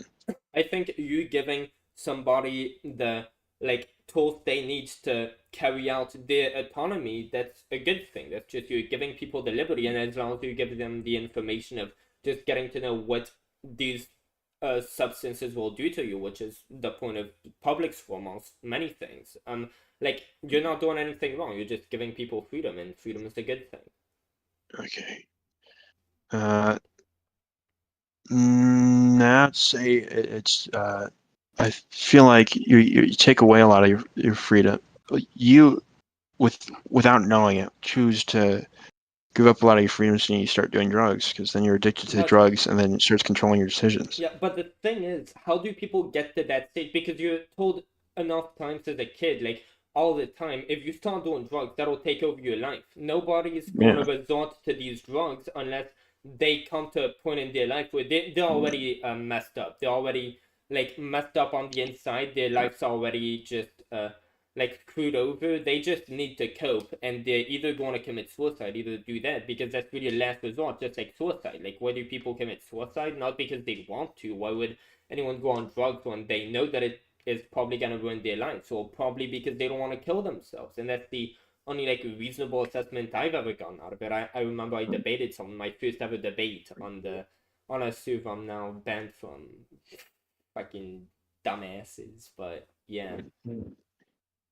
I mean, I think similar to how we shouldn't give everyone nukes because they can go around like bombing people. I mean, shouldn't we give them that option? They could choose not to go around bombing people. The thing is, it's very different when you give people the autonomy to do that to themselves versus when you give people the autonomy to victimize others. Like, you should have I autonomy mean, they over can. yourself, I mean, not they could use the bomb on themselves in like a remote island in nowhere. But that's not how bombs are typically like That's not how they're typically used. so drugs. What do you usually do with drugs? You take them. You don't like if it's the poison. You can someone with also it- spike. No, you can also give them to someone else to spike them. Yeah, but like you could do that with alcohol too. You could get someone drunk, and you could even rape them after. Like, does that mean alcohol? You should can be- smell. You can smell alcohol before you drink it. Like, it has a certain smell and it's detectable before like you even drink it. Some of the drugs you can't do that. But either way, like these drugs like cocaine, that's what should also be regulated to some extent. It's like the problem is they're already on the market. Like, whether we have them legal or not, they're still on the market. If you really want to get them, you could find them. So how are we gonna deal with that? Are we gonna let it be in an unregulated market that we have no control over, where like that drug can be just laced with a bunch of shit because like we're not in control of it, or we gonna take control of it? Like, make sure there's labels all over. This shit will kill you. Don't use. Maybe we make it detectable by making sure that you can smell what it smells like, so that way people, it can have the same properties as alcohol. If people start doing that, that's something we could do, and like we could even see in advance, because these people should be able to like take account of all that ahead of time, because they're much smarter than me. Yeah, but the problem is, I mean, that'll just encourage people to just buy it from all these official sources, which are now easier, and then lace it themselves, and then maybe even sell it for cheaper than what those official places are selling it for. Yeah, and is that what we're doing? Well, once we get competition, I mean, yeah, but like, is that what we're currently doing with cigarettes? We legit have it like, and I disagree with this, by the way. If we're not even going to reprehend Cox from, like, make them have a sign on their stuff, or like, we are a scam when they are scamming their customers, but we're going to force cigarettes when they actually deliver on the product that they say they deliver on. Like, everybody knows what's in cigarettes. It's like we force them to put like smoking kills on it. Like, do you think that the government is promoting cigarettes by keeping them No, legal? no, but they disincentivize. So you're saying that drugs should be legal, even if heavily disincentivized? Yes, they currently are in school, by the way, a lot. And your parents Mm. are also going to incentivize that because they aren't Yeah. fucking degenerate retards, I'd imagine. Yeah. I I just don't. I just think it's worth it when some of these drugs can just instantly kill you from a one-time But they're already on the usage market. on a small dose. But they're already on the Yeah, market. yeah. You have to go a long way to get to those markets, and then half the time when you're risking buying from those people, you're risking like getting tied up or getting shot or something. Yeah, and that makes it even worse, and you shouldn't I put people who are think already in that situation through that. So, I think when you're that de-incentivized, I think that's gonna. but who are the people who are going to go to that? They're going to be desperate people because you don't go to drugs knowing what they are because everybody talks about it. If you know that, like, those are going to It destroy could my also life. it could. I bet you most of the people are not first timers and are people that have already taken drugs before. We Yeah. don't want to enable them. Enable I them, can but see. I could see maybe first timer the argument for first timers, but the I don't thing of getting shot, they'd kill people to get their drug because they need it now. So, like, no amount of desensitization. Like, apparently Finland, some country like that, some communist country, which, like, communist countries they are, I don't recommend going there, but like, they did that good thing by legalizing all drugs and they got good results from it, which I agree with them doing think that. sometimes it's so de-incentivized that the people that are addicted are unable to get more Um, but because then that's how of how they many obstacles from And buying that's it. how they come to like stuff like prostitution. Like, you would never be a prostitute, right? I would never do that. Fashion, what they need it for their drugs, I'm sure. Like, they'll fucking. It depends what drug, but like, especially cocaine or those harder drugs, they would like want And by the way, even. sometimes prostitution isn't even enough. So trying like their hardest. So is the addiction just I gonna think we go should just leave away? that in place. So is the addiction just gonna go away? Uh, Because again, like, addiction comes from like, it stems from something else, right? So like, you'd imagine you'd want to take care of that like deeper issue first if you wanted to fix the problem, because it's just a manifestation of a problem growing towards people who are already not finding. It's people who are already not finding good solutions, resorting to even worse solutions. So that's why we disincentivize it, and like, people are only gonna use that as a last resort, and we try to build up, like, address the problem from there. So that's. I think if you can't obtain the drug for a long period of time, it probably will go away. But people, like, again, people who are going to that, they are looking for a way out. Like, they, whatever we try, just, you can't get that drug. Like, the problem isn't going to go away, and they're going to desperate towards whatever other means, maybe killing themselves. So Yeah, I would say, like, if they're desperate enough to go towards something that they know is advertised as this will destroy your life, it's like, obviously they, like, what other means are they gonna go through to try fixing a problem they seemingly can't find any other answer to, since they're gonna go to drug suicide? Like, probably that's what's next, I'd imagine. sure, but certainly, but like if the drug addict kills himself, first of all, you're forgetting the possibility that they turn to rehab. Yeah, and that's But what also, Finland did, is that they pretty much they made these drugs all legal, and they instituted like these rehab centers so that like, drug addicts, they can get like clean sources of drugs, but also they can like make sure they can get through rehab to try and get rid of these addictions, and that's how, like, Kyrgyzstan made a video on that. They unfortunately deleted it, but I think we should really watch that in the watch together. Let's do that. Wait. I think the options are maybe they kill themselves or go to rehab, versus exposing more people to just a whole timeline of bad decisions. I think the former is probably better. So there is no better source than you. What causes, say, heroin addiction? This is a really stupid question, right? It's obvious. We all know it. Heroin causes heroin addiction. Here's how it works. If you use heroin for 20 days, by day 21, your body would physically crave the drug ferociously because there are chemical hooks in the drug. That's what addiction means. But there's a catch. Almost everything we think we know about addiction is wrong.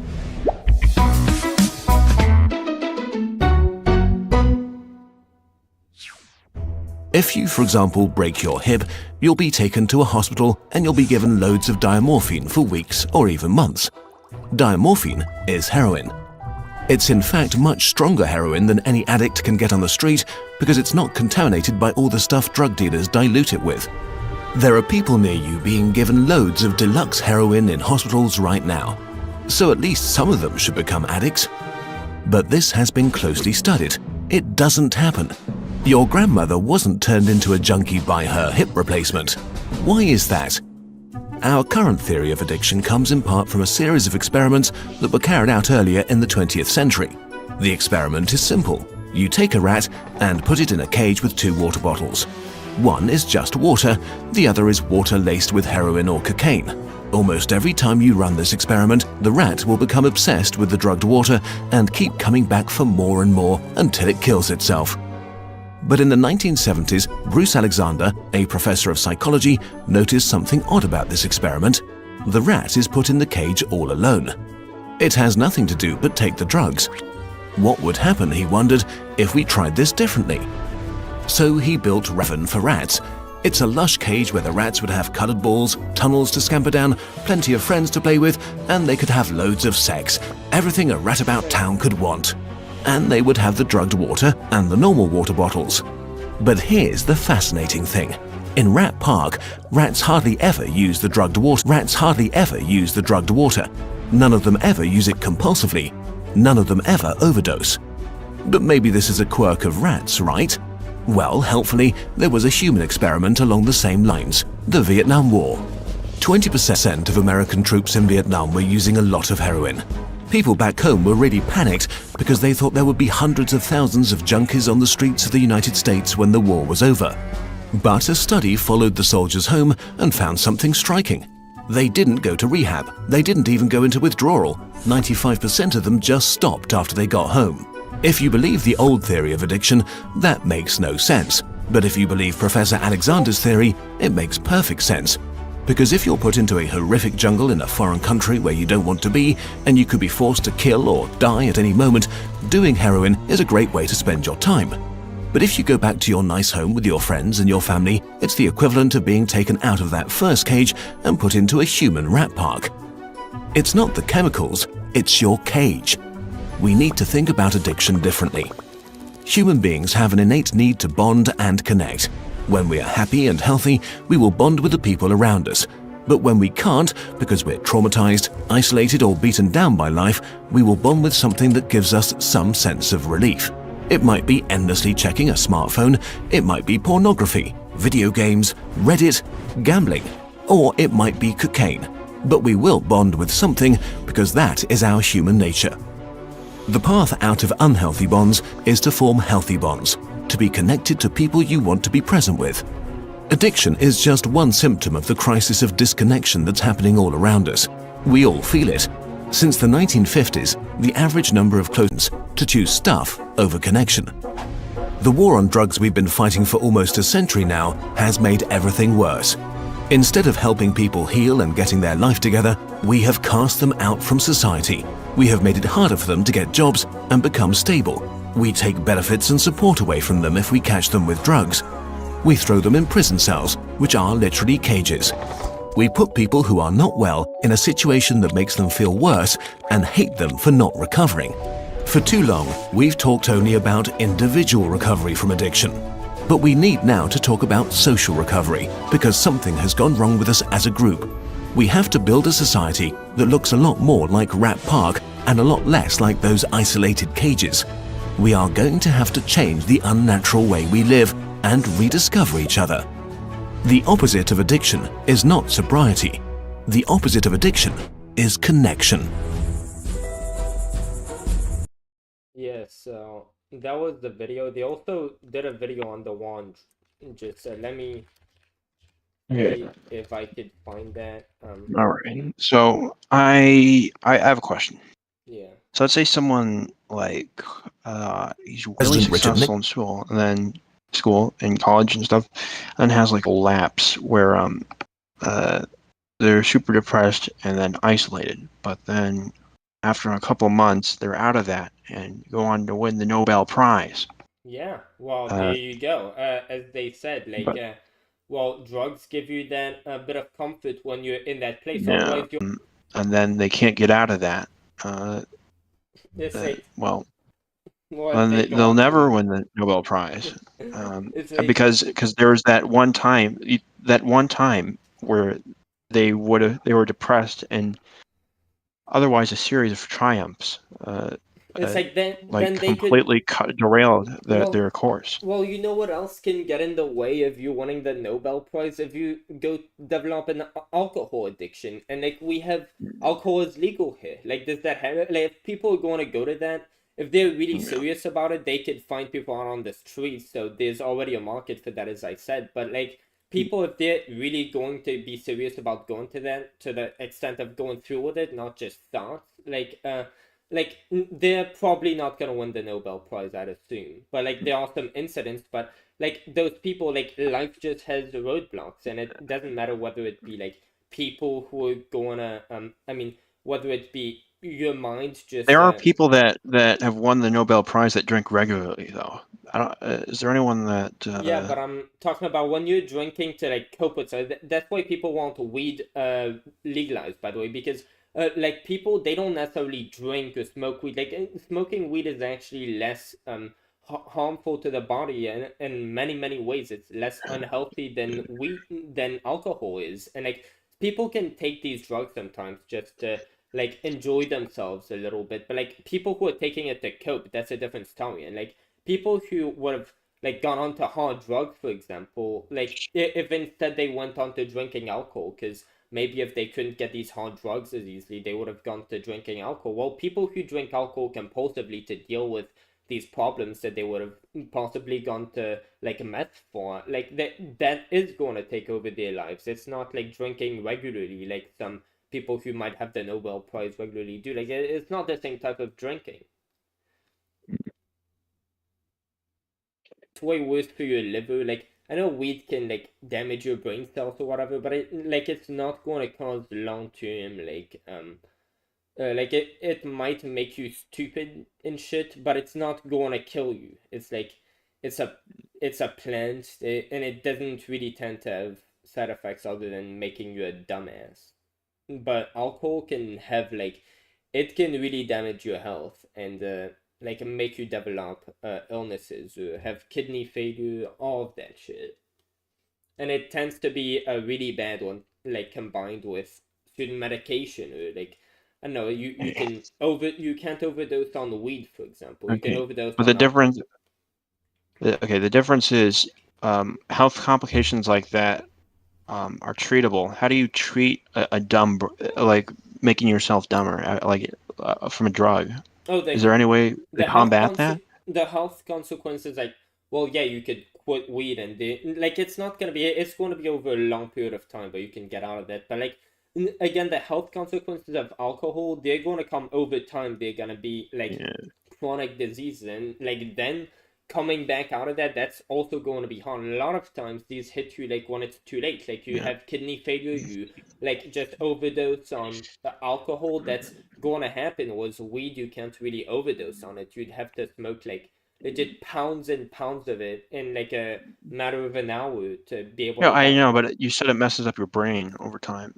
Yeah, what I'm saying is with alcohol, there's like a pill you can take that if you take it regularly, it counteracts like the effect it might have on your organs. But then like I'm saying with weed, you sure it makes you like it rewires your brain, but oh yeah, but it there's no takes, fix for that like there but is it for takes, the but side it effects of alcohol. but it takes so long to do, and like if you're going to be a productive person, like well then all the time you have to wait to like completely and utterly destroy your brain to the point where like there's no way you could say win a Nobel Prize if you have a divergent mind still or something like that. It's like at that point, if you're going to keep going with your addiction, not push back against it and overcome it at any point in time, and you leave yourself in that situation for enough time for it to have this severe consequences, it's like it's ridiculous to claim that you would still be capable to win a Nobel Prize of some like small like that's a much smaller roadblock. You weren't even able to overcome that. Now you're gonna get a Nobel Prize. Like come on, no, that's not gonna happen.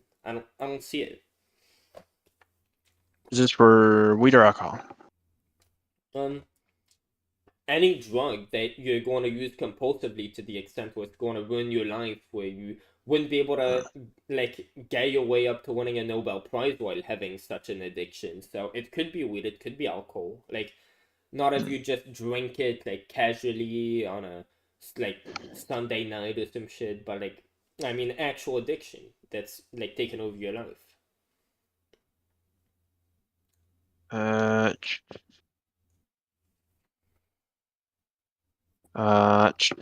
Hold on. I'm gonna look something up about the criteria of what makes substances legal or not. Oh, there's different like Joe Biden just put weed on the I think category 3 or what or whatever it's called. Like there are some drugs like category 1 or whatever. It's like they are all illegal. Like category 3, I think. Like they aren't legal like nationwide, but you can't like criminalize it. Like you go to jail for it. Like you just owe a big fine. I forgot what exactly. I don't know. Dude, let me go get some water. You don't even have to leave my room and have my mother like start bitching at me again for like live streaming, because I already have a water bottle. That's yeah, I really needed to mention that. Yeah, continue. All right. Yeah. I'm gonna look up the DEA classifications for drugs. Yeah, let's go. Dude, I'm on so much shit right now. Okay, so there are 5 schedules of drugs or substances, should I say? Yeah.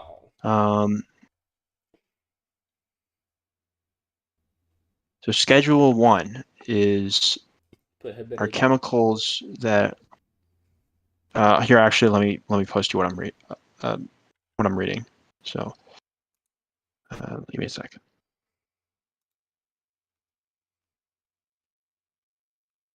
All right, so chat. All right, so it should be in the chat.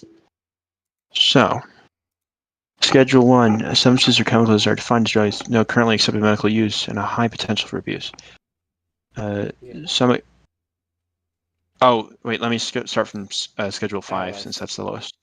Oh, so Schedule it's 5 not drugs. updated. Yeah, so it's not Yeah. updated. The marijuana cannabis has been taken off of Schedule 1 and moved to, I think, Schedule 3. Yeah, so Schedule chemicals are defined as drugs with lower potential for abuse than Schedule 4 and consist of preparations containing limited quantities for certain narcotics. Schedule 5 drugs are generally used for anti-diarrheal, anti-tussive, and anal purposes. Some examples of Schedule 5 drugs are cough preparations with less than 200 milligrams of codeine It says per narcotics, 100 then it milliliters. says like over-the-counter shit. Like well, anti-diarrhea stuff.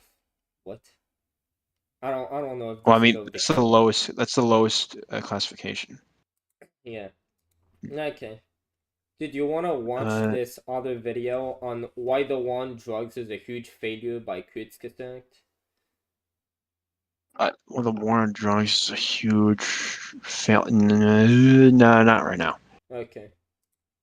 I'm sorry, I'm reading this. No, you good. You good. Okay. Shit, bro. I should check this out. What is this?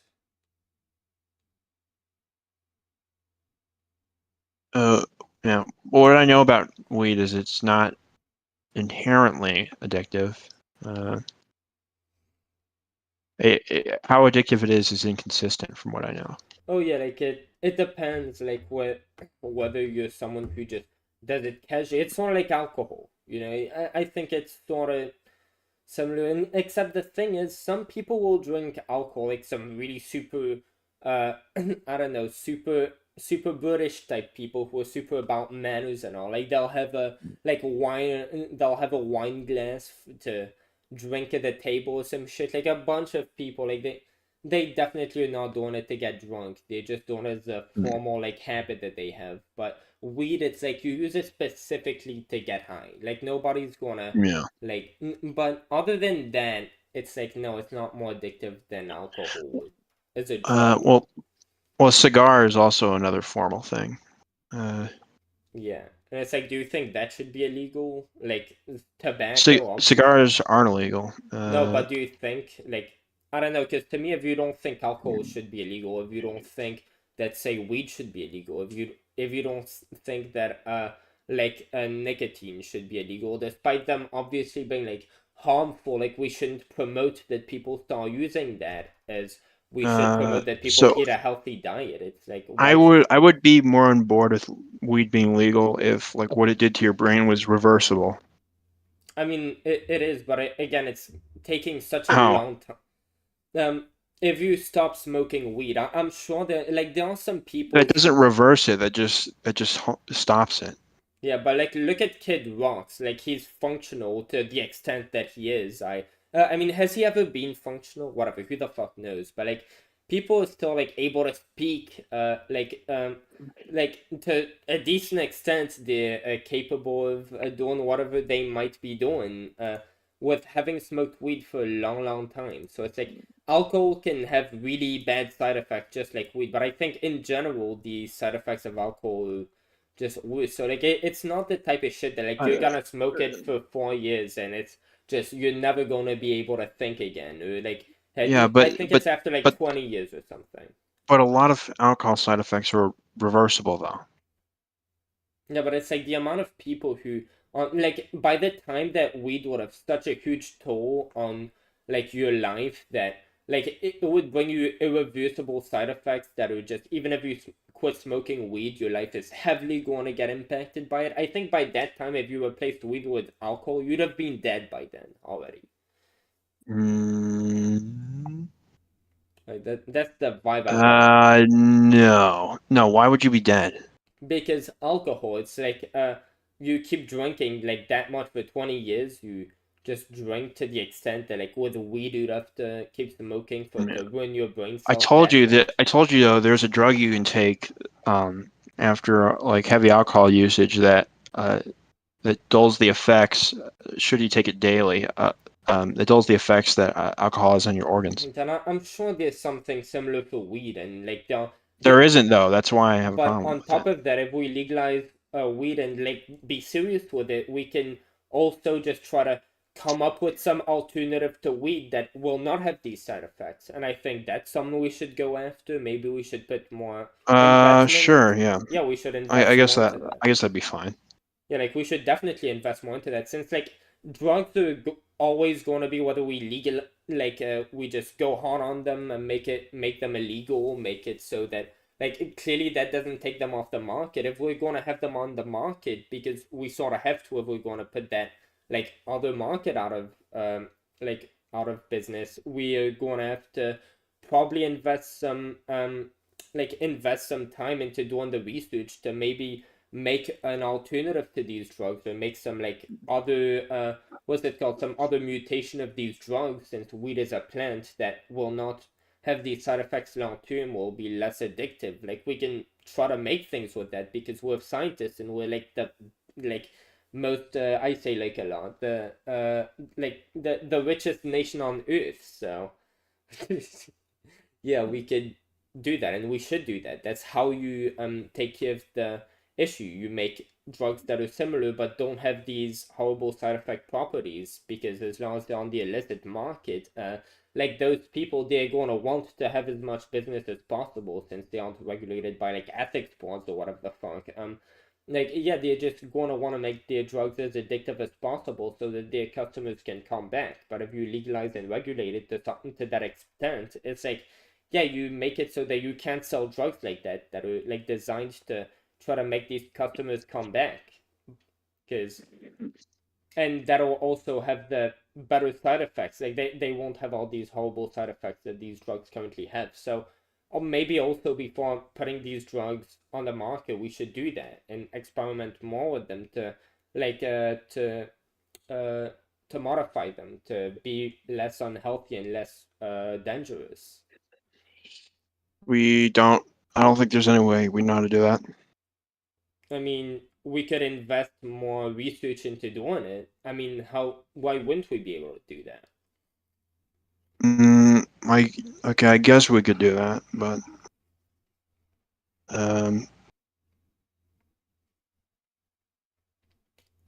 yeah, I guess, but it's not like at the top of priority list though, for things to be researching.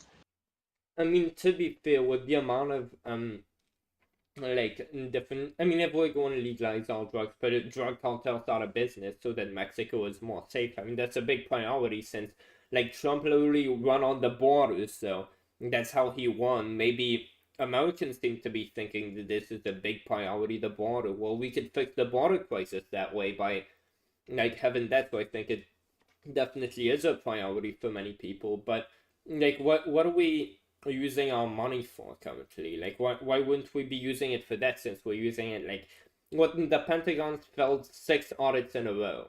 It's like any other type of government agency. If we had something like that, that'd be like a scandal. Oh well, you can't account for over 60% of the money you're receiving, and it's like trillions of dollars. Like where did that money go? The military industrial complex. Why are we like funding them? They've stolen literally trillions of dollars from us. So maybe get money from them, since they clearly can't even be fucked to like run their stuff properly, and fund it, like use it for things that matter more to us, instead of like just pointless wars, because who the fuck's gonna want to go to war against the strongest fucking military anyway? Oh, but pointless wars are for us though. Wait, what? Wars are for us like most of the time. No. Yeah, I mean, we escalate a lot through that, but we already have like the strongest military. We really don't need to invest that much.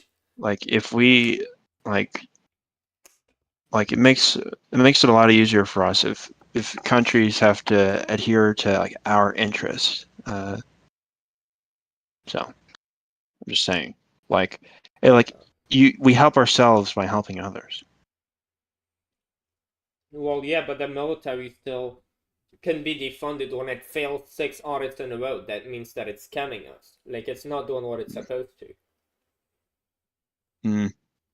Just because something, I mean, just because something like fails, I mean, it's like we like just they get a military increase like each year when we haven't been in a war. Like, where's all that money going? Why do they get a budget increase all the time? Where's that money gonna come from? We always hear that argument, but it never applies to the military. When like, where the hell is that money gonna come from? They get a budget increase each year. Like we never hear that argument when it comes to the military. Where's that money gonna come from? I mean, it's because China is building up their military, so that's why we build up our military in return. And do you think China is just going to go after the United States? I mean, that's just sort of absurd. Like, we have a lot of if we fall behind too much, though, they probably would. The thing is, we already both have enough nukes. Like, we both have, for a long time since World War II, we've had big enough nuclear arsenal so that we could just destroy the whole Earth if we wanted to. Like, the United States has enough nukes to destroy, like, end civilization as we know it, and so does China. Like,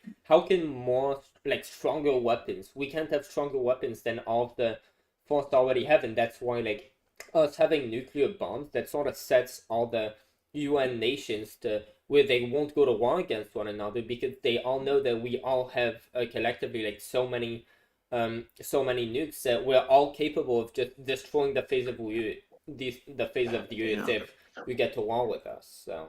But how can we subjugate a country and its resources, or anyone subjugate a country for their resources and land, if their land is nuked?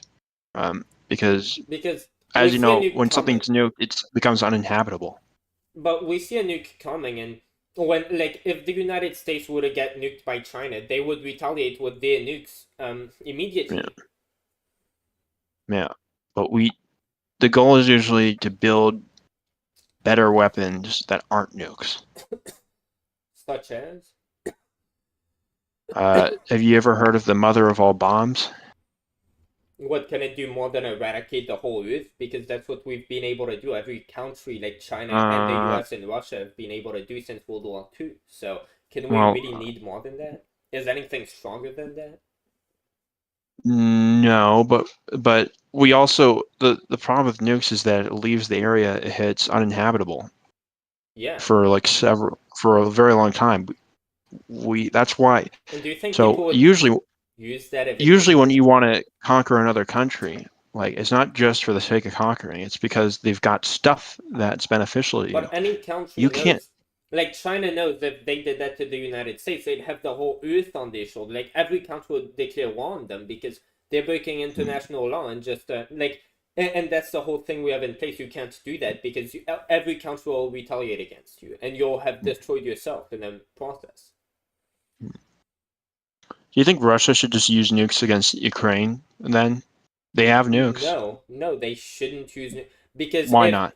Because then, well, firstly, that's immoral. They shouldn't do it. But secondly, if they did use a nuke against Ukraine, Ukraine would be nuking the fuck out of them because I'm pretty sure Ukraine has nukes, right? Like Russia, Vladimir Putin. Well, it doesn't matter where he is as long as he's in Russia. He'd be fucking dead because Zelensky would just retaliate with a nuke. And why isn't Zelensky nuking Russia right now when like he's Ukraine does not have nukes. Ukraine does not have nukes. But like, why aren't they asking the United States to like hand them nukes, and why wouldn't the United States give them one? Like Russia is also the enemy of the United States, politically speaking. Why wouldn't the United States give Ukraine nukes when they have nukes? Because, well, if they did that, the whole world would be against their ass for having started a war with nuclear weapons, and that's heavily breaking international law. And, of course, naturally, they'd have everyone who abides by international law declaring war on them. Okay, so if using nukes breaks international law, then wouldn't you want to develop powerful weapons that aren't nukes so you can use them in war without breaking international law? But then international law would immediately classify it as being as dangerous for the same reasons that prohibit like weapons of mass destruction from being allowed under international law. They'd just be classified that way too. Like anything that you use to the same extent to give like the same to give the same outcomes as nukes, it'd get you the same repercussions for breaking international law. You're killing a bunch of civilians. It doesn't have the same outcome as nukes because, like I said, nukes make the area they affect uninhabitable. But either way, if you invade a foreign country, it's like you especially if someone were to invade the United States, all the allies we have. Or if someone were to invade China, all the allies they have, it's like that wouldn't stand. That's not going to happen. Like it's just not about to happen. None of us are going to get invaded. Maybe like Ukraine might because they're a little like country over there, but like we're not, motherfucker. We're not getting invaded, dude. United States, we chillin', boys. We chillin'.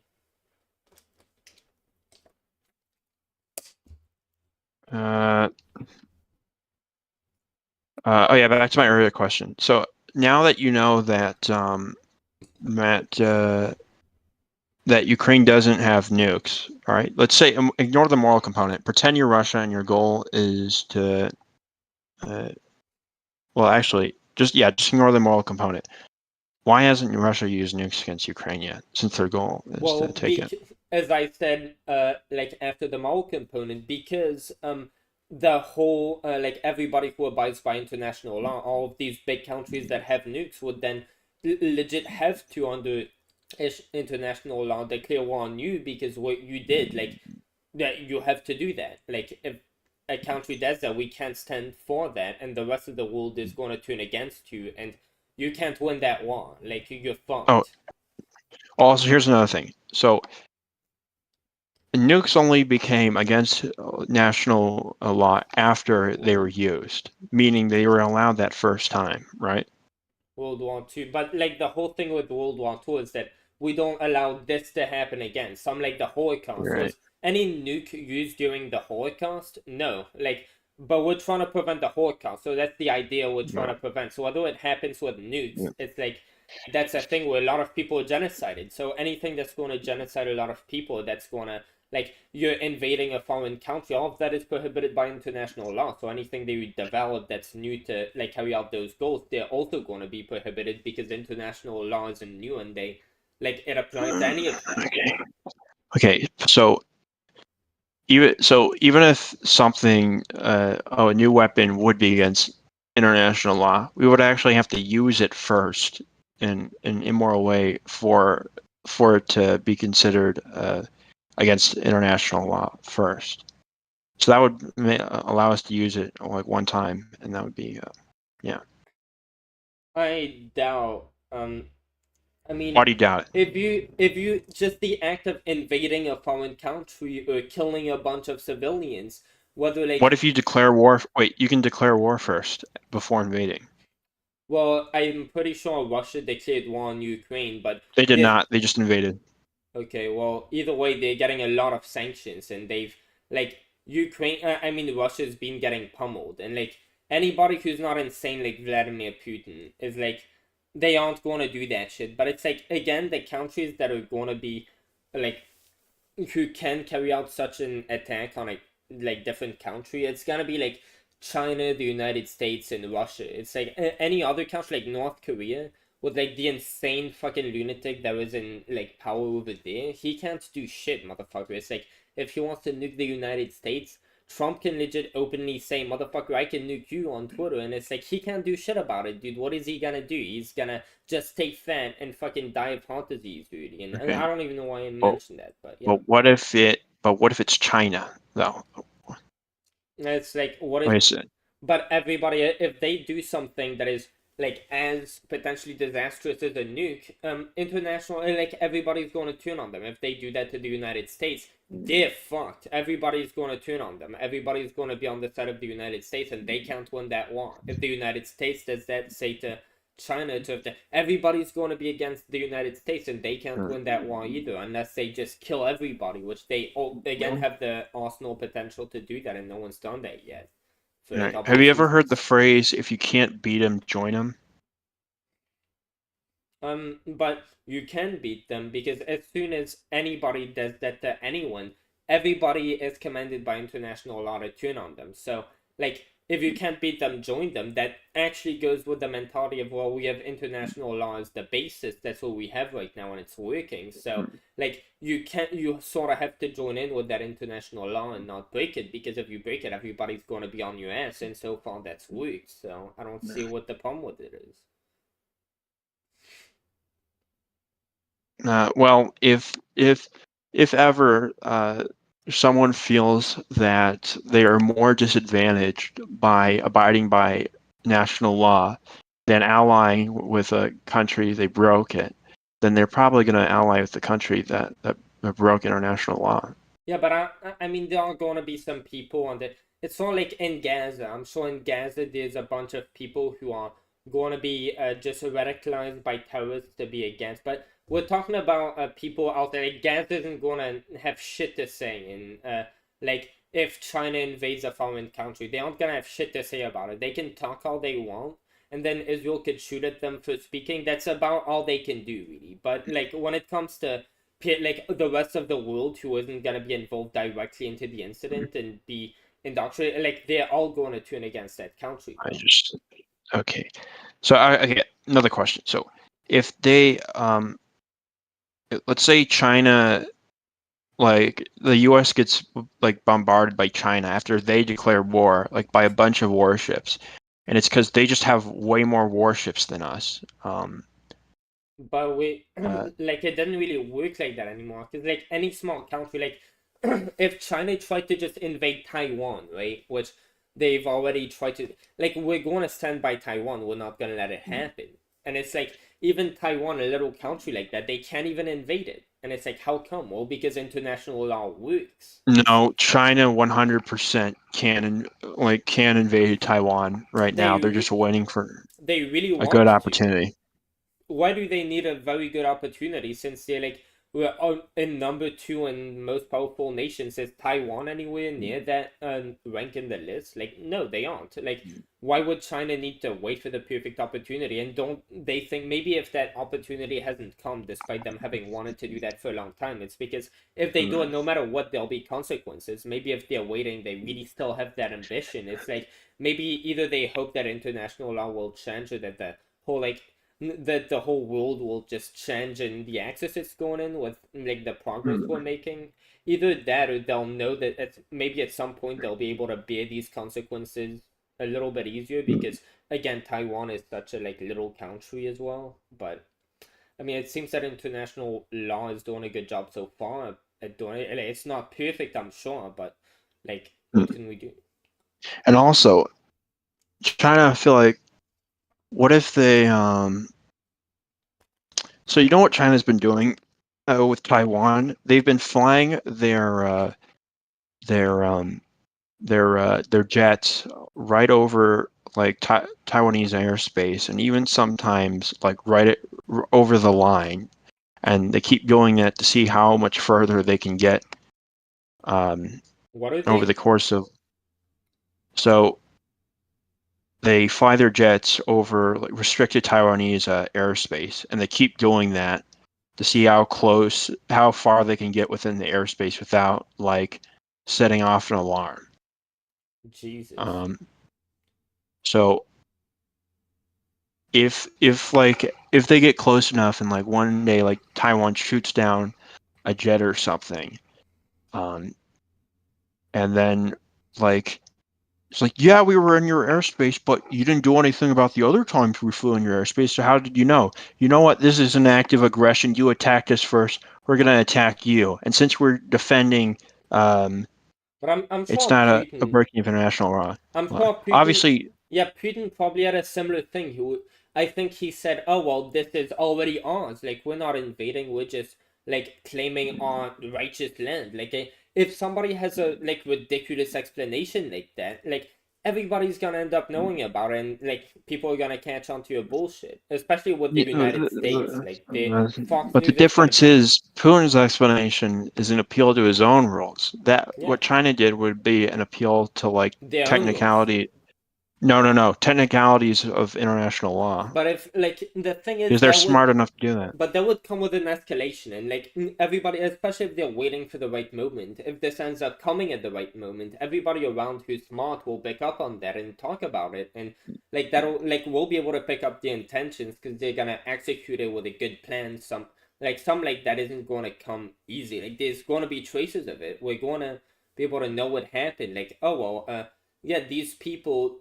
Here's how they did it. Here's the people who were planning it and all.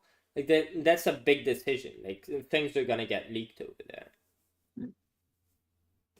And it's gonna My show. point is China, if they were to try and start a war with like Taiwan, they would probably be smart enough for it to not just be a direct invasion out of nowhere. They would try and like they would probably try and like start a war on some technicality that somehow Taiwan But if it's started it first. But it can either be on a like false outrage that they like lie about and people's gonna catch on to that, or it could be on a technicality. But if like Taiwan just No, it wouldn't be on false outrage. It would definitely be on a yeah, technicality. so if it is on a technicality like that, like people will definitely catch on. Oh well, we would like you already know that China is just flying their aircrafts to see how close they could be without triggering an alarm. Like if one of these days they end up shooting them, and China goes in and says, "Oh well, they shot one of our jets when we were like trying to get too close to see if we could set off an alarm. They shot us, so now we're going to invade Taiwan." everybody's going to be like, oh, well, they're just using that as an excuse. Of course they are. Like, this is too good. And this is the right moment. Of course they're doing that right now. Like, people are going to catch on to that because that's, like, especially if China is waiting, they'll be waiting for what? The right circumstances. Oh, yeah. Oh, yeah. Well, what about the time China flew a nuke over, not a nuke, a missile, well, it might have had a nuke, but flew a missile over Japan? I don't know when that was or what that was about. Wait, was that China or North Korea? Let me check. I don't know anything about that.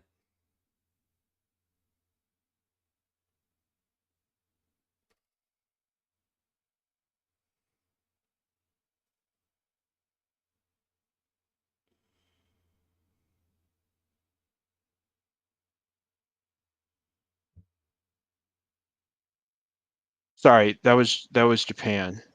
Oh. It was North Korea. Sorry, South Korea and Japan. It says North Korea flew missiles over them. But anyways, if China did something like that, or maybe they crash like a jet, or something like near them, or say it's an accident, or they keep towing the line. There are so many things that. Well, then we're gonna see it coming China even could do to more. money. You're just making you're assuming that we'd be able to automatically declare like in a court of law like who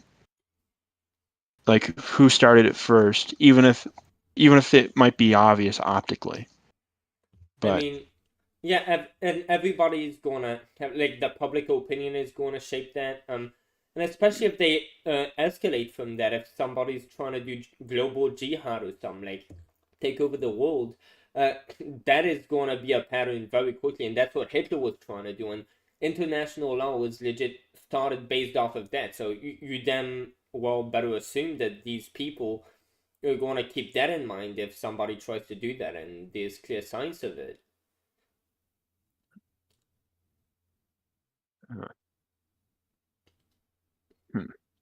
I just think you have to. China will always overcomplicate things for when it suits them.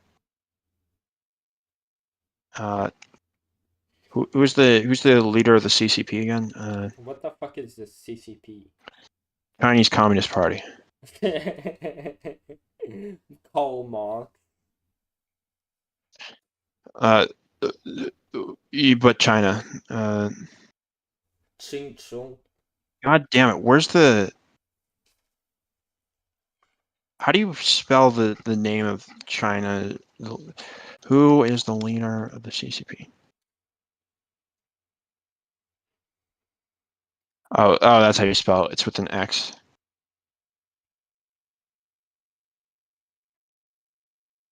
I want to find you the clip.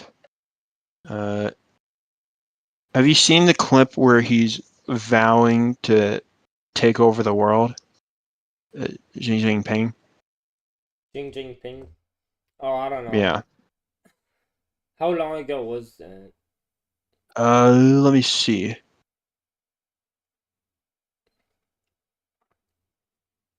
And also, people talk a lot.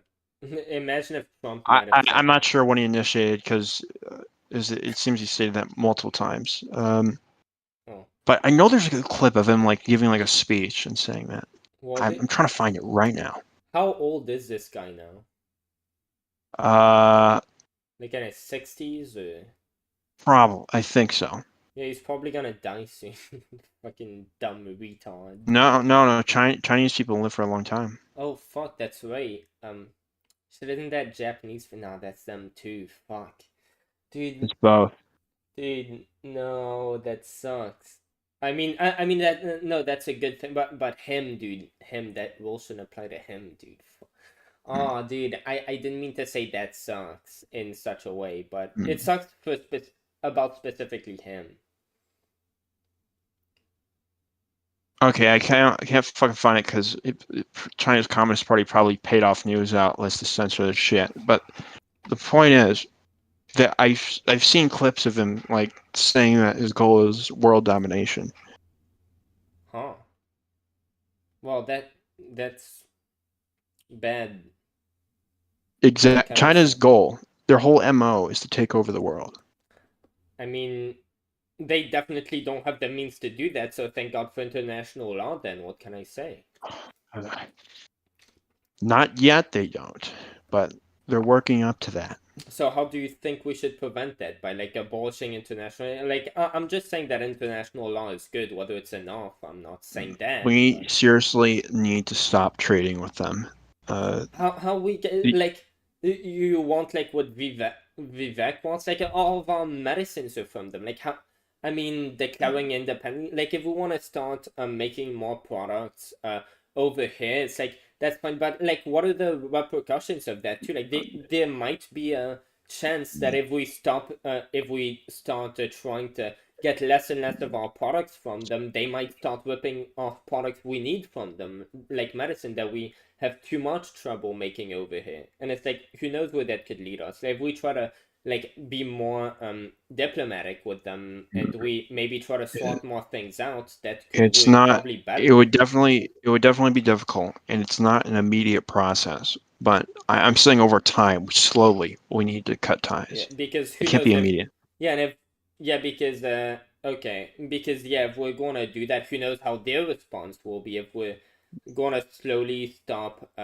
trading with them, eventually they could just as we start doing that, be like, oh well, this is just escalation from what you were doing. You're making our people poorer as a result of this. So well, we're gonna make your people poorer by sanctioning medicine. Who knows? That's what Trump did in Iran. So I mean, why wouldn't they do that? Why wouldn't they do that? Well, I mean, you can also cut ties with conditions. He's like, well, unless you do X, Y, Z, we're gonna stop trading with you. And then he's like, and then when they go, well, you're making us poorer. It's like, well, no, we're not. We told you what to do if you didn't want to cut ties. Okay, yeah, that's fair. I guess depending on the conditions, that's okay. Yeah. So yeah. Haven't Like we already obviously, done that? whenever I propose something, it's never like there's always different directions you could take it to get it to work. Don't we already have that to some extent? Like if they do certain things, we damn well for sure will stop trading with them. But like I don't know. So what? I don't know. What example do you think? Do you have any example of things we should demand from them, or otherwise, like what we shouldn't be trading with them on based on that? I think there needs to be heavier sanctions on I guess trading with Chinese companies that engage in like illegal business practices by international standards. Such as what type of illegal practices? Mainly software and companies that heavily monitor and spy on its citizenry. There's several Chinese companies that develop technology to track people and all these different uses for your social credit score and like public surveillance. That's definitely illegal, and we got some U.S. companies that invest.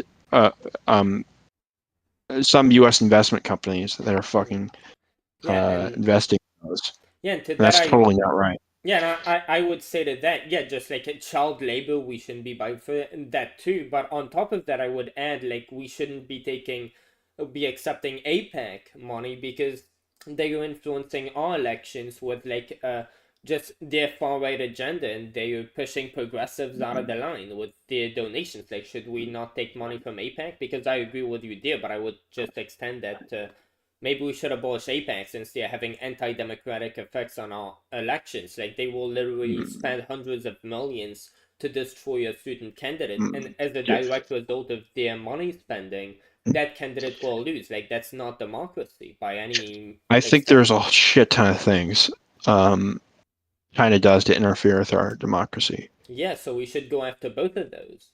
Just like we should like go there after was Israel doing that. I forgot, but there was like a person in Congress that was like caught having sex with like a Chinese spy or something. Oh yeah, that. I forgot who. Oh yeah, I remember that guy who was like a little bit who like, I don't know, apparently there were allegations, but it wasn't really proven. But like, yeah, that might have happened. We don't know. Marjorie Taylor Greene actually like called him on like at Congress saying that, and she actually got censored for saying that. So like at first like Tucker Carlson was saying it, so I was like, damn, this guy had sex with a Chinese spy. Like if Tucker Carlson said it, it's like, yeah, I assume, yeah, that's true, because most of the time pretty much everything he said was always true. Right. But And it's not just our elections they interfere with. They interfere with the elections of other countries too. yeah, for sure. But Uh, I forgot what I was saying. trying to. Oh, I found here's on the FBI website. I found what they think of China. Here's a good place to start. But The China threat.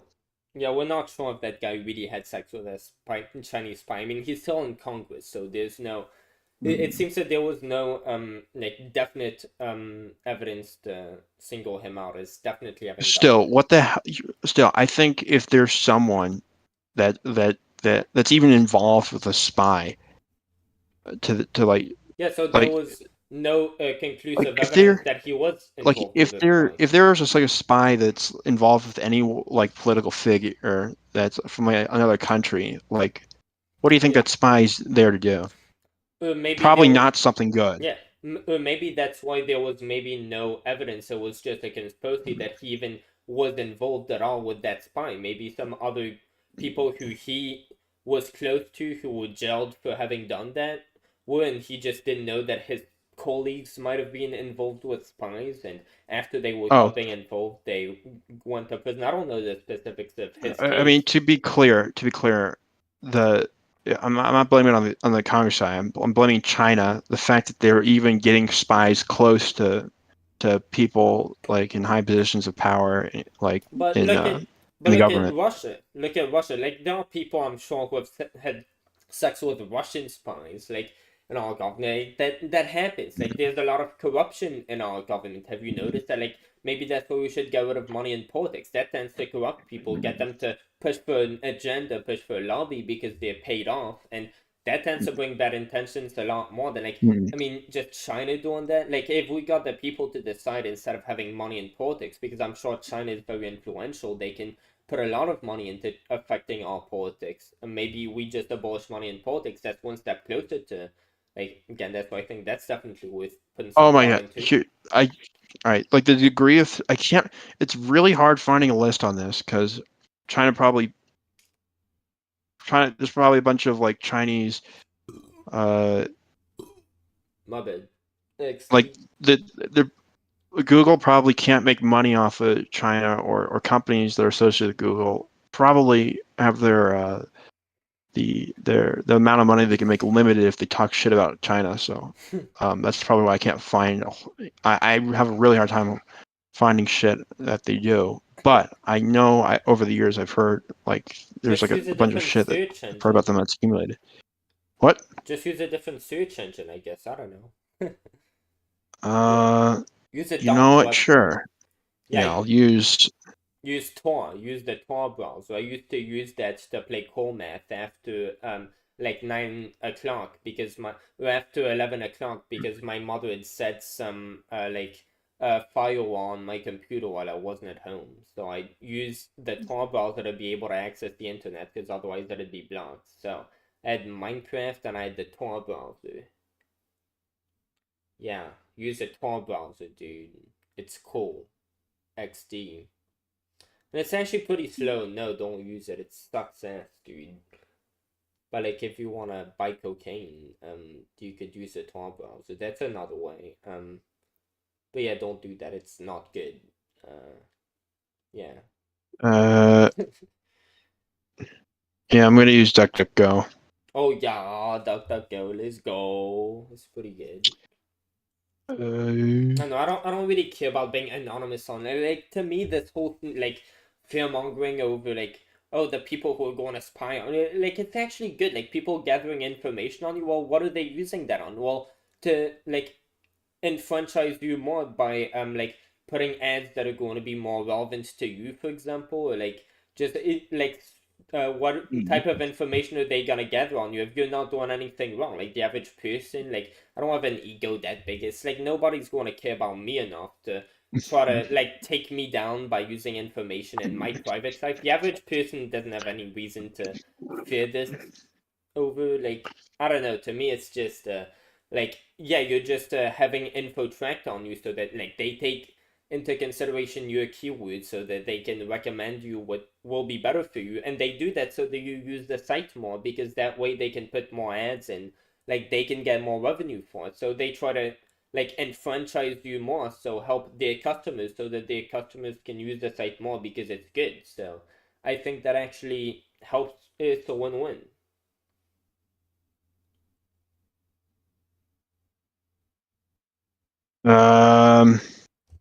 What do they sell that to? What do they sell your data to someone that can use that to like for malicious purposes? How many times has that happened? And the thing is, YouTube's not gonna do it. Like, if you don't go on How many? like these weird sites. It's happened with Discord. They've like taken like a bunch of messages from a variety of different servers and like sold them to like a Chinese company.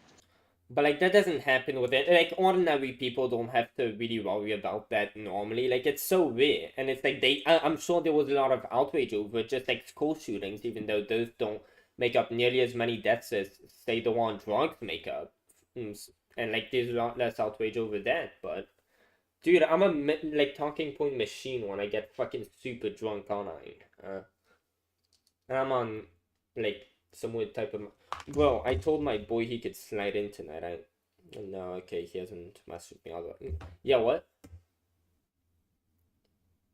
Huh? I don't know, dude. I'm just talking about. Wait, and so what were we talking about, dude?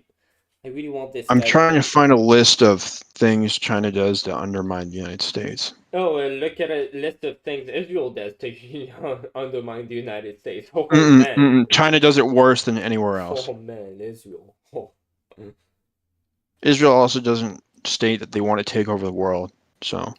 But they do continuously like put a lot of money specifically in, as they state, to influence the democratic elections of candidates who criticize them. So anybody who criticizes Israel, they spend a lot of campaign money to take them down. They explicitly say that's the intentions, and they spend hundreds of millions and make these candidates lose the elections. Like that's interference with democracy. And they're also like pressuring the United States into doing anti-bds legislature, something like that. And that's explicitly to take over our First Amendment, the most foundational freedom we have. And that's like the biggest assault on our democracy you could have. And the United States is just staying cocked up to them. It's like if the next president of Israel wanted to do a global jihad, it's like maybe we'd be putting them in a pretty damn great condition to do it, since they have nukes more than fucking China. I mean, China has more means of like destroying us through other things. Like they do more productions of resources we need. But other than that, in terms of nukes, with like Israel probably has the same capacities as China on that front. Well, I don't really know. No, they do not. I don't know. I'm just guessing. I guarantee you, whatever Israel does to interfere with democracy, United States, China does like 50 times worse than Israel, maybe even more. Because I see Fox News going adamantly against China all the time, and it's like, what is China doing against that? Like, that's Fox News, and they're hammering them. You'd imagine China would be like fucking with them, but they hammer on China all the time. Like, how do you know China isn't doing that? Because look at Fox News, they're still up. People are still like that. There's no host that was fired for criticizing China on Fox News. That hasn't happened ever, and it will never happen. I guarantee you. Like they literally do it. Like they're probably gonna get more praise if they do it. Like that's a big topic, and it's like they're probably doing it for views more. It's like CNN anchors weren't going to be fired for talking about George Floyd and making a huge deal out of it. Like they might have even been instructed from higher ups to do that. Like that's like they were definitely not gonna get in trouble for doing that. That was their like talking point back then. Now like that's sort of a Fox News talking point that fuck China, and let's like look at Vivek Ramaswamy. They're popping him up now because Like amongst many things, he's the I want independence from China, economic independence, and it's like Fox News loves that shit because that's their rhetoric. And it's like no reporters are getting fired. They haven't changed their rhetoric around that. It's like it's clickbait and there aren't any repercussions. Just like Israel, if Fox News, if anybody on Fox News started criticizing Israel, they might get fired. Very likely, especially on Fox News, that they would get fired. So, yeah. I definitely think Fox has a point. I mean, trashing China. More people need to trash them, seriously. I don't even know on what fronts. I don't know about anything about China. I don't know anything about China. Clearly, it hasn't impacted me as an average person who's just like, China isn't doing anything against me, or maybe I just don't know it. You don't know it. They're very careful. They're like the smartest enemy It's the lizards of the United States. They're the lizard squad. They're the reptilian army. Do you know Leafy is here? Dude, it's the reptilian brotherhood. They're coming. Yeah, do you remember when China flew a weather balloon over the United States? Oh yeah, and apparently during Trump's administration, we didn't do anything about that either, because like, how many people died from these balloons? Apparently it was an accident or whatever. Like, what were they gonna accomplish from that? But yeah, like it did fly over our military bases. No, military bases. If they can gather intel on our military bases. But we ended up shooting it down over over the water, which Trump didn't even do, by the way. But it's like, clearly Trump didn't do it, and we were fine. I mean, did we get attacked by China? No. So I mean, Trump should be tougher on China as well. Yeah, I mean, even if they did gather some information about our it's like, what are they gonna do with it? It's like, are they gonna they're gonna fuck us up? That's what they're gonna do. Yeah, they're gonna declare war on us, and like all the countries are gonna be against them, so they aren't gonna win that. What if they want to? What if they want to send a spy to infiltrate the military base? I mean, you ever think about that? Then we'll declare war on them, and we can send the nukes in first. It's like, and we can have a legitimate reason for doing it. You're assuming they'd be caught. They'd be caught if they did that. You damn bet they would. Most likely, you think they would. No, Chinese are descended from ninjas, okay? They can be pretty goddamn stealthy. That's amazing and epic. I guess any spies from any country that's big enough to have enough citizens to like have a government, they'll have enough citizens to have some citizens within them that qualify as spies and therefore have these qualities. But Chinese, dude, that's, I mean, sure, maybe they train their spies and some I mean, Jesus, we've had some Russian spies as well, some Chinese spy scandals, and yeah, they tend to get caught sometimes, and they weren't using any method that I know of that's distinct. All right, so my bad. Okay. There's a good article on Chinese surveillance in the United States.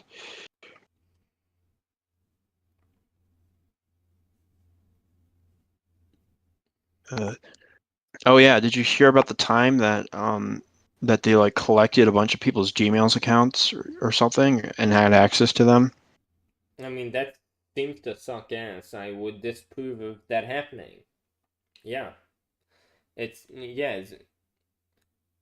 what are we gonna do? Declare war on them? I'm sure a similar situation might have happened where the US did that to China. Like, would we know about it if that happened? Probably not. I mean, like, would the United States, do people in China know that this is happening? That China is doing that to the United States? Like, it's probably not known over there, so maybe we do similar things to China and we don't even know about it because, like, that doesn't really tend to get shared over here. So I mean, maybe these are, like, we are the two of the biggest power forces, and there are Russian spies as well. Like, Russia is another. Let me ask you this. Would you rather someone who states they want to take over the world spy on you versus someone who states they want to keep the peace? Which one would you rather have? Are you talking about Vladimir Putin? Like, does he state you want to keep the peace because of Vladimir Putin? Like, he's invaded. No, I'm not. I don't know. The U.S. wants to keep the peace. Yeah, Yeah, of course. And the US, I think, Okay. were much better, but like China, they might be making as much fear-mongering over the US with Trump. He said he wanted to, he didn't say he wanted to take over the world. He said he wanted to have what Jinping has with Jinping, I mean, with the all elections just take away. And I agree to some extent that election, I would want to modify the term limit. I don't think you should have a Oh. two-time term limit. I think basically you should have a cooldown. Like for you can have 8 years, but then like for at least I think for 2 terms. So for another 8 to 16 years, you can't be president again, and then you can run again. But then you'll still have the imagine if we had Obama now who could run for president. Like he might settle this country down a lot versus like having Joe Biden No, versus no, he Trump. would not. He crashed the fucking housing market and Yeah. By like the way, I have 2008. no idea what Obama did. I just know my mother, who was sort of a sort of a socialist, was very happy under him. So I was very happy too. That's about all I know about Obama. I'll tell you what he did. He crashed the housing market. That's what he did. I don't know shit about that, dude. No, And he he was was a not. master porter in chief as well. I know He that. had Obama did not have good policies. I don't know shit I don't about know. Obama, dude. Yeah. I know he was like a massive capitalist. That's pretty much it. And Obamacare, if it was like, I agree with having an optional system for universal free healthcare. I don't agree with the middleman thing that he had. Apparently, I don't really know much about that though. But like, Oh yeah. China's also like collecting like a bunch of people in the government's emails. yeah, that's gay as fuck. They should stop doing that. It's bad. That's okay, but you realize instead of like having a bunch of little incidents, they're going to use all this data they collect to stage one big world takeover plan, something. All right, the amount of data collecting they do is insane. Like you only do that if you're using it all for a big plan. Oh, I mean, are they doing that to anyone other than the United? I mean, they're colonizing They do it Africa. everywhere. Everywhere. The United States is a hotspot because Yeah, they are United States is colonizing pretty. Africa, and we should be worried about them colonizing Africa. I fucking guess. But They don't care. Africa can't do shit against them. If they, that's why they only care about places that,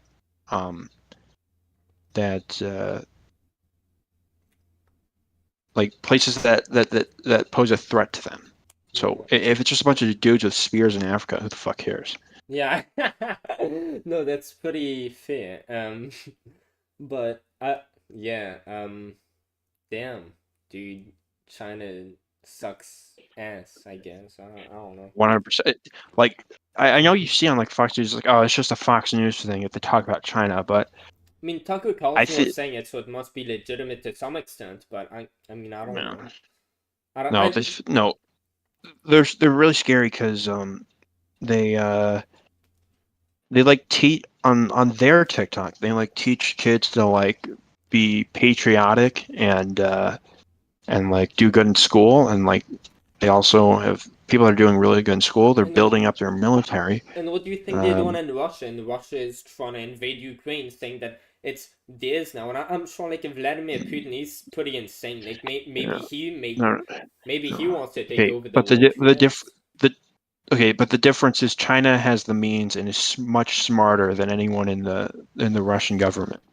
The thing, like, Russia is using fucking tanks from the 90s that are hella outdated. And the thing is, even if they do that, like, global warming's just gonna fucking take over them because they're like the biggest pollutants, and I'm sure they want to pollute a lot more. So they just like take themselves out if they did that. And I'm sure there'd be some people in China who'd be like intelligent enough, if they're so intelligent, to warn them of that. And yeah, you're sort of gonna self-suicide if you do this shit, you fucking moron. Not to mention their human rights and organ trafficking. Did I tell you about China's organ trafficking?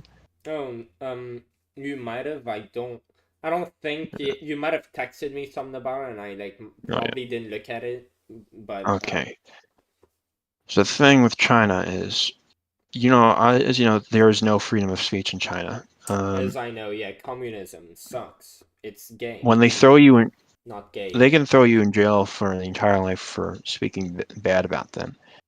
But a thing they like to do, they do with some of their prisoners, is that they will kill them and harvest their organs to sell on the black market. Yeah, China is bad. I disagree with their world philosophy entirely. They suck. But like, what do we? I guess maybe we should. I mean, I'm just afraid of an escalate. I don't know anything on the topic of China, but I think like trying to talk things out. I don't know at all how we should address it. I don't know. I think it starts. I think we. I think we are. We need to be tougher on them and like either say stop your plans for like world domination or we're gonna stop you. Yeah, okay. Fair enough. If they like, I don't know anything. Like, I don't know. People who I watch like Secular Talk hasn't really tended to bring this up a lot, and I mean, he's concerned about a lot of existential crises. I feel like if this is an existential crisis, he would, like, probably him or the Humanist Report, they would be talking about that more often. But like, I don't know. What did Secular Talk say when the weather balloon was flown over the United States? Oh, he was saying like, look, this happened under Trump too. It was never a big deal. Like this, I mean, this Okay. sucks. But I think he did go in on, yeah, we should make sure that the government can't spy on us. By the way, we should also, we should condemn this, but we should have like also been more careful that this doesn't happen. I forgot what he said, but he was like, he gave a decent like response to it. There was a lot of fear mongering over it, but he was just responding to Fox News. That's all I saw. He didn't give like a detailed breakdown. I think there isn't. I think there isn't enough fear mongering with China. I don't know anything about that. Because I think there's like I think Russia. They're not as powerful as China, or as smart. Yeah, I mean, Putin, I've heard that he's smart, but I've heard that he's not. I don't know, like, since he's against gay misinformation, he must be, like, sort of backwards in the primitive times to some extent. That must be fucking with him. The dude, like, rides horses with his shirt off. He's a little bit, has a couple screws loose. XD, no, that's fair. Maybe he was doing that for public stunts. Who the fuck knows? And that guy. No, he's just, he's just weird like that. Yeah, he kills people. It's like, but wait, what were you saying? I mean, yeah, like China does have more impacts in the terms of they make more things come from China, like made in China. Almost everything is made in fucking China. But like, what are we gonna do about it if we're gonna prepare to escalate on them? Like they might bring things back at us if that's what they want. If they're just looking for like a moment to escalate because their intentions really are to take over the world. If we start going at them like, hey, you we're trying to build our independence from you and stuff, they might be able to say, oh well, that's like that was an aggression, now we're going to pull back entirely and not give them shit like for medicines. You can't take them on. We need to know we have a plan behind that. Of course, I think we need to get started on that plan soon, but you can't just consider something an active like you can't just start wars for like for something that you don't like. It's got to be a deliberate attack. Yeah, they could say that's an economic attack. Yeah, or an economic attack is not like a. But they could say it's not a good justification. Yeah. But they could you either need to be attacked or have evidence of plans for an attack. Yeah. So what they could do is be like, oh well, the United States stopped buying from us like these particular things that put a lot of our workers out of business, and for that reason we're going to stop exporting medicine over to them because they put a lot of us out of business. So we're going to put a lot of them out of business by doing that. That's going to like suck for a lot of people over there, but this sucks for a lot of people over here. They can. Yeah, it already sucks for a lot of people over there. Like the human rights aren't terribly great in China. Yeah, I mean, what does that have to? But yeah, that's fair enough. Yeah. They suck. Yeah, they dictators. Like Xi Jinping is a dictator. We all know that. Biden even said that. Good on him. That's no shit. Yeah, except when he cleared the streets for him in L.A. Yeah. Well, dude, I have school tomorrow, and it's 10. Yeah. Right. Well, this was a great debate, though, and just conversations. All right. Yeah. Bye. Peace. Well, hopefully y'all have enjoyed this amazing live stream. I think it was fucking poggers, and I will be seeing y'all next time. Peace.